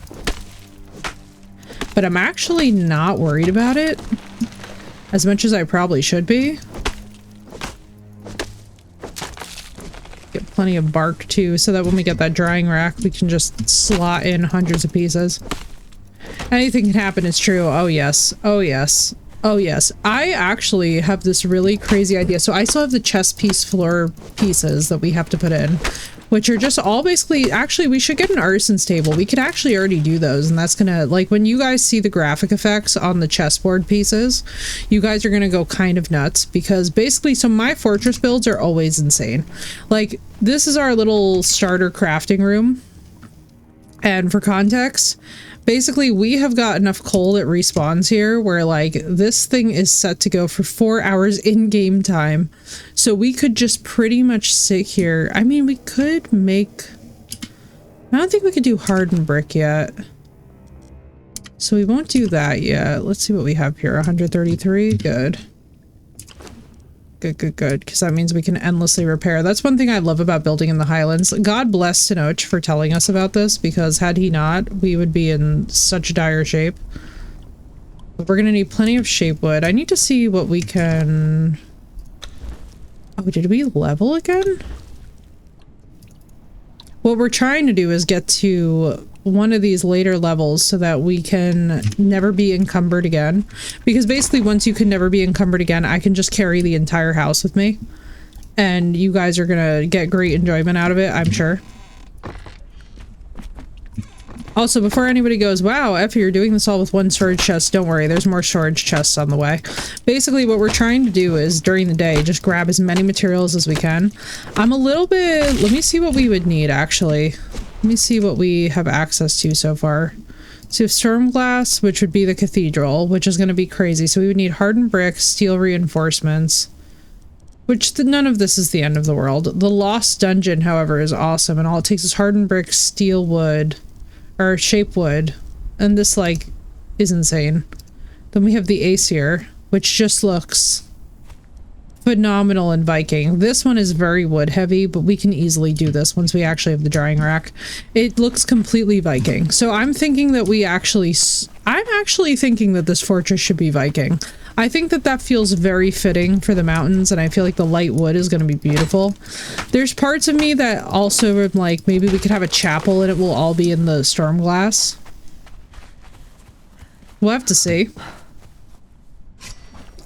But I feel very much like we could totally see this happen, you know? And along the way, we're going to be upgrading stuff. It's going to be, we're going to be getting so many levels just from building. Like, forget the story components.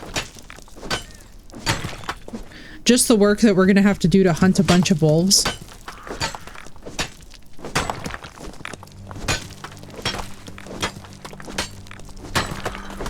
I mean, ideally, actually, we would get the breeding pens. And then maybe we could just breed a bunch of wolves. That could be pretty useful. I remember how we were set to steal them. We used to, like, steal wolf cubs and then raise them, which sounds horrible in retrospect, but, like, it makes a lot of sense when you think about it for more than 5 minutes. I think, unfortunately, we are going to have to kill things in this, though. We are going to actually have to fight the wildlife a little bit. Unless we can stumble across something dead and get prime meat, which would actually be... That could be nice.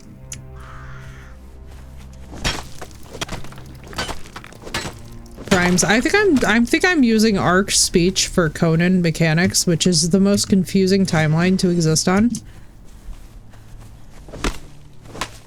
For now, I'm like, we need to just work on getting steel and getting an alchemist bench going, so that basically what we can do is we can make, oh shit, we don't have a good sulfur. Actually, we do. We have the sulfur lake up here somewhere.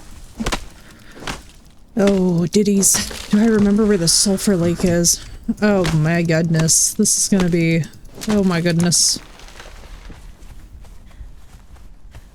We have to have some kind of marker to remember where this place is. Either that, or somebody, please, for the love of God, remind me to write this down. Because otherwise we are going to be so lost.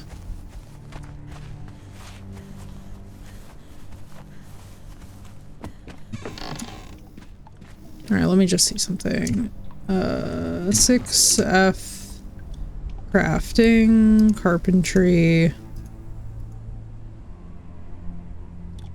Sorcery. Where is the... We would need iron and twine. Let's see. Iron. Ooh, you know what we need? Actually, before we do this...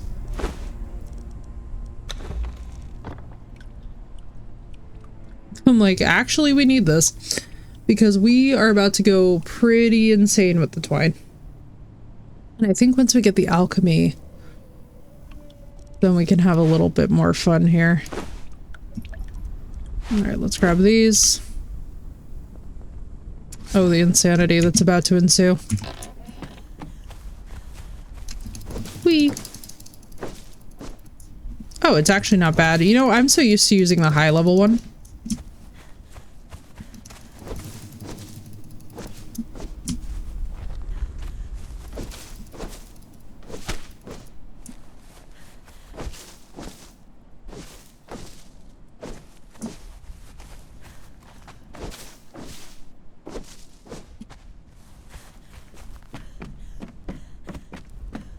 Alright, alchemy bench. It's gonna go like... It's kind of annoying that it won't be next to our forge.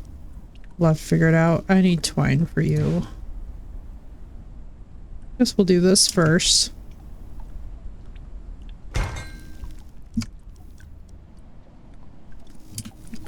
And twine is going to be...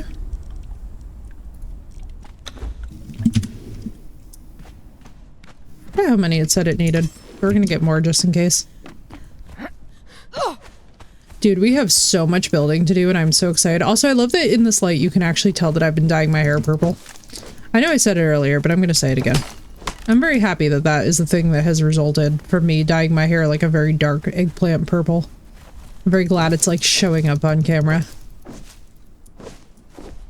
I was like, we like.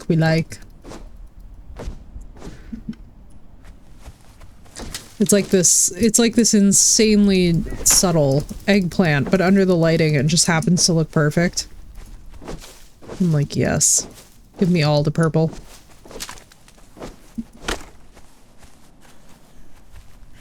Sinnoh, I have no idea. As you can imagine, we're about to build all the way up into that white mountain yonder. We are starting another insane build. I haven't tried anything with the followers, but as I'm sure that you can tell, the chaos is beginning.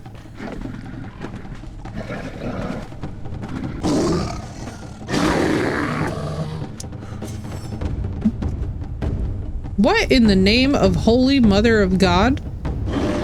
Well, a bear has arrived. Hi, bear. Oh my Christ! Oh my Christ! Oh my Christ! There's a bear in my house. There's a bear in my house. Did he fall through the world? What in the fuck was that? What in the titties? Oh, hell no. What in the name of Jesus, Mary? Well, that was unbearable, right? What in the name of Jesus, Mary, Joseph, and all the saints? Bro, again? Oh my god! That's the specific energy. Can someone kill this bear? I'm tired of being chased, Grandpa! Wolves, mammoths, anything, literally, can anything distract this thing, please? Mammoths, I will literally pay you. I will pay y'all to take this L for me. Bro, how many things could an Effie aggro if an Effie could aggro anything? Jesus of Nazareth, is the entire front yard insane? I don't even want to look behind me. I'm just afraid. I pissed off the entire world.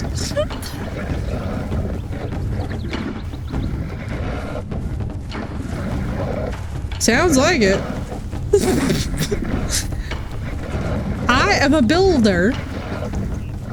I just build things, these idiots. I build things. I ain't even want no smoke like this. What is happening? Bro, why are you so determined to kill me? I have not done shit to you. Bro, this thing is gonna follow me into the realm of the dead. Are we good? Are we done?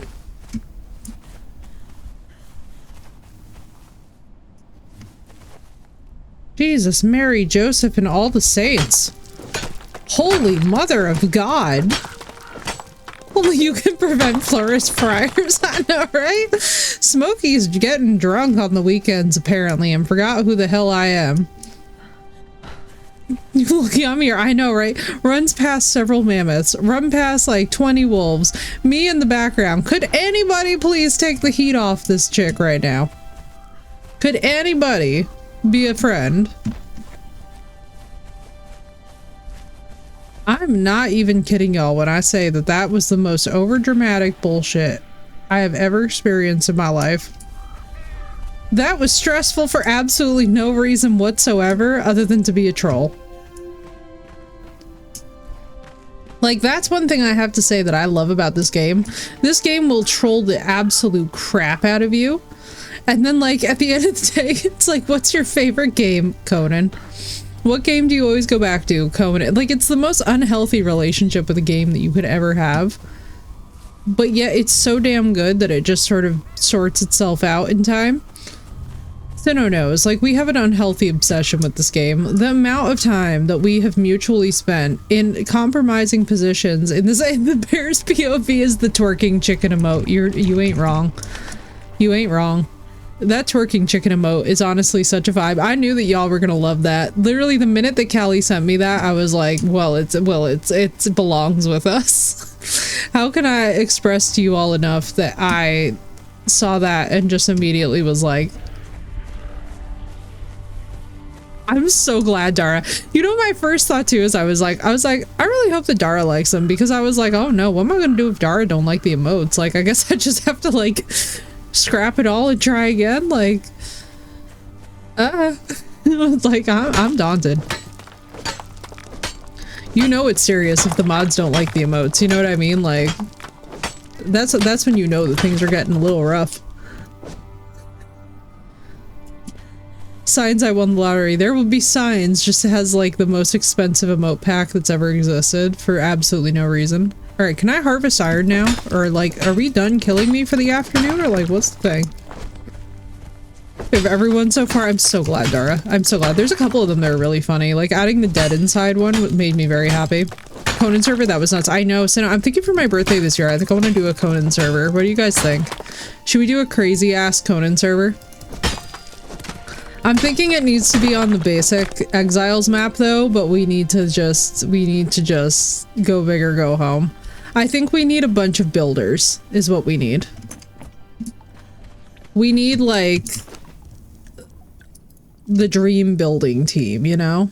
Something truly chaotic. Do I have all my twine? I love how I was doing all of this just to make twine and a bear showed up in our backyard. More weapons, more. Yes, let's do it. Let's form a committee. Let's form the royal committee. And it's better than academic advising.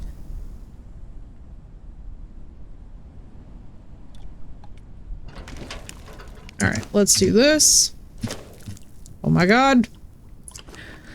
So, do you remember where the Lake of Sulphur was? I'm trying to remember, because I know that I know that we need to do tar and brimstone. Oh, God almighty.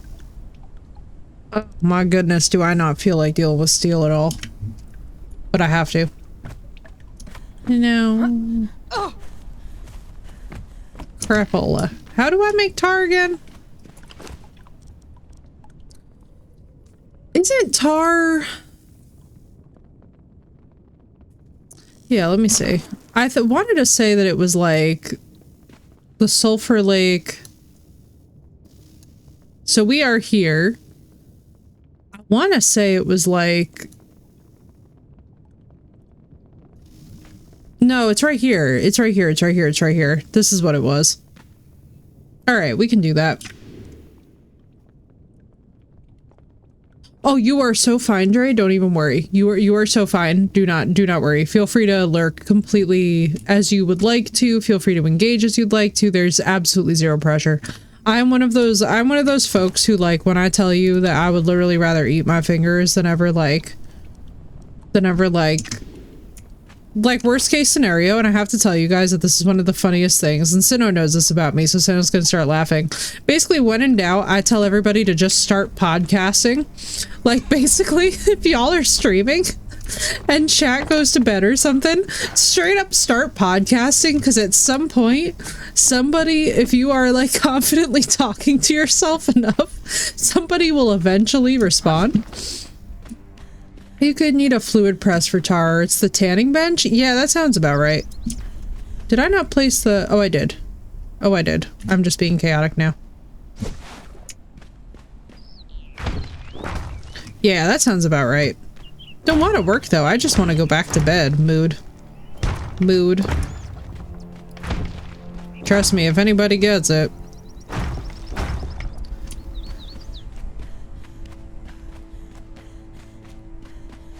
Literally, I just I'm like, just keep podcasting, y'all. All those times that you sit there with your friends and you're like, we should start a podcast. Great. Congratulations and welcome to your podcast of just you on Twitch, riffing late at night.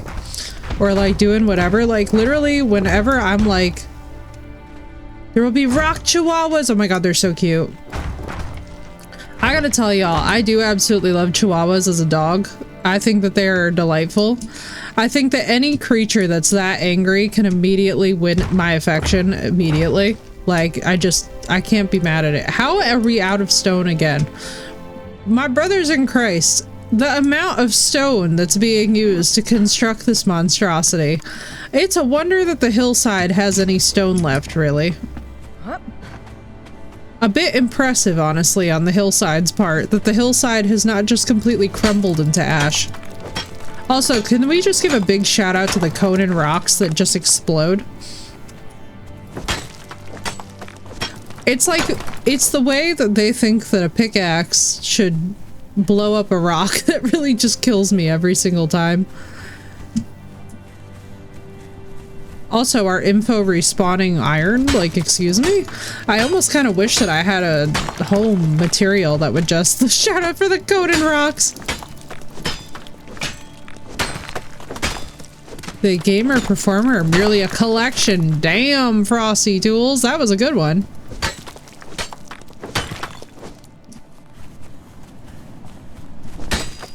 Get some coal while we're at it. I would swear to God that tar...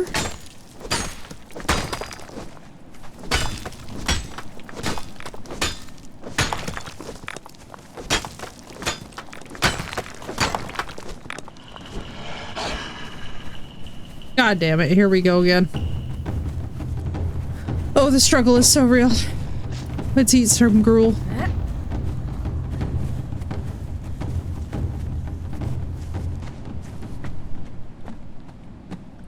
I love how I'm just like, no, and they just leave. It's not you, right? The steel fire is tar and brimstone, you know. It's the fluid press for that. Stone consolidant is a separate thing, and we are going to need hardened brick for some of that. I think. You know what would really be great?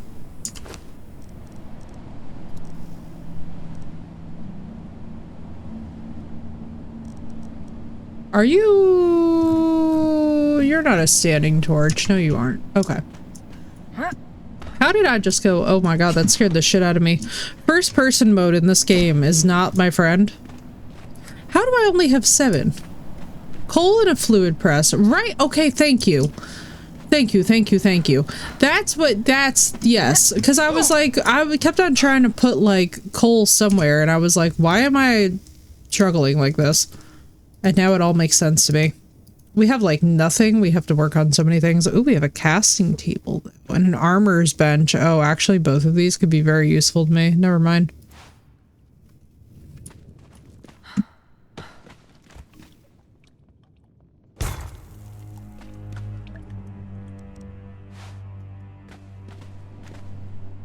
By the way, I love how I'm going to be able to make the gold underwear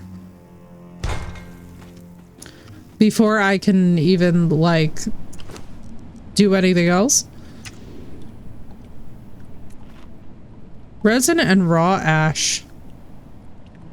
That sounds about right. Resin and raw ash. The alchemist. Okay, hang on. Alright, we got the armors. Good. What else do we need to do?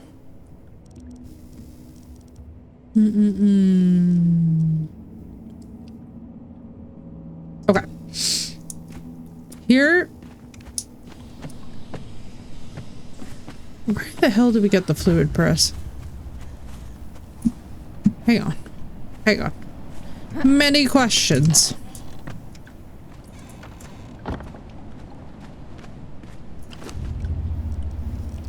Alright, let's do this first. This second. Let's get us some weapons. Not that I think it's gonna do much against these guys.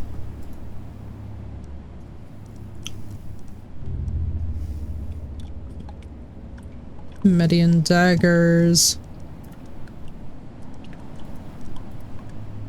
Health damage 14. It's not actually that bad.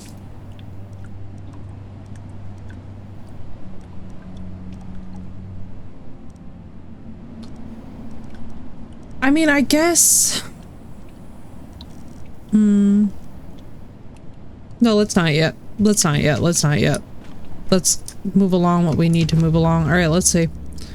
We need more stone, or we could just do 585 wood will only give us that much shape wood. Actually, though, we kind of need this for our experience. Let's just do it. That's actually unhinged, though. I'm just gonna say that for the record. That's actually upsetting.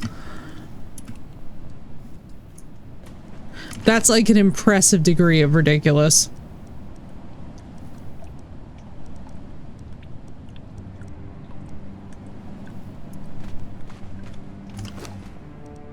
Spoiled gruel.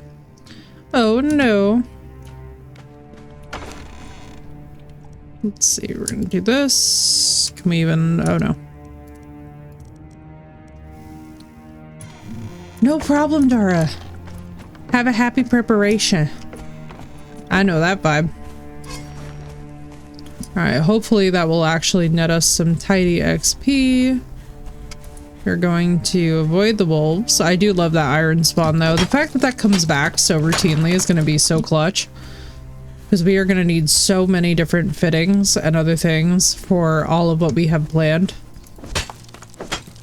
Like, just the scale of what we have to do in sandstone first, and then slowly work our way into getting this outfitted into the final product is gonna be just insane. The grinding is gonna be absolutely nuts, yeah. I do remember, too, that the sulfur was over there. Alright, let's just make our way over there, I guess. Because we're gonna eventually need to make steel stuff anyway.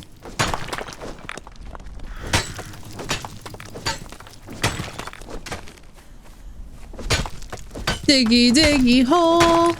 Why, thank you, Miss Marissa. We love to see it. We love to see it. This is the vibes. Honestly, it is giving Return to Moria energy, isn't it? I wonder if I could just like run up the side here and show y'all what we're gonna be doing. Although this morning view is gorgeous. Oh no, no, no, no. Ho ho ho ho. That made my no. God, all of this just makes my booty clench. Please stop making my booty clench. Oh my Christ on a... I officially don't want a human today. That's a mood. Well, we have enough iron to last us into the Stone Age. That is such a vibe, Dre. That is such a vibe. Guys, we found Iron Paradise up here. Turns out that we'll never have to be wanting for iron again. This just info respawns.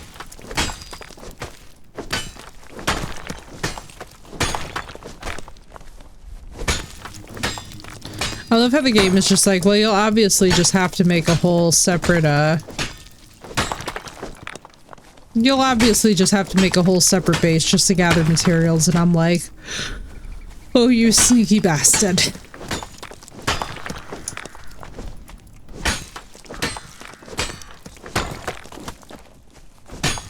Yeah, that's right. I'm also going to destroy my sleep schedule. We're going to have a fun time here, chat. We're going to be destroying sleep schedules.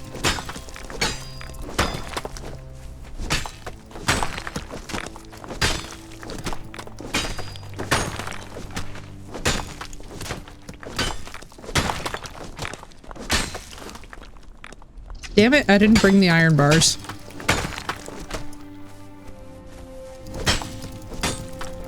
Look at all that coal down there, though.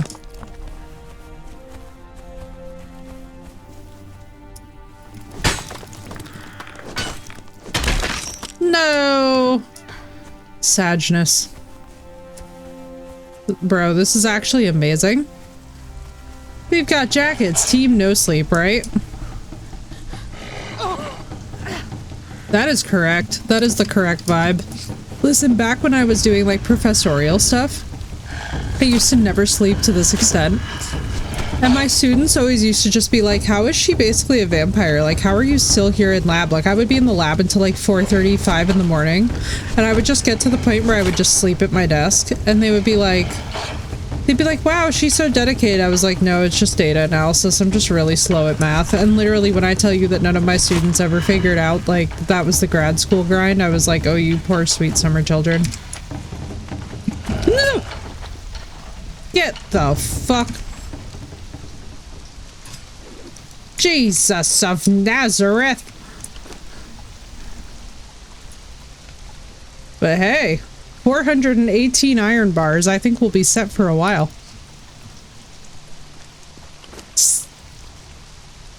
Doggy wants to come in, right? Where I was like, absolutely not.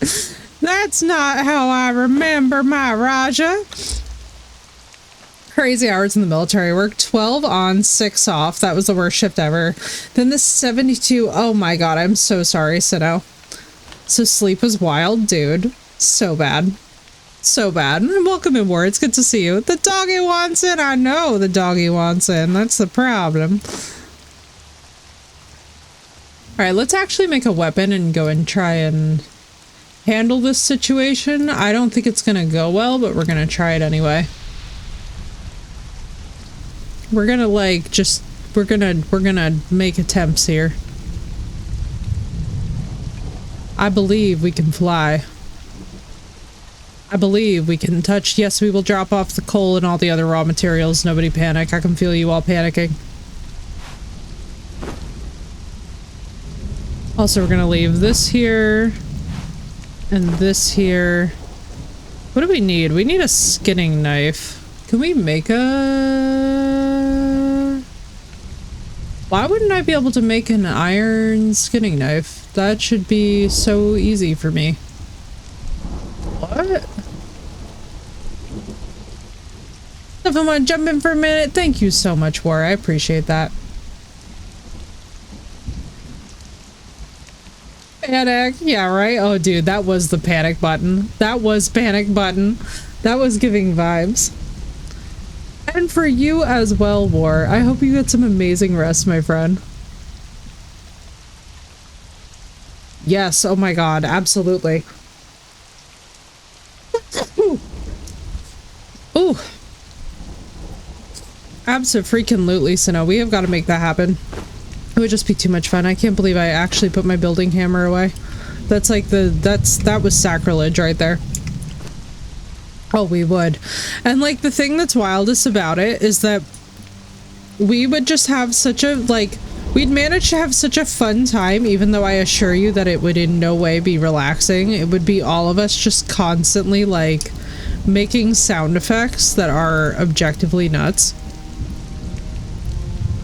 I feel so bad to go after said doggos, but like we must at least try. Ayo.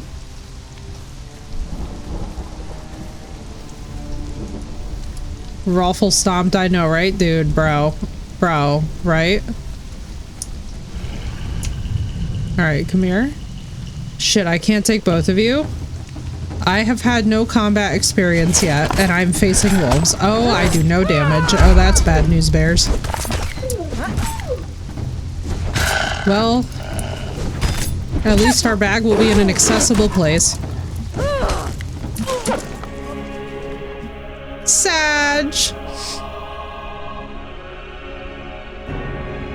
The lamentations of, oh my god.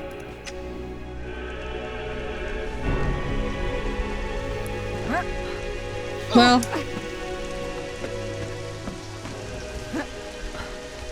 Wow, Sag music. I mean, at least they got a meal. Alright, I can harvest my body, can't I?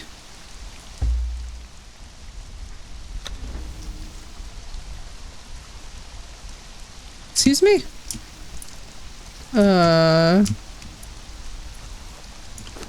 Hello?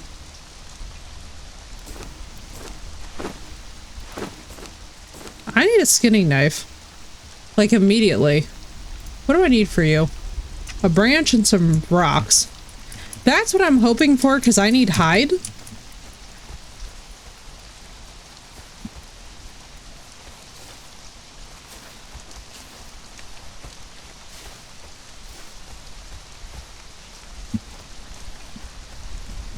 So many Conan quotes to repeat. So good. I thought that that was the drums and not the thunder, and I almost had a heart attack, chat. 20 rocks? Why is it so expensive? I am just trying to harvest my body. Oh, I think I'm about to get human flesh too that I could probably cook up. For me, which is so... Good night, War. I hope you get some good rest, dude. And there's just me who's about to just no-life some Conan. It's fine. Nobody worry about it. I'm sure it's fine and healthy.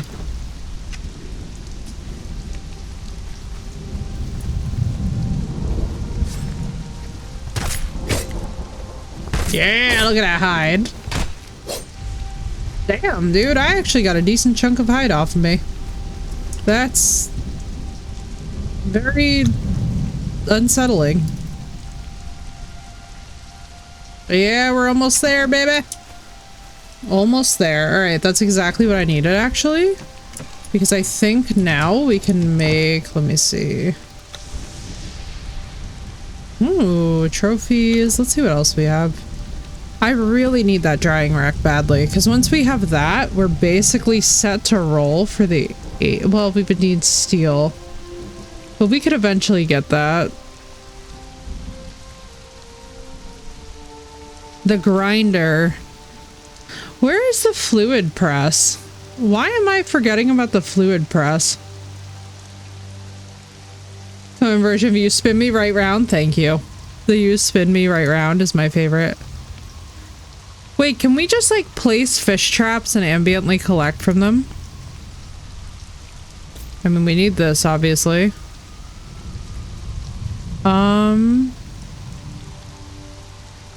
Was it the grinder? I thought the fluid press... No, the fluid press was definitely a separate thing.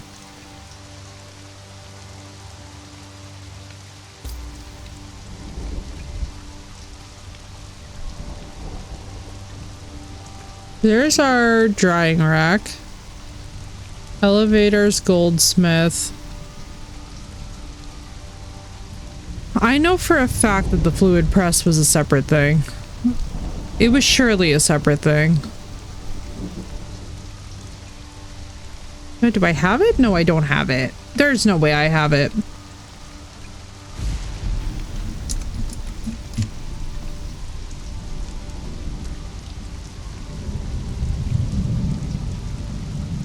Yeah, okay, we're still waiting for that.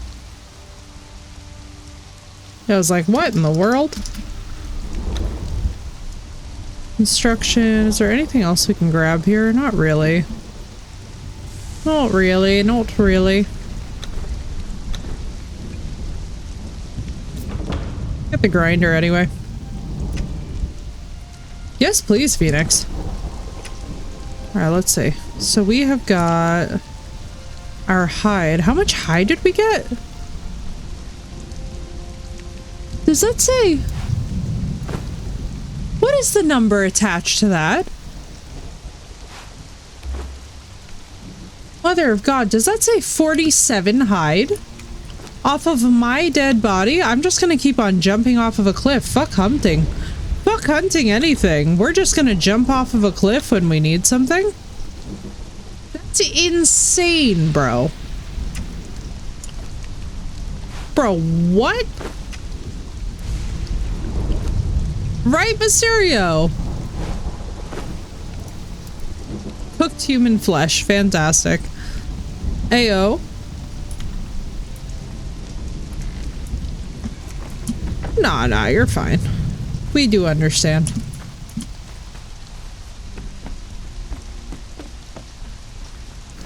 Alright, let's put our bed, like, over here-ish, I guess, because I guess we can just have that now.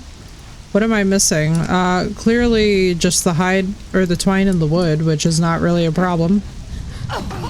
Bro, we are gonna just jump off of cliffs. We are just gonna jump off of cliffs forever from now on.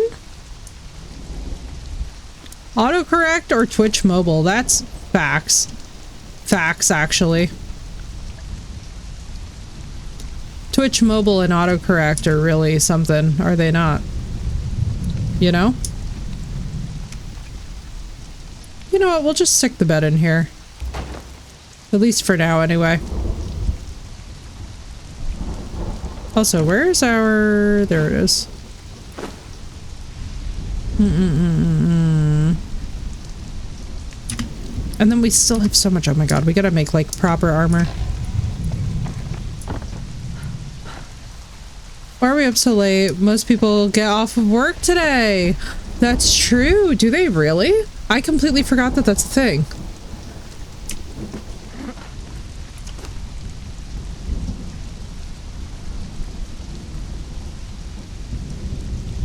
That's facts, Phoenix. I'd be willing to believe that. Hide and twine for this.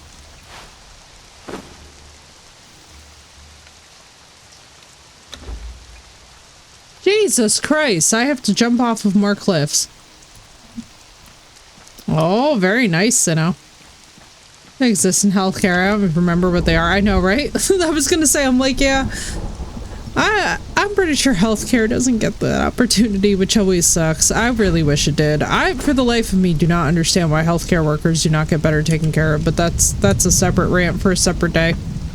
As we all know, I do love me my rants.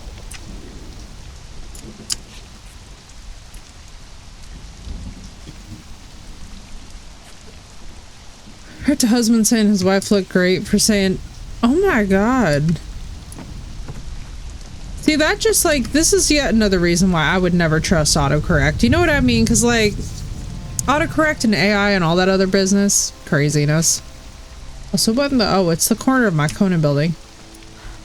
Fit changed to fat. Oop. That is, like, that is so sad and it's so painful because you just know that, like, especially too when somebody's going through, like, body image stuff. Like, one of the hardest things that y'all can ever go through, especially too as, like, couples and stuff, is, like, body image stuff and, like, having those conversations.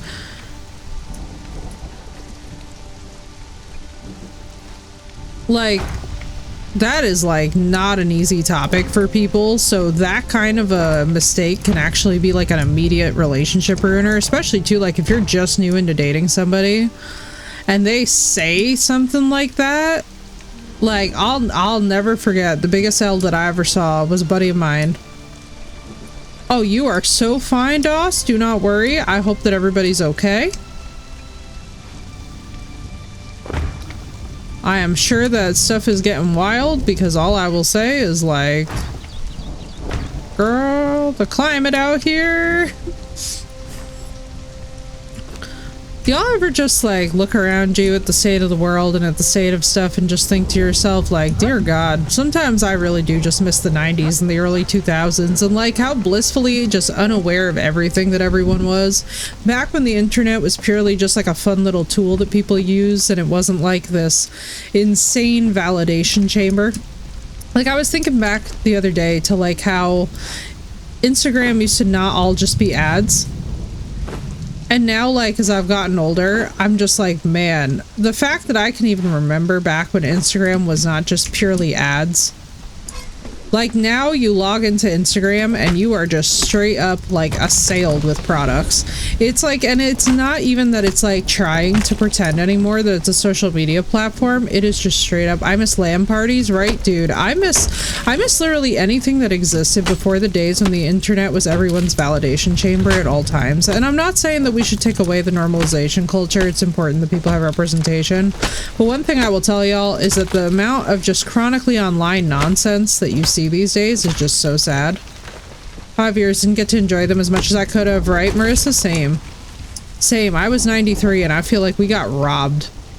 I feel like, honestly, that time period for us where we still got to play outside and stuff, I honestly sometimes feel like we got on the last chopper out of Nam. I'm not even kidding y'all, especially when it comes to things like the dating scene. I feel like we millennials got like the absolute last chopper out of this bitch.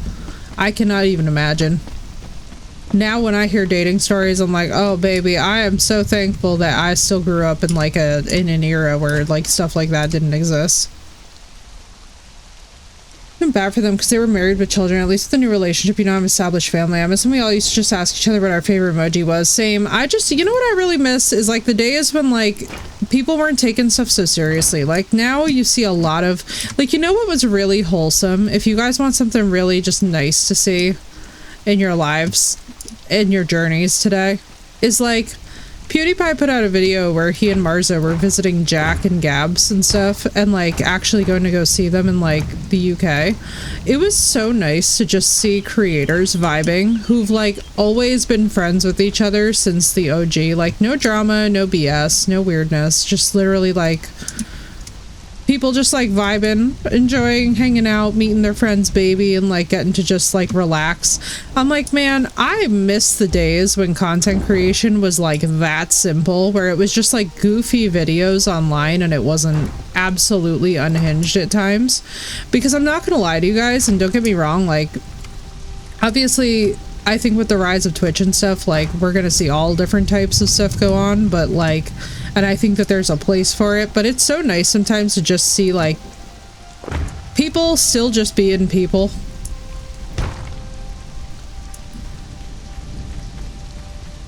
Those part, there's garbage in the sea, they're pissed and Daypool, yo, right? For real. No, but like that garbage flow though in our ocean, right? Hell yes.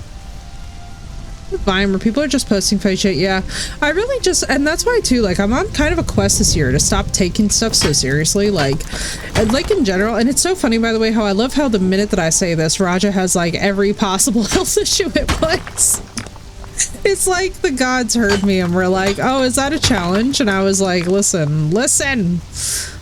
But like, I cannot even lie to you guys, like one of the biggest things that I've been like really kind of like trying to harness for 2025, even with my own content, is like us all just like keeping it lighter, having fun, checking in, vibing, doing stuff like this that's just like mindless good fun, mindless nice vibes, and just hanging out with each other. Like I have to tell you guys that this whole curated content creation bullshit garbage, like, you know how many YouTube videos where you see somebody do the same intro video again and again, and like there's never any soul behind it. Like even the good ones, there's never any vibes. It's just so empty. I hate that. I hate the whole Instagram curated feed culture. I'm like, I would actually rather eat my fingers than have an Instagram that was anything other than like a little journal. You know what I mean? Like, I feel like my Instagram is just like a little photo journal for you guys to like get a little glimpse of stuff like family parties or like Raja or like the art that I sadly make and look depressed while making, but then present very happily, and I'm sure it's very dizzying.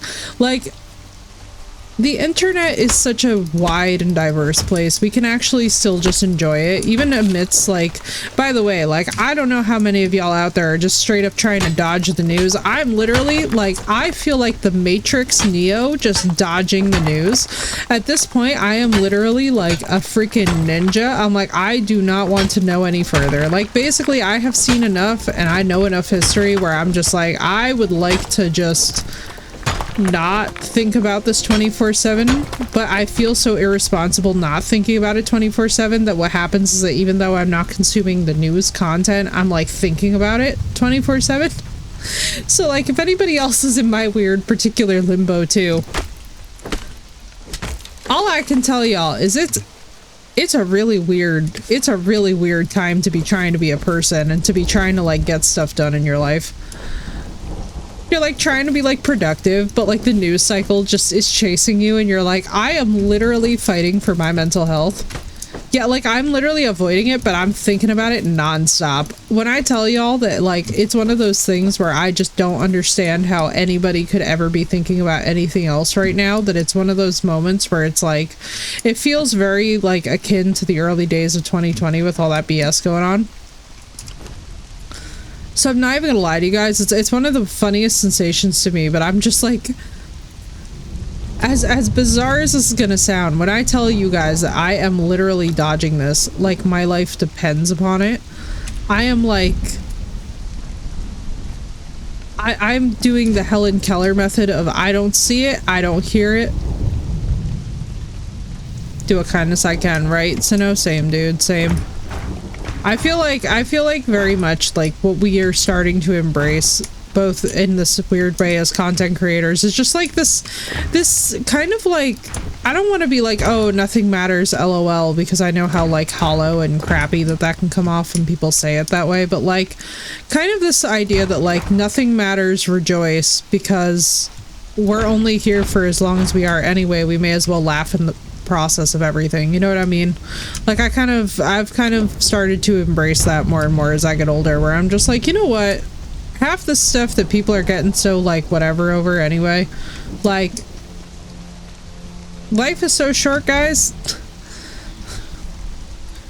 We won't even be here to see how it pans out, you know what I mean? Like, and I don't even mean that in a sad way or a bad way, I mean that in like a, oh my god, like there is so much more to life than all the crap that we have to hear about on the news every day.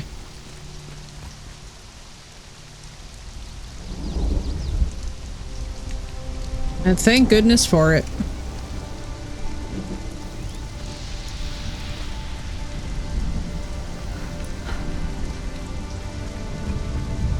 Hear about a whole world of problems. Oh, absolutely. No, and this is my point too. I'm not saying don't care about stuff. My biggest thing is like, we have only so much attention as human beings. If you can't pay attention to every single news cycle, I don't think you should have to. If I'm honest, I think sometimes life is best lived when we honestly don't. You know? Man, the Conan stairs and I have beef. That's all I'm gonna say.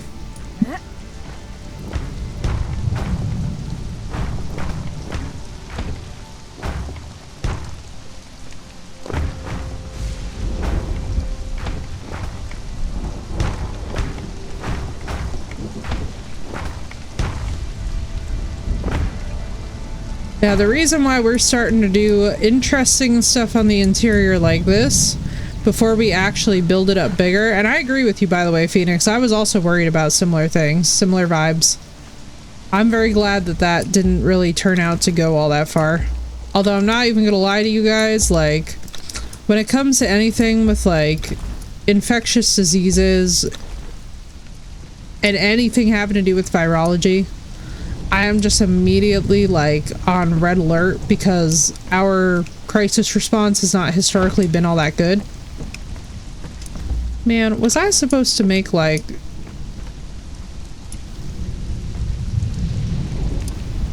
I know, it is. The fact that I am still awake at this time is a true testament to how much of this ish with Raja has just destroyed, literally just destroyed any semblance of a sleep schedule I was enjoying.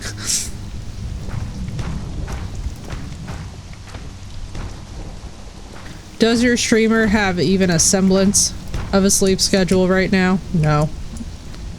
Should that concern us all? Probably.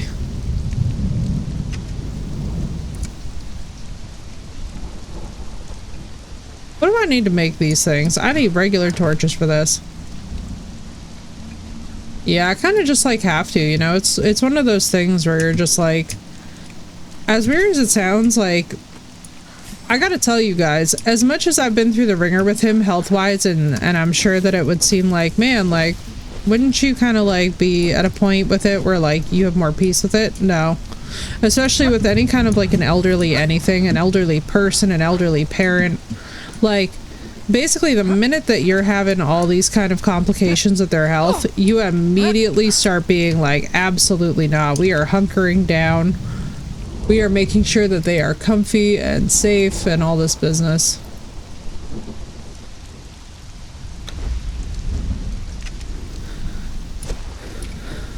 I worry about him like my life depends on it, honestly.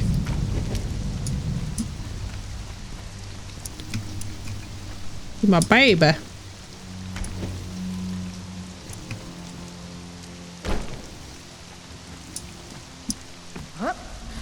Shit. At some point we will have to jump off the top of this thing and try and like die. So that we can like get more hide.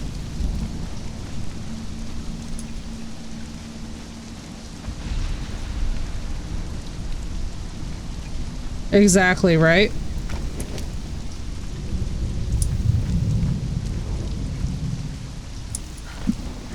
Oh, absolutely. Especially too, like, it's just very hard. It's very, very hard, like... Oh, for the love of Jesus. I think one of my hardest things that I've had to get really used to with him too is like... Because my sleep schedule is so destroyed from having to wake up for these time points with him, I'm just kind of like... I've just kind of like learned how to make do.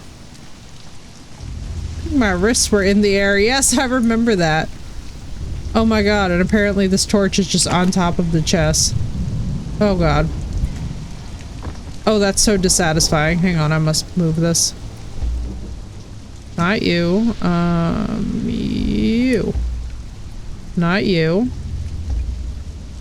Pick you up. There you go.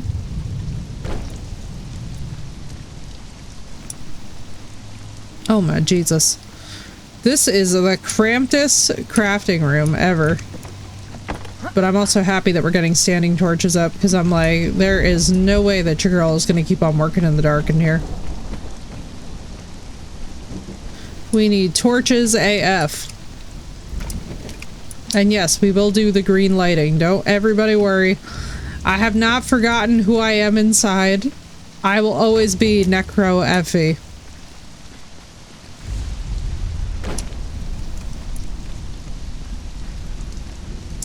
But this is also going to be the size, honestly. I mean, Hadrian's Wall was already nothing impressive, but this is going to rival, like, probably the Great Wall of China when we're done with it. It's going to be something ridiculous.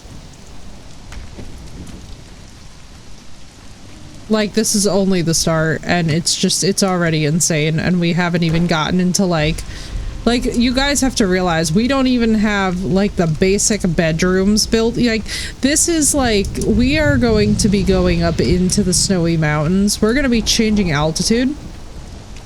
My follower, Mr. Big McClark, choose the third. I know. The third is a very important detail of that. Make no mistake. Well, let's get more stairs in. Now, part of the reason why, by the way, y'all are going to see me designing it the way that I am, is that we are going to be doing a Viking longhouse style since we are going to be going up into the snowy mountains. Now, we don't obviously have the equipment to be in a Viking longhouse style yet, so this is going to be very, very chaotic. However, what I think we might do, because it's better on the economics, is switch to flotsam as we get up here, just so that we can actually focus on, like, harvesting the raw materials more.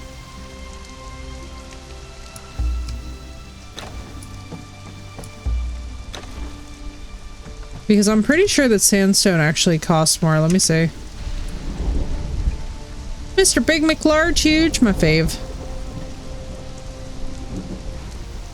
Did I lie? I think I lied. No, it costs more stone. Okay. Yeah, it definitely costs more stone. Okay. Yeah, as we get up here, we're just gonna like start to basically transition our way into using some flotsam so that what we can do is build without necessarily, like, when we have to change over all this, we'll just get these raw materials back and then we can, like, recook them. The problem is, although, no, it's gonna use up so many resources. Oh my god, remember Wave Runner? No, remember Jet Ski? Oh my god, I remember I nicknamed him Jet Ski, and that took off so hard. Y'all remember Jet Ski. I know that you guys remember Jet Ski because we were laughing about that until the freaking cows came home. I was over here dying over Jet Ski. The fact that Jet Ski is what I came up with for Wave Runner. The way that I just immediately was like, you always know somebody who's used to having a nickname like their friends, like terrible boyfriends, because we literally will pick out a nickname so fast. Like, the way that I just switched over into Wave Runner. Oh my god. And then follow him with the noises, with the oh my god. So legendary. Conan is always such a good time. Bro, this game has no business being as funny as it is. The emote noises were killing us all. Oh my god.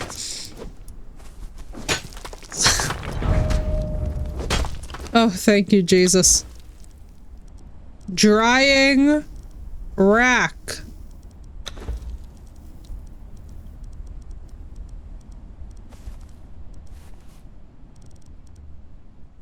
Jazz. It's so close. Compost heap and a crude planter. We could actually really use that.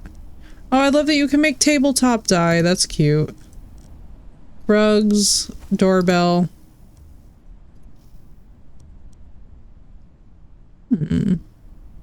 That could be useful.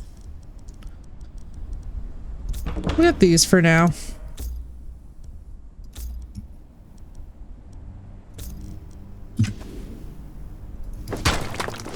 The emotes butchered. I know it. It was so legendarily bad. It was so terrible. I can never find him. I do remember this. Oh my god. And then I had my Queen's Guard. That was just an absolute wrecking ball of force. Just the sheer number of things that they destroyed.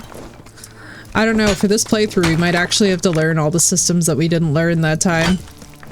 I got off real easy that time by having a successful band of everyone following at all times. I mean, remember Mo? Mo just comes freaking cruising through with like max level magic on like day 3. Mo was just like levitating around the room and we're all just like, Mo, how? It was the way that that went from 0 to 100. Do y'all remember the drama? Oh my god, the drama of the fortress. Drama. Oh my god, I was such a pick-me. I'm so glad I stopped being a pick-me. Oh my god, right? Know how that worked? It was so good. Oh my god, I love how I can like only now hear my PC because literally the PC is just like, what is this chick doing? Can I just, by the way, mention those purple torches? I know, I missed the purple torches. We need to figure out how we did that. There was something really cool about it that we did with it.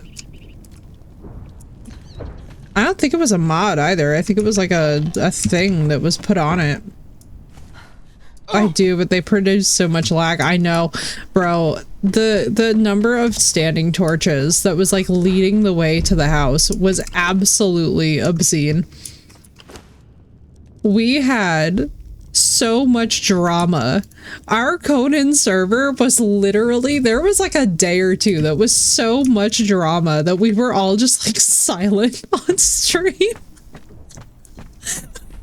It got so intense for absolutely no reason whatsoever that anybody could ever like recall. Like now trying to recall that drama literally feels like, does anybody have the old papyrus manuscript? We were actually insane. There were like a couple of moments, we were playing for so many hours that we all just went nuts, and like literally the viewers had no idea, but we were unhinged as fuck. I was like, oh my god, our stress levels, all of us. We just completely, we were all completely insane. Everybody lost their damn mind. I was like unhinged a kiss. I just remember dancing on a table. That's all I remember is like blackout dancing on a table. And then I was like writing the most depressing journal entries of my life. IRL. It's just like, it was the weirdest timeline. It's like, you know something? Look at Pimp if you add spikes to it. Yeah. I remember this. Oh my god, I literally remember. Phoenix, that's right. We met you during the Conan event. Holy shit. Phoenix, I feel like you've been existing on this channel. Phoenix, you and Dara, I feel like have been here since the very beginning. So it's hard for me to even remember what happened pre you being here. I'm just like, excuse? Like, it feels like sacrilege, you know?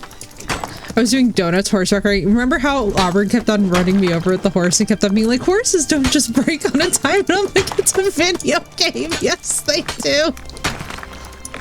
I was just getting mauled to death constantly by riding horses over me. Oh my god. Dude, it's been, so the holiday event makes it exactly a year, Phoenix. Isn't that crazy? I'll tell you guys what though, like for most of you guys who are regulars, I feel like I've known you my whole life. Like it's one of those things where I like can't imagine stream without you guys. Oh, was it the horses? Yes. Oh my god, the horses and the Komodo dragons. We had like so many. Oh my god. Can you imagine? One thing that we should really do, and I think it would be really, really fun, for the holiday event this coming year, Sino, we should start a server that we just like, or we should start like a co-op game or something that we just like log back into only for the holiday event. Like it exists in this like altered timeline of that time period, and then the next year we revisit it and we like amend our choices from the year before and like discuss our emendations. No, I feel like a year and some change. We had a flipping zoo, bro, and then I was so insanely overprotective of all the animals because I always am. Oh my god, the a million Komodo dragons, but then also there was so much going on during that holiday event. Like it's so insane to think about because like, so, and this was kind of crazy. So I had like only just broken, I think, over 100 followers when we did the first holiday event, right? And then it like actually went pretty hard. And so for the following year to have broken 1K, thank you for the follow, dude. Welcome in. To have broken 1K the following year is the most trippy sensation ever, where I'm just like I was trying to explain it to my parents because they like they're not online that way, so they were like, I don't entering your saying correctly. Oh my god, right, Dara? I know, the pets. Oh my god, the pets. And Doss, thank you for that reminder about the Discord. I appreciate you. But I will tell you guys this much. It was so trippy the next year to like this past year to like realize that and to be like, wow, like now this is like my favorite annual tradition and I'm just like, look at us go, the G's. But it's absolutely, it was cracking me up so hard. That Conan server, so no, that was a work of art. That was like, honestly, at moments, I think my favorite part of it is that we all were so completely deranged by the end of it that we could not have found our way out of a paperback.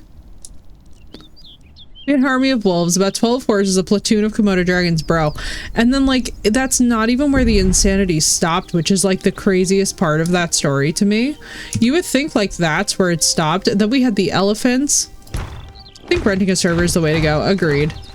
I think it's really good. I just, you know what I think is funny about it too, and I think that it always applies this way around the holiday events, because I was really starting to feel it, like especially too when we like, because like this past year we didn't really have as much group gaming, and I'm not even gonna hold you guys, like it was a really weird feeling after the year prior to have so much group time where we had so much fun and so much laughter, to then suddenly have it be so quiet and to be doing so many hours where I just like had only my own voice, I was like kind of freaking out a bit. So I'm like, I'm so excited for this next year's, because I think this year I've definitely learned that like it's a really good thing. It was wild on how quick. Yeah, I know. And like that's the part that I think for me that was getting me. So it was like I was having these weird, really weird feelings about that, where I was like, whoa. Like there's kind of this interesting moment as a streamer where you start to realize how people's brains break. So like we always hear about like crazy stuff, right, in like the streamer world, because streaming gets a little bit nuts. Like for those of you that don't know, like basically it activates the same receptors as gambling. And it is basically gambling. It's just a much more normalized form of gambling for those that are not initiated into it. And so what was really weird and what was really kind of trippy about it is that I was feeling in real time my own dopamine dysregulation. And that's not a thing that I am accustomed to feeling. So I was extremely like nervous about just my ongoing mental health with it. Your birthday stream anniversary, dude, you do a server, count me in, because all I'm telling you right now is like, as you can tell, I will proceed to be set loose and just immediately begin building. It's not even like a, it's so weird with me how it's not even like a, oh, I need to like go build something. It's not like a compulsion. It's just like a, I must build. Like I must make the builds bigger. I must make the builds crazier. We must have something insane and intense and glorious. Oh my god, do you guys remember how jank the beginning of the original? Oh my god, I was getting so angry with the foundations for the OG fortress. Holy crap. Holy crap, for the OG fortress. I will never forget just trying to get them. Trying to hit 404. Oh my god, 404 would be perfect for the error. Oh, that would be perfect. You got Monster Danny DeVito's. Yeah, the little gremlins. Oh my god, I know, right? I have to tell you guys, one of the wildest parts about stream is like you still remember everything. 404 base not found. Yes, that's actually a perfect server name. Jesus Christ, it's already sizing up to be just insane. All right, so what we're gonna do, so we're gonna get the base template down, everything in sandstone, everything squared away. By the time that we get up into the snowy mountain, this is gonna be crazy. What's up, Sushi? Mean on COD nowadays? I've heard so many things about that being like the most toxic community. The exploding Danny DeVito's. Oh my god, remember? Oh my god. Oh my god. Buried lore, buried lore. Lore alert, lore alert. Yeah, I've heard so many sad things about COD just being like very toxic.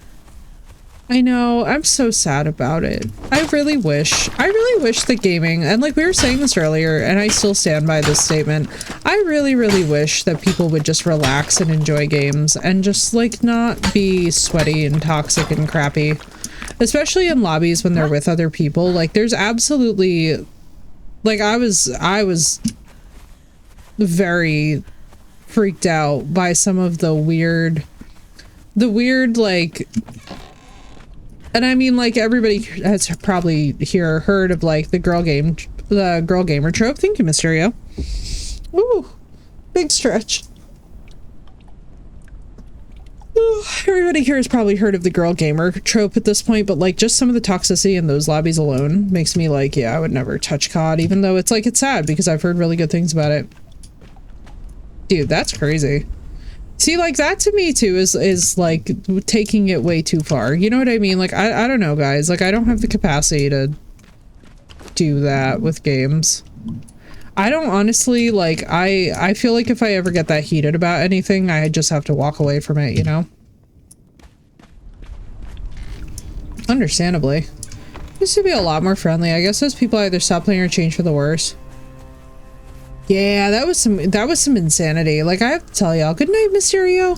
I have to tell you guys, like, honestly, one of the things for me is like, so I think part of the reason why I've never gotten to like Battle Royale or like very toxic or sweaty games, like, because for example, there's a lot of people who really like the survival craft or Rust, right? And stuff like it.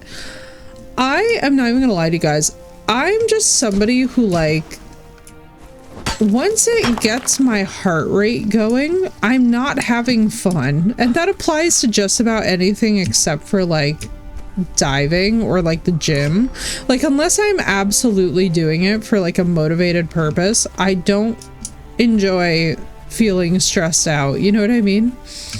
Like it reminds me of being back when I would like have to be instructing lectures or like would have to be like taking finals and I was very stressed out. Like any of the like, oh my god, it's making my heart race and now I'm so nervous and like, oh my god, is it gonna be okay? Is it not gonna be okay? I even feel this way now. Like, you guys know how like there's some people who absolutely love relationships in their life, unless it's some horror, but that's a given. Yeah, like with horror I don't really mind because I'm signing up for it.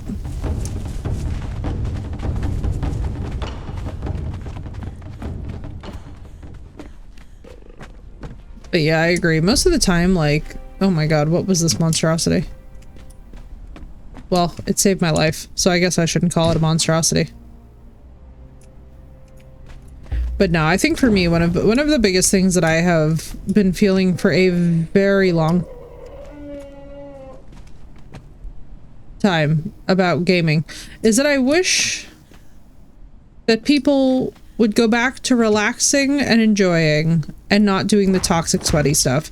Because as much as I know that the toxic sweaty stuff can be funny, it so quickly escalates into like actual IRL bullying. Like I cannot express to you guys enough how many times that I have seen like people carry it way too far, and the reason is usually just because the people involved are like, oh, it's a girl gamer, oh, it's a grandma gamer, oh, it's a whatever. I'm like, everybody calm down, please. They're just video games. Like, I know that they're important to us, but like, if a game is so important to you that you're openly harassing somebody, maybe like consider help. You know? Like, that's crazy. Tactical Grandma, I love Tactical Grandma. She's wonderful. A lot. Level 45 max, level 55, yeah. I really wish that I had the... I don't know what it is, because we were playing a little bit Path of Exiles too. And I was like trying really hard to get... Yo, Tactical Grandma's amazing. I just love her. I love her comebacks, and I love the fact that she's just so relaxed. Care about their audience, yeah. Well, I don't mean... And I mean, here's the thing, like, to be honest with you, like... In fairness, I also don't know if the audience necessarily cares about them back. You get what I'm saying? Like, there's kind of like a reciprocity thing where it's like, for example, if you guys watch like a lot of smaller, cozier streamers like myself, or like you're watching like streamers even with like, you know, a couple hundred in the chat, usually like they'll still know people by name. Some of the big ones, like when you get into like the 3000s, unless you're somebody that they've come across when they were smaller, they don't usually like get to know their audience that way. And so it's kind of interesting with COD, right? Because it's like the atmosphere around COD is kind of this like very hardcore, very competitive, very like tense environment. For me personally, I just can't even imagine participating in it. Right? Oh my god. And then the other one that I love is Gaming Grandpa. He's awesome. He teaches people how to actually snipe IRL through using COD, and it's actually pretty insane. And Modern Warfare and stuff. It's pretty cool. Like, I honestly, watching him play has given me more. Oh, thank you, Sushi. I appreciate that. Basically, like, my biggest thing is that I try to be like really chill. You know what I mean? Like, I really try to prioritize the idea that we're all very tired. We all have lives and stuff going on in them, like whether it's a job, whether it's just stressful family, whatever. Like, we all use video games as a way to decompress. I feel like that's where video games shine. The minute that they start becoming someone's whole career, their whole life, the person goes insane. And like, I don't mean that in like a rude way to people who obviously struggle with like mental health stuff, but you guys get what I'm saying. Like, we all know the folks who like take the game way too seriously and then it can never just like not be the game. You know what I mean? Really nice. Chill. I got to see him interviewed. He's wonderful. He's a wonderful human being. I literally love watching him. Yeah, like the people who take the games way too seriously, like, I'm not even gonna lie to you, Sushi, like, for me, I get very freaked out by that. Like, so I'll be honest with you guys, I actually had a really weird moment. I was like, I want you guys to imagine for a second that you're really into some guy, right? And we had this really weird circumstance happen where, like, so basically, he had a friend that he was playing with, and people just took it way too far and it wasn't funny. Like, the friend starts getting harassed, right? So he like addresses it, does all the right stuff, and then all of a sudden it like turned into an environment where all of a sudden he turned around and called her in the same, like within an hour, a pig. And I was like,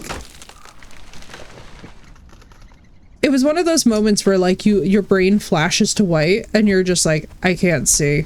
And I literally was like, I have to exit this environment immediately. And it was purely because it was like, oh, it's toxic, it's competitive, oh, they're friends, it's fine. But it was one of those things where it's like, bro, you literally just addressed the fact that people are taking this too far. And then here you are taking it too far. And it was one of those things that like, I'm one of those people where I can't personally get that competitive about a game where I'm gonna like call anyone that I consider a friend a name. Like even just like in a teasing sibling-esque manner, you're just not gonna see that. Like I just can't.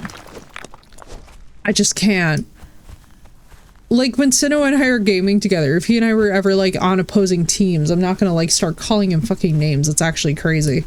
Like, and especially too because it's gonna give you guys a really weird vibe, like being like, oh, she doesn't usually do that. Like, is everything good? Exactly. They don't make the games fun anymore. And honestly, one of the problems that we have with like, and that's why too, like one of my rules is like no sweatiness even in chat. Like I'll never forget we were playing Dark Souls 3 and I was just trying to relax and this one guy kept on commenting. He was like, that's an awful lot of L. And I was like, do you see what my name is? Like what my user tag is? Like, I don't care. Like, and that's the deal, Sino. Like I would just was one of those like, it was one of those gut twisting moments where you're like, ugh. You're like, that's not a good look. And I was like, ugh. It felt very much like when you see somebody scream at the waiter and you're just like, I have to leave immediately because you've just screamed at this waiter. And like there's no explaining it to people who like very much don't think that people who serve are people.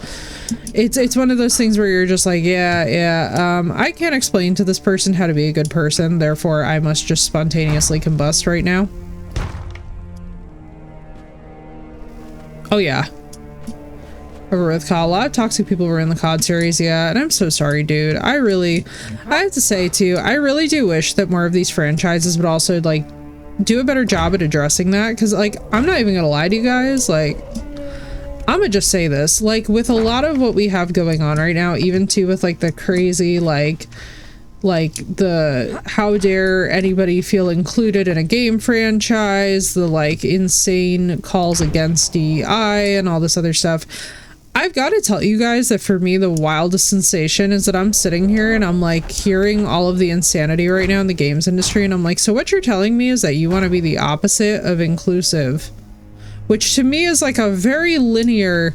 It's like there's not too many things that you can be if you're not inclusive other than just hateful. So I guess what we're normalizing now in games is whining because we want to be hateful. Like it's the weirdest sensation trying to market for a product and you're like, because really that's a big part of what streaming does, right? It's like frontline marketing for a lot of these game franchises that like, if you guys want to buy a game for yourselves, you're much more likely to get it if like, oh, you come here, you're watching me play, you're getting a vibe for the game, it's a really good time, we like already have shared taste, you're like, whatever. Yeah, Jerry, like just basically the weird complaints against inclusivity have always been bizarre to me. Like, why do you want to be the opposite of inclusive in an industry that's artistic? That's like whining because people from other cultures have art. It just, to me, it's the weirdest thing that we have allowed to pervade the gaming space. And even at times, by the way, the art space. Like, don't get it twisted. I'm an avid reader and I'm here to tell you all that like even the book space has like its own weird little sections of people trying to get books banned for insane stuff and whatnot, but like it's just a weird time. And I agree with you, Sushi, it's a weird time to be alive. It's a really, really weird time to be a kind person with empathy in a place where you're like I can't tell if it's like a cognitive deficit or something, or if we're just seeing a whole section of the population just decide at once to just be the villain in a way that like previously would have been made taboo and now is not made taboo, but like we need to make it taboo again. We need to make it really weird to be hateful again.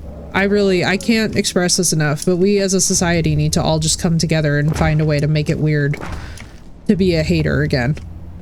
Because it's getting out of hand. You know what I mean? Like, we're getting to a point where it's like, okay, a lot of this is going to turn into like open harassment cases, open cases of very dangerous things that don't deserve to exist. And I don't know, man, maybe I'm just one person who feels this way, but like, I think we need to make people feel weird again for being hateful.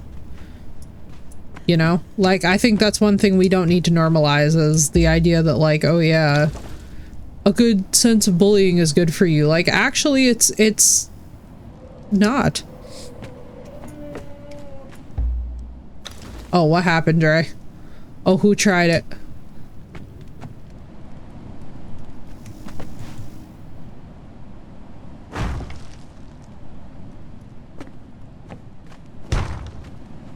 Ooh, what was Mike Tyson's point? Now I'm curious. Now y'all have got me wondering. Brother. What is this? What in the, whoa. Oh, my goodness. Stairs. Good night, Sino. I hope you got some good rest. Give me this tea, Dre. I must have this tea. I'll play with them, yeah. Oh yeah, no, the minute that people start mudslinging, that for me is the point at which I'm like, and they're nuts.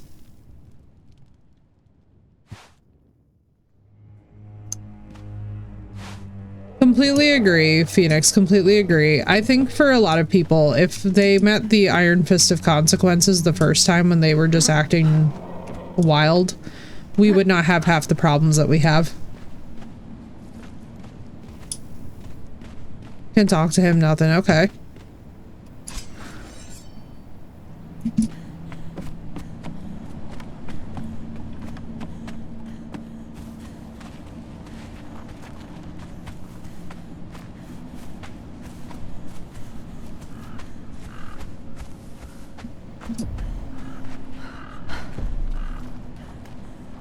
It is really weird, Sushi. I'm so sorry that you experienced that. I find too, like, I'm not even gonna hold y'all. Sometimes horror communities are like unbelievably toxic for absolutely no reason.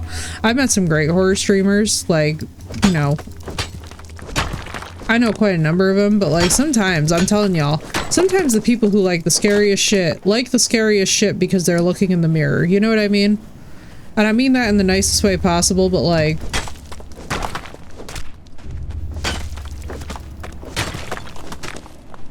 no, I agree with you completely, Phoenix. I am 100% an advocate for, like, for, like, if somebody aggresses upon you, you have the right to defend yourself. And also, that aggression can include words.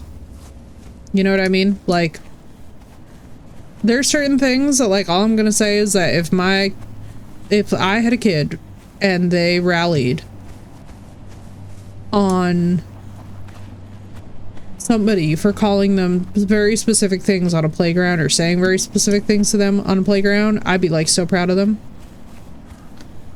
Same time, I can't leave the community, but straight up told yesterday this guy wants to schedule a Discord on.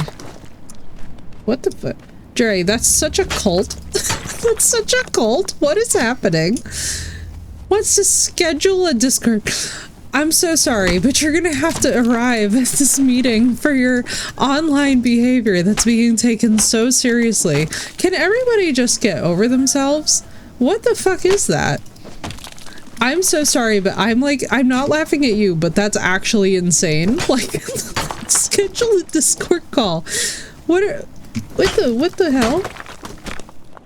Example of that, randoms are just mean, nasty, rude. Yeah, no, that's awful. That's absolutely awful.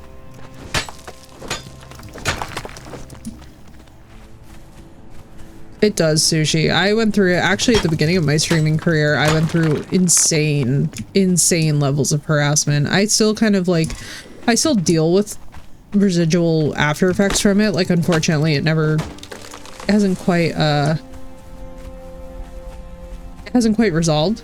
Yeah, wait, Dre, so like, let me get this straight. So you're like office culture supposed to get like okay, all right. I just have to tell you that I think the funniest thing for me about this is like, it's to schedule a Discord call. Like, oops. I'm so sorry. Like, this is not your boss asking to schedule a meeting about a reprimand at work. This is not your, like, supervisor. You didn't tell me this directly. It came via somebody else. That's why you should totally disregard it, Dry. Like, just pretend it didn't happen, honestly, because this person is actually just an attention-seeking hoe who really just wants to, like, soul suck you. Like, this is really what's happening. You're gonna get soul sucked, right? Because they want you to have a response to it at all. Like, that's basically the only reason why they're doing it. The only reason why people pull rank and do these, like, weird-ass things on the internet is to flex. And, like, honestly, and you're not wrong, Sushi, it doesn't ever heal. I think one of the biggest things that we can all do, though, to promote better healing is to have honest conversations about why people choose to do the things that they do. So, for example, like, I'm under no illusion that, like, part of the reason why I've dealt with harassment is because I'm actually decent at what I do. Like, I actually love it and have passion. Yo, I love that, Marissa. Yes. Yes. I would go as official, if not even more so official on them as well. I would highly recommend that, because that's what that's feeling like, is like, this isn't your boss. This isn't somebody who has the ability to pull rank on you.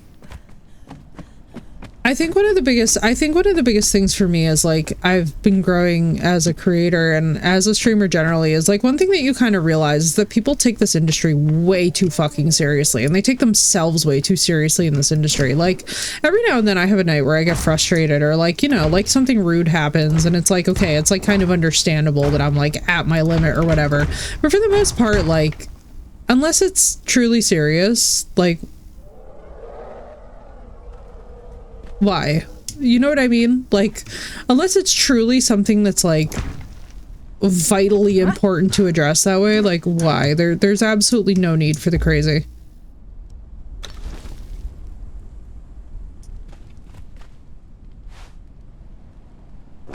Yeah, and, like, I'm just gonna put it to you this way, Jerry, like, even if the person who told you is somebody in authority, like, let me put it this way, they're not handling that authority very well, like, if I might say so myself, as somebody who runs a community as well.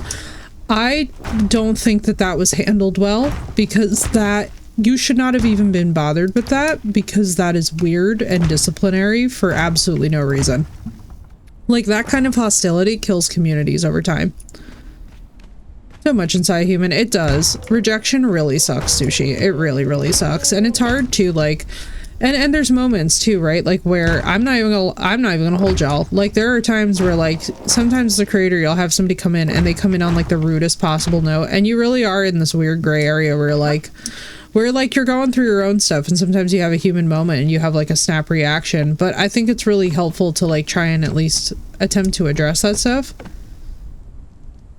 Dude, no, these people seem like they're cultish. If I'm being totally candid with you, like, this seems very culty. You know what I mean? Like, when I hear this kind of stuff, my brain immediately goes into, like, is this a cult? Because it feels a little too, like, how do I explain this? Like, none of us are on the internet so that we can deal with the internet Gestapo. You know what I mean? Like, nobody should be out here, like, whether or not you get along in stream or whatever, like, nobody should be antagonizing you in another person's stream. Nobody should be antagonizing you on a Discord server. Nobody should be reporting on your activity. Nobody should be watching what you do on any kind of online anything. Like, let's just get this real straight up. This is a social media platform, and sometimes, unfortunately, stalking has become normalized on Twitch, and I don't fucking get it personally.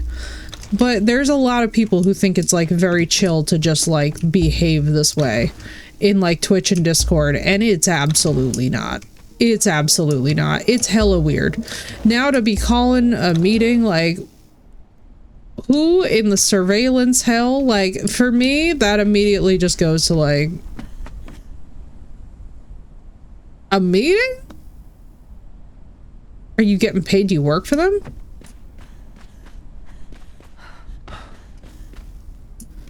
Exactly. Like there's certain limitations that like we have to just get real about the fact that like at this point on the internet, a big part of what we have normalized via Twitch is unfortunately also harassment. I wasn't the one feeling, yeah. That's at 90% of the time on the internet, especially it's that. Like it's usually a lot of people who have I hate saying it this way because, by the way, like, we all deal with this at some point in our lives. Like, it's not really that uncommon, but a lot of the people who deal with, like, the insecurity issues, unfortunately, when it goes unchecked for too long, it can get real toxic real fast. That's a big part of what that feels like. It just... Oh, it sucks so bad. That sucks so bad. I don't know. I don't think it was handled well on any level, even at a community level, because for me, I'm not even gonna hold you guys. If that was me, and I found out that one of my mods was like, we're gonna hold a meeting because so-and-so doesn't like so-and-so, I would literally be looking at them like, are you high? Why are you even watching things this close? I'd be like, honest to God, I have to tell you, and it's really, really funny, like, because Phoenix knows me well enough to know, like, this is the exact DM that Phoenix would get. I'd be like, I need to ask you, how have you been doing with your hobbies? Why are we paying this much attention to whether or not people like each other? That's their personal business. I'm very much on team, like, y'all are free to dislike whoever you want, in or out of community. Why is this a me problem? Why am I getting calls about? Do I give a fuck? No, I really don't. Like, sincerely, love y'all very much, but like, if y'all have a squabble, unless it is absolutely pertinent to my safety and well-being, why in the fucking Lord am I hearing about it? You know what I mean? Like, Jesus Christ. Does anyone have hobbies anymore? Not everything can be the damn Kardashians. I hate to break it to us all. I know, it was very addicting in its heyday, but like, genuinely, what the fuck are we doing?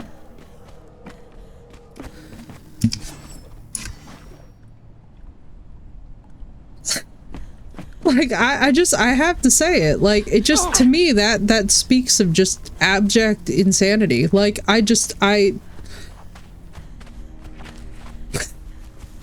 I'm not even gonna hold y'all. That's one of those things that's like, to this day, the man that absolutely hates me apparently still very much hates me. And everybody was like, do you mind? Or Kara's like, no.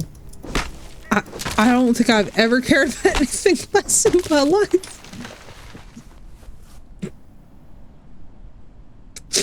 I was like, I don't think I care about anything else. I was like, does this pay my bills for me to care? I was like, I am literally like neck deep in an occult text right now. I have got bigger fish to fry. I have got my dog with health issues to medicate right now. Like, do I seem like I have time for this? I gotta react to that. It's the timing of finding out just freaking sucks. It does suck, dude. And I'm really sorry that you're dealing with it, but I gotta tell you something. I honestly think that, and I'm not even gonna hold you, Dre. I would look to the leadership and the authority as being the failures of whatever's happening here, because that's something that, to be honest with you guys, if I saw that happen in my Discord server, I would politely be like, hey, yeah. I don't know what's going on here. I don't know why this is getting taken so seriously, but whatever this beef is, this needs to be settled elsewhere. And if y'all can't handle it personally, then here's the mandate. Please don't interact in stream. And if y'all can't not interact in stream and not handle your business personally like adults, then I'm gonna ask both of y'all to go. You know what I mean? Like, it's one of those things where it's like, let's get very real here. Like, at the end of the day, nobody should be condoning that kind of behavior from one member to another anyway. That's gonna make it awkward for everybody. About voice chat in any online games. Oh yeah, oh absolutely. Especially too as a woman online. I can tell you right now, I would never, that's a big reason why, like, you guys don't really see me do like co-op with randoms and stuff, is I'm like, I'm just not even dealing with it. Like, especially, I'm just gonna put it to you guys this way. I used to be an educator in the sciences. I have seen and heard things that would make Isaac Newton crawl back inside of his mother's womb. They really would. They truly would.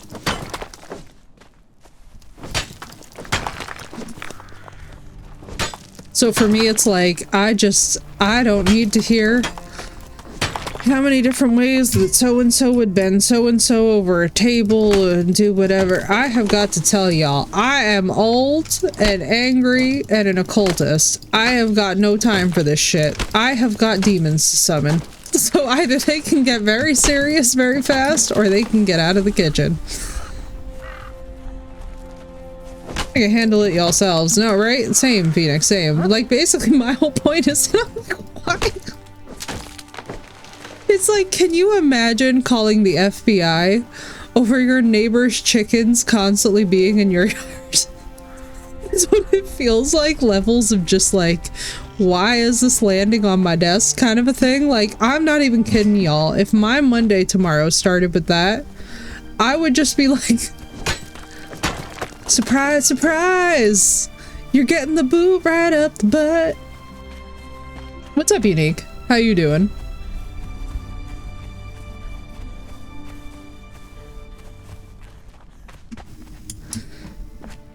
Oh, absolutely. Oh, DOS, that's a mood. It's like a streamer I watch who had two beefing mods who kept banning each other in streams, saying things on Discord make the other stream bad. My opinion was that they were jealous of each other and wanted to be the streamers had mod. It reached a point after a month where the streamers had listened. You've been my day ones, but I'm not doing this. You gotta go. Yeah, exactly, Marissa. Exactly that. I am so sorry, dude. Stuff is okay. I'm hanging in there. Raja's slowly but surely getting better. You know? It's a day by day thing. Whenever you got a sick elderly pup, it's not an easy time, but we're hanging in there. I'm so sorry that it's been a long day for you, my friend. I hope that it gets better soon. And good morning, Walker.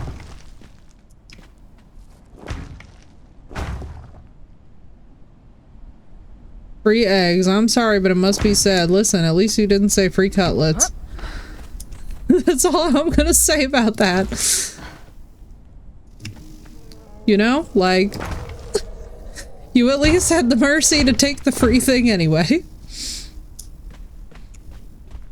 I know, right? Especially with egg prices being what they are, like, let the neighbors' chickens roam. Who knows? Y'all might just profit. I'd be having me a bootleg egg business on the side. I'd be over here filling cartons and stuff. I'd be like, well, if y'all don't want them. Contraband eggs.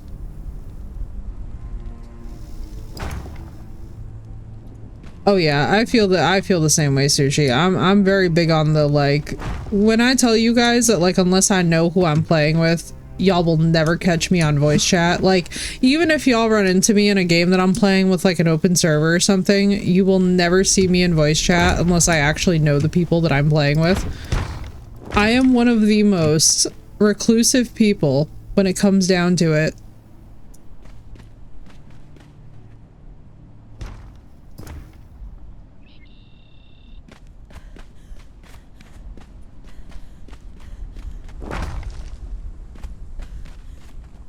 Man, this is gonna be such an absolute work in progress.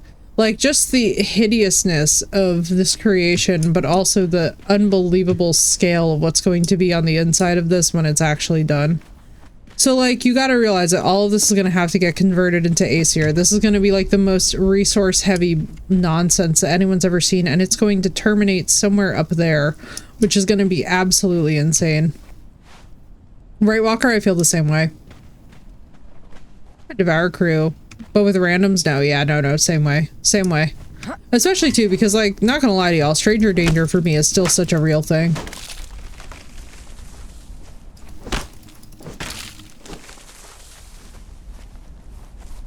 Oh, yeah. And honestly, Marissa, by the way, I love that the streamer handled it by being like, I think both of y'all gotta go. Like, that's such a vibe.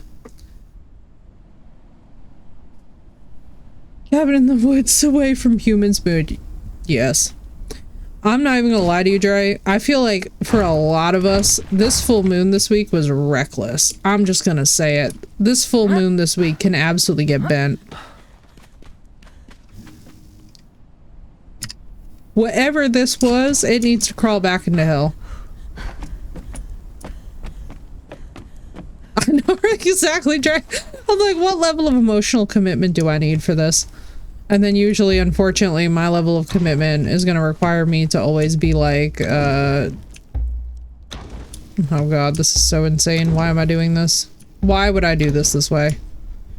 Do you guys know that I've just done the dumbest possible thing? Of course you do, because it's me, but like, let me explain. Oh, for God's sake. Alright, this is gonna be so... This is the most scuffed bullshit that I have ever done in my life. Oh my god. Why am I so fucking scuffed? Okay. Let's do a thing. Oh my god. Dear God, this is such a case of trust the process. You know that song that everybody's singing that's like, I can take you there, or whatever it's called? That's exactly what I feel like needs to start playing as I'm doing this, because I'm just like, this is unhinged. I feel so insanely dumb right now. In fact, there is like no term for how stupid that I feel. It doesn't even exist yet. You know what? That's what we actually really need on the channel, is that song, I Can Take You There, because every single time that I hear a story start with that, it just becomes the most insane thing I have ever. Yeah, Walker, it's getting crazy. That's all I'm gonna say. Oh, also, watch me actually have my drying rack now, and so we can stop suffering. If I have my drying rack, I'm gonna smack somebody in the head. Where's my... we have the drying rack. I'm gonna smack all of us in the head right now. Chat, this is the happiest days of our lives. Da da da da da.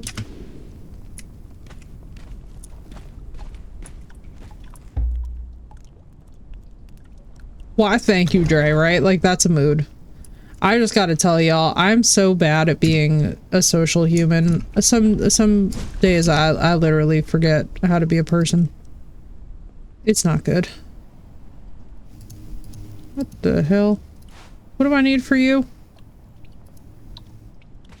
Shaped wood and twine. Well, this is your lucky day. Not that lucky, but close. Hang on. Spider girl? Spider, no! God damn it.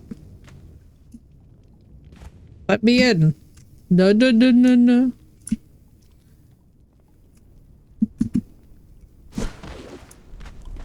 Can of beans in a toilet.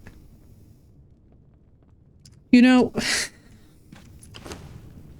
I gotta tell you, Phoenix, you just reminded me of one of my favorite terms that I've been using, which is that when something's particularly painful for me, I call it a mental prostate exam. That just came through like an intrusive memory.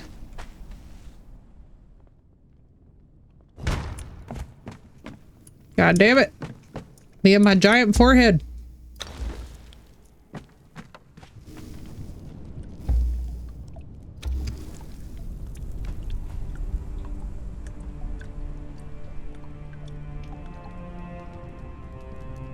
Right, Dre? It is a vibe. I'm not even gonna lie to y'all. It is a vibe. And totally understandable, Sushi. I don't blame you at all. Honestly, I don't even deal with games with toxic fan bases. That's why, like, honestly, for the longest time, and I know I keep on saying it too, and y'all are probably just like, man, is she ever gonna actually do this? I, like, refuse to go anywhere near Dead by Daylight because I know for a fact from everybody that I have spoken to that the vibes are, like, not there. And I am one of those people who, like, will rage. Like, you do not have to work very hard to get me ticked off that way, and I'm just like, I value all of our lives. What in the name of Christ Almighty?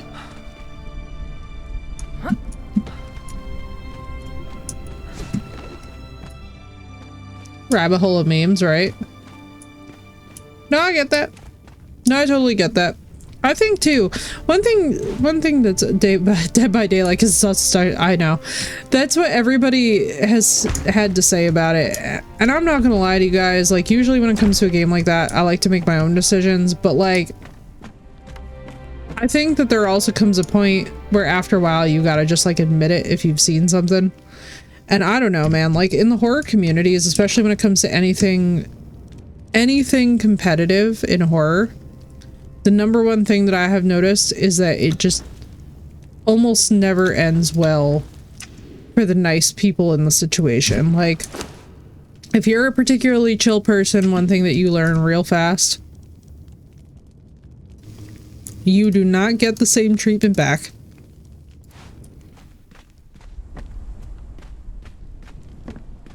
Like, you could be the sweetest, kindest person ever, but unfortunately, for some reason, particularly in horror communities, and I don't really know why this is, I've always had thoughts about this.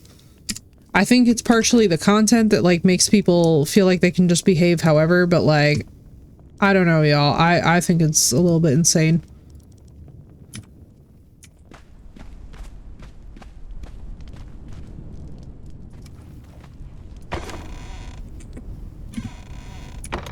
Oh, absolutely. Jerry, you know how many times I felt bad too because like I'll be the accidentally loud person?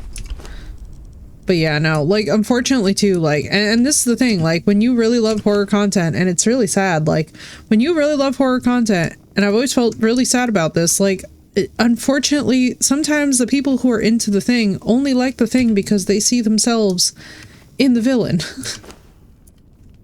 And I mean that with all due love and respect, because there's quite a lot of wonderful people out there. Quite a number of whom are my friends who are amazing at what they do with horror, and you know they're killing it. But like it's one of those things where it's like, unfortunately, like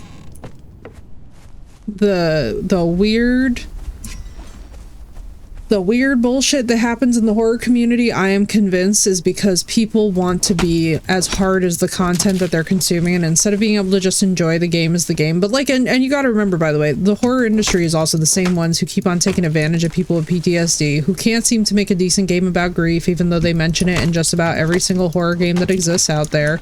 It's very rare to actually find one that actually understands what the hell they're talking about. Like, we gotta realize, like, a lot of the issues of the industry is already built upon an industry of people who refuse to look in the mirror, or even, like, refuse to just do a basic Google Scholar search before they create a game. And you have Llama, who's a sweet angel in horror. Exactly, Marissa. And that's why, too, like, anybody who gives her problems, I get so angry at. Like, I literally am one of those people where, like, I'm such a watchdog with my friends that, like, I see any bullshit and I will just, like, come rising up out of the sea.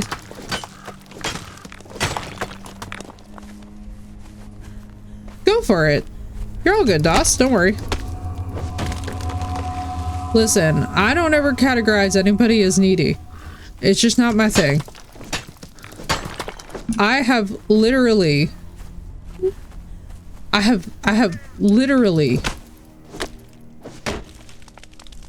been through enough shit in my life where I have decided that needy is a concept that doesn't exist. We all have needs. You know what I mean? Like, the right people just know how to be like chill. Can I still have an intro? Yes. Oh my god, I haven't forgotten. Oh my god. Doss, thank you. I remember. Therapy session, NF. Yep. You got it. I remember. Thank you. No, that was very good of you. Thank you for reminding me, because that went on a to-do list, and I... Full candor. I accidentally spilled fluid on my desk. My desk is fine. The PC is obviously fine. But I lost the to-do list, so thank you, Doss, because that was almost bad. That... Oh my god, somebody remind me too that I gotta give Sinnoh his. It's literally been half a year. When I tell you that I had so many things that yeeted out of my brain when I heard I accidentally put super glue in Raj's eyeballs, that like, it's almost like my brain and body just teleported.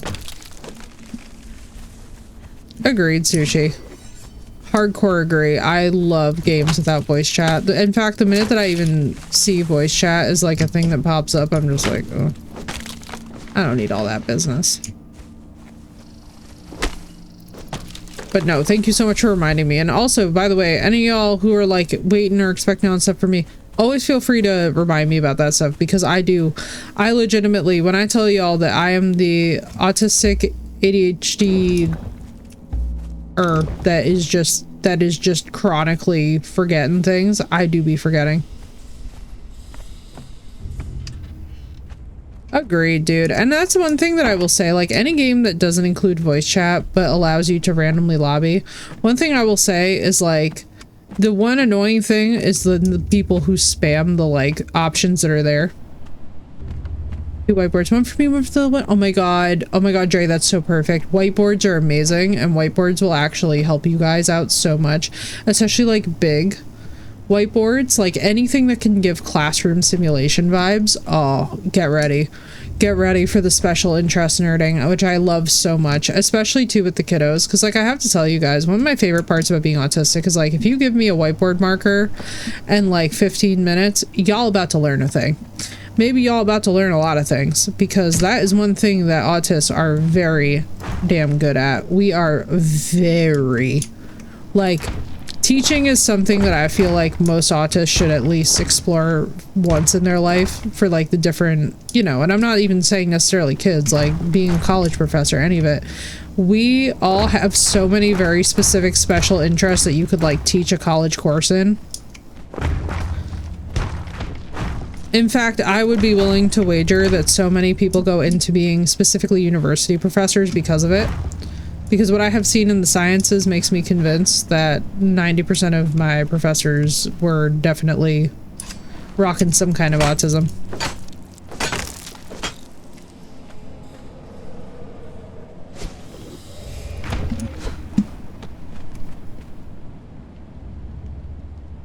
Oh my god, Dust, I'm so excited. You have to let us know how it goes. Better if it didn't have voice chat. I agree, Sushi. I don't even know why it would have voice chat. It's so silly that it has voice chat. They're interesting, right? Oh, I feel the same exact way, Sushi. I'm like, listen, being an autist is like one of my greatest joys in life. And it's really funny too, like, so now, you know, with obviously the bullshit that's going on in the rest of the world, there's like this whole thing about like, oh, you know, this whole like strike against anybody who has like intellectual or emotional disabilities. And I'm like, I wish I could explain all the ways in which this has just never been a disability for me, if I'm honest. Like, it keeps me very young, because I'm not ever in a mindset where, like, you know how there's like people who like get really weird because they're like, all of my friends outgrew this hobby, but I never stopped liking it. I'm like, I confidently don't give a fuck with such oomph attached to me because of this condition, that I am simultaneously the menace of my friends who are like, dear God, she doesn't care. Like, and the horror sets in for them that they're like, oh my God, she doesn't care. And then like all of a sudden they realize and they're like, oh no, she really doesn't care. Like, she'll never outgrow this thing. And also she does not care. And it is the most wonderful feeling in my life that my friends have now accepted that they're just like, well, here we go.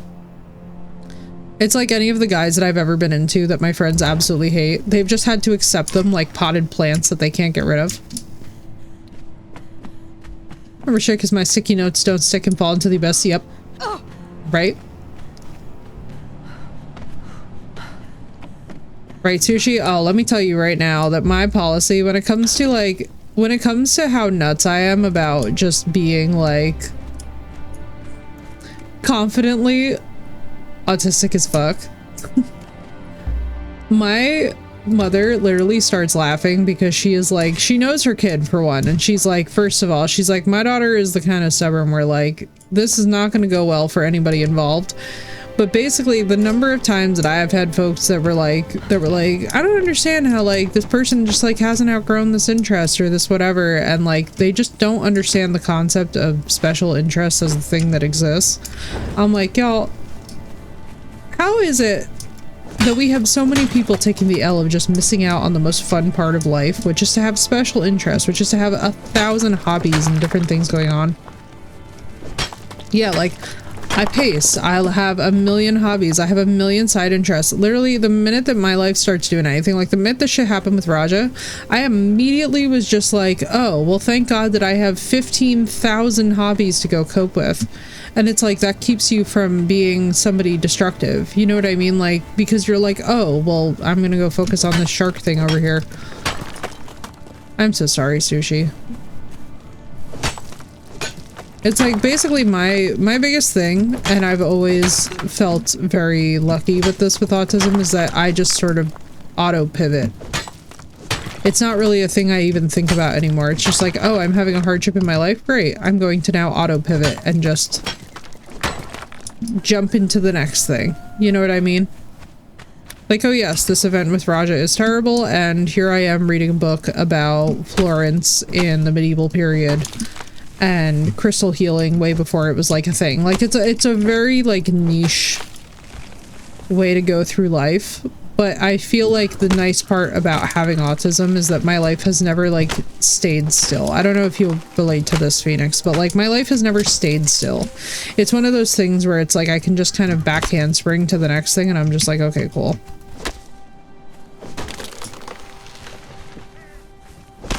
Nephew treats him bad and says he has that. Yeah, that's one thing that I have to tell you guys. Whenever it's used as an insult too, I'm just like...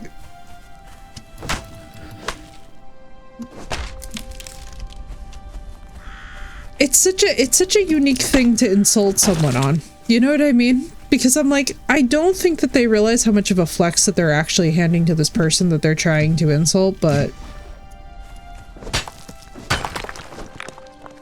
How your brain works. Oh yeah. Oh, I don't even do it anymore with neurotypicals, right? I just sit there and I'm just literally like... when it comes to neurotypicals at this point, my strategies, guys, have become this simple. I just don't.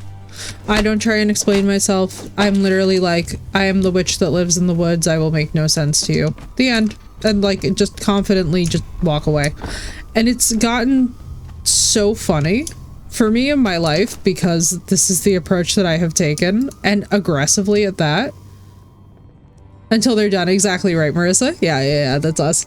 We'll literally just be there and we're like, You can go from one thing to another. I fixate on general thing like gaming or writing. I fixate, yeah.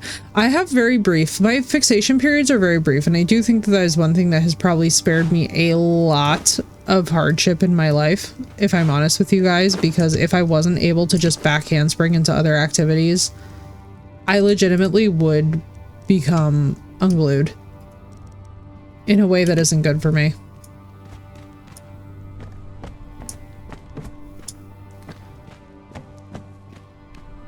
Now, it is sad that that happens to some people. I've got to tell you, I've got the type of autism, Sushi, where nobody ever called me dumb for being autistic.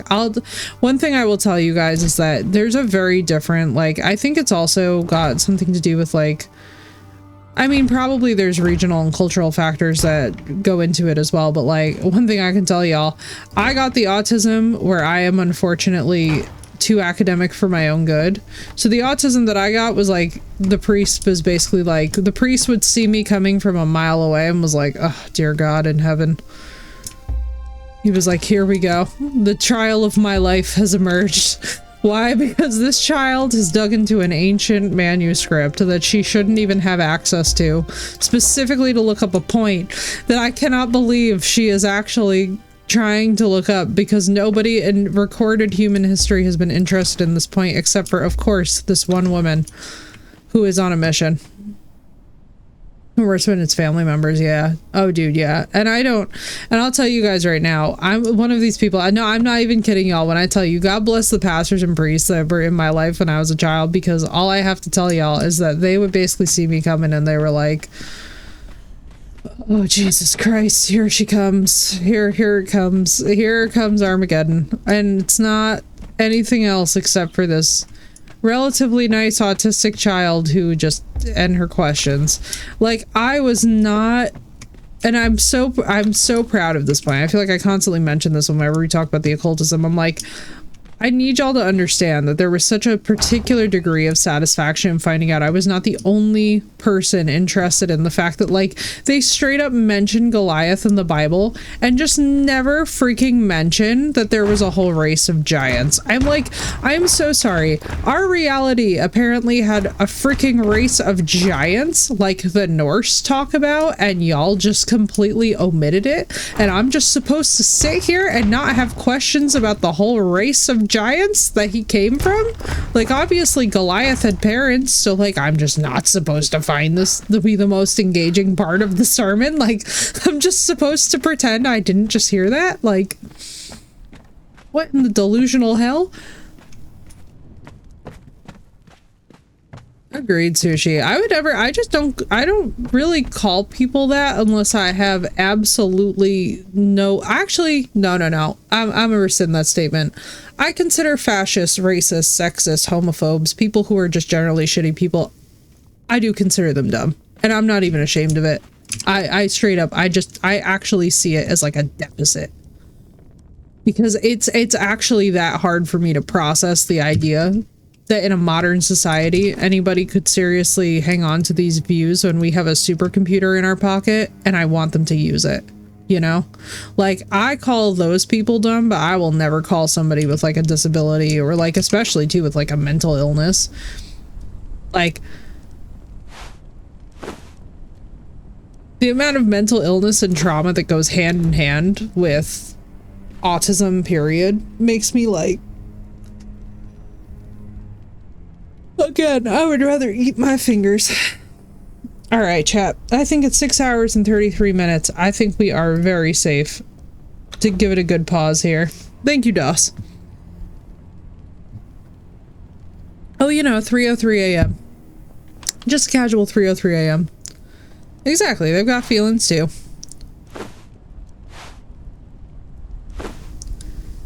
It is 3 a.m. It is bedtime for me, isn't it?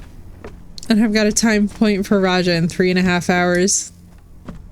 She's doing great. She's doing great. It's a joking term. I have more creative words like nimwit. Yeah, right? 2:05 a.m. The beauty of time zones. What the hell did I just do with my life? Yeah, you know how you know it's time for bed? I don't even remember what I did with my life. I was meant to go and collect resources and I just straight up went in the other direction. Hours because I'm working them. Facts. I'm so glad, Marissa, that we were able to join you for some of the chaos hours tonight. This has been so fun, guys. I'm so glad we got a chance to like connect and do this. It is always a blast. Right? Agreed. All right, y'all. I will see y'all tomorrow. We're probably gonna do more of this, honestly. I'm having fun. I'm having a little fortress hyperfixation moment that I think we should enjoy. So, I love y'all. Be good. Until later today. That's such a weird thing. I was gonna say, I'm like, that's such a weird thing to say, but I guess I'll see y'all later today, actually. But good night, guys. I'm gonna go get some sleep. If you're sleeping, I hope you rest well. Jerry, have a good rest of your day, because I know that's your time zone. For all those of you who are starting your day, have a nice one. Especially Walker, you too, have a good one. Marissa, don't kill nobody at work. I understand it's tempting. Trust me.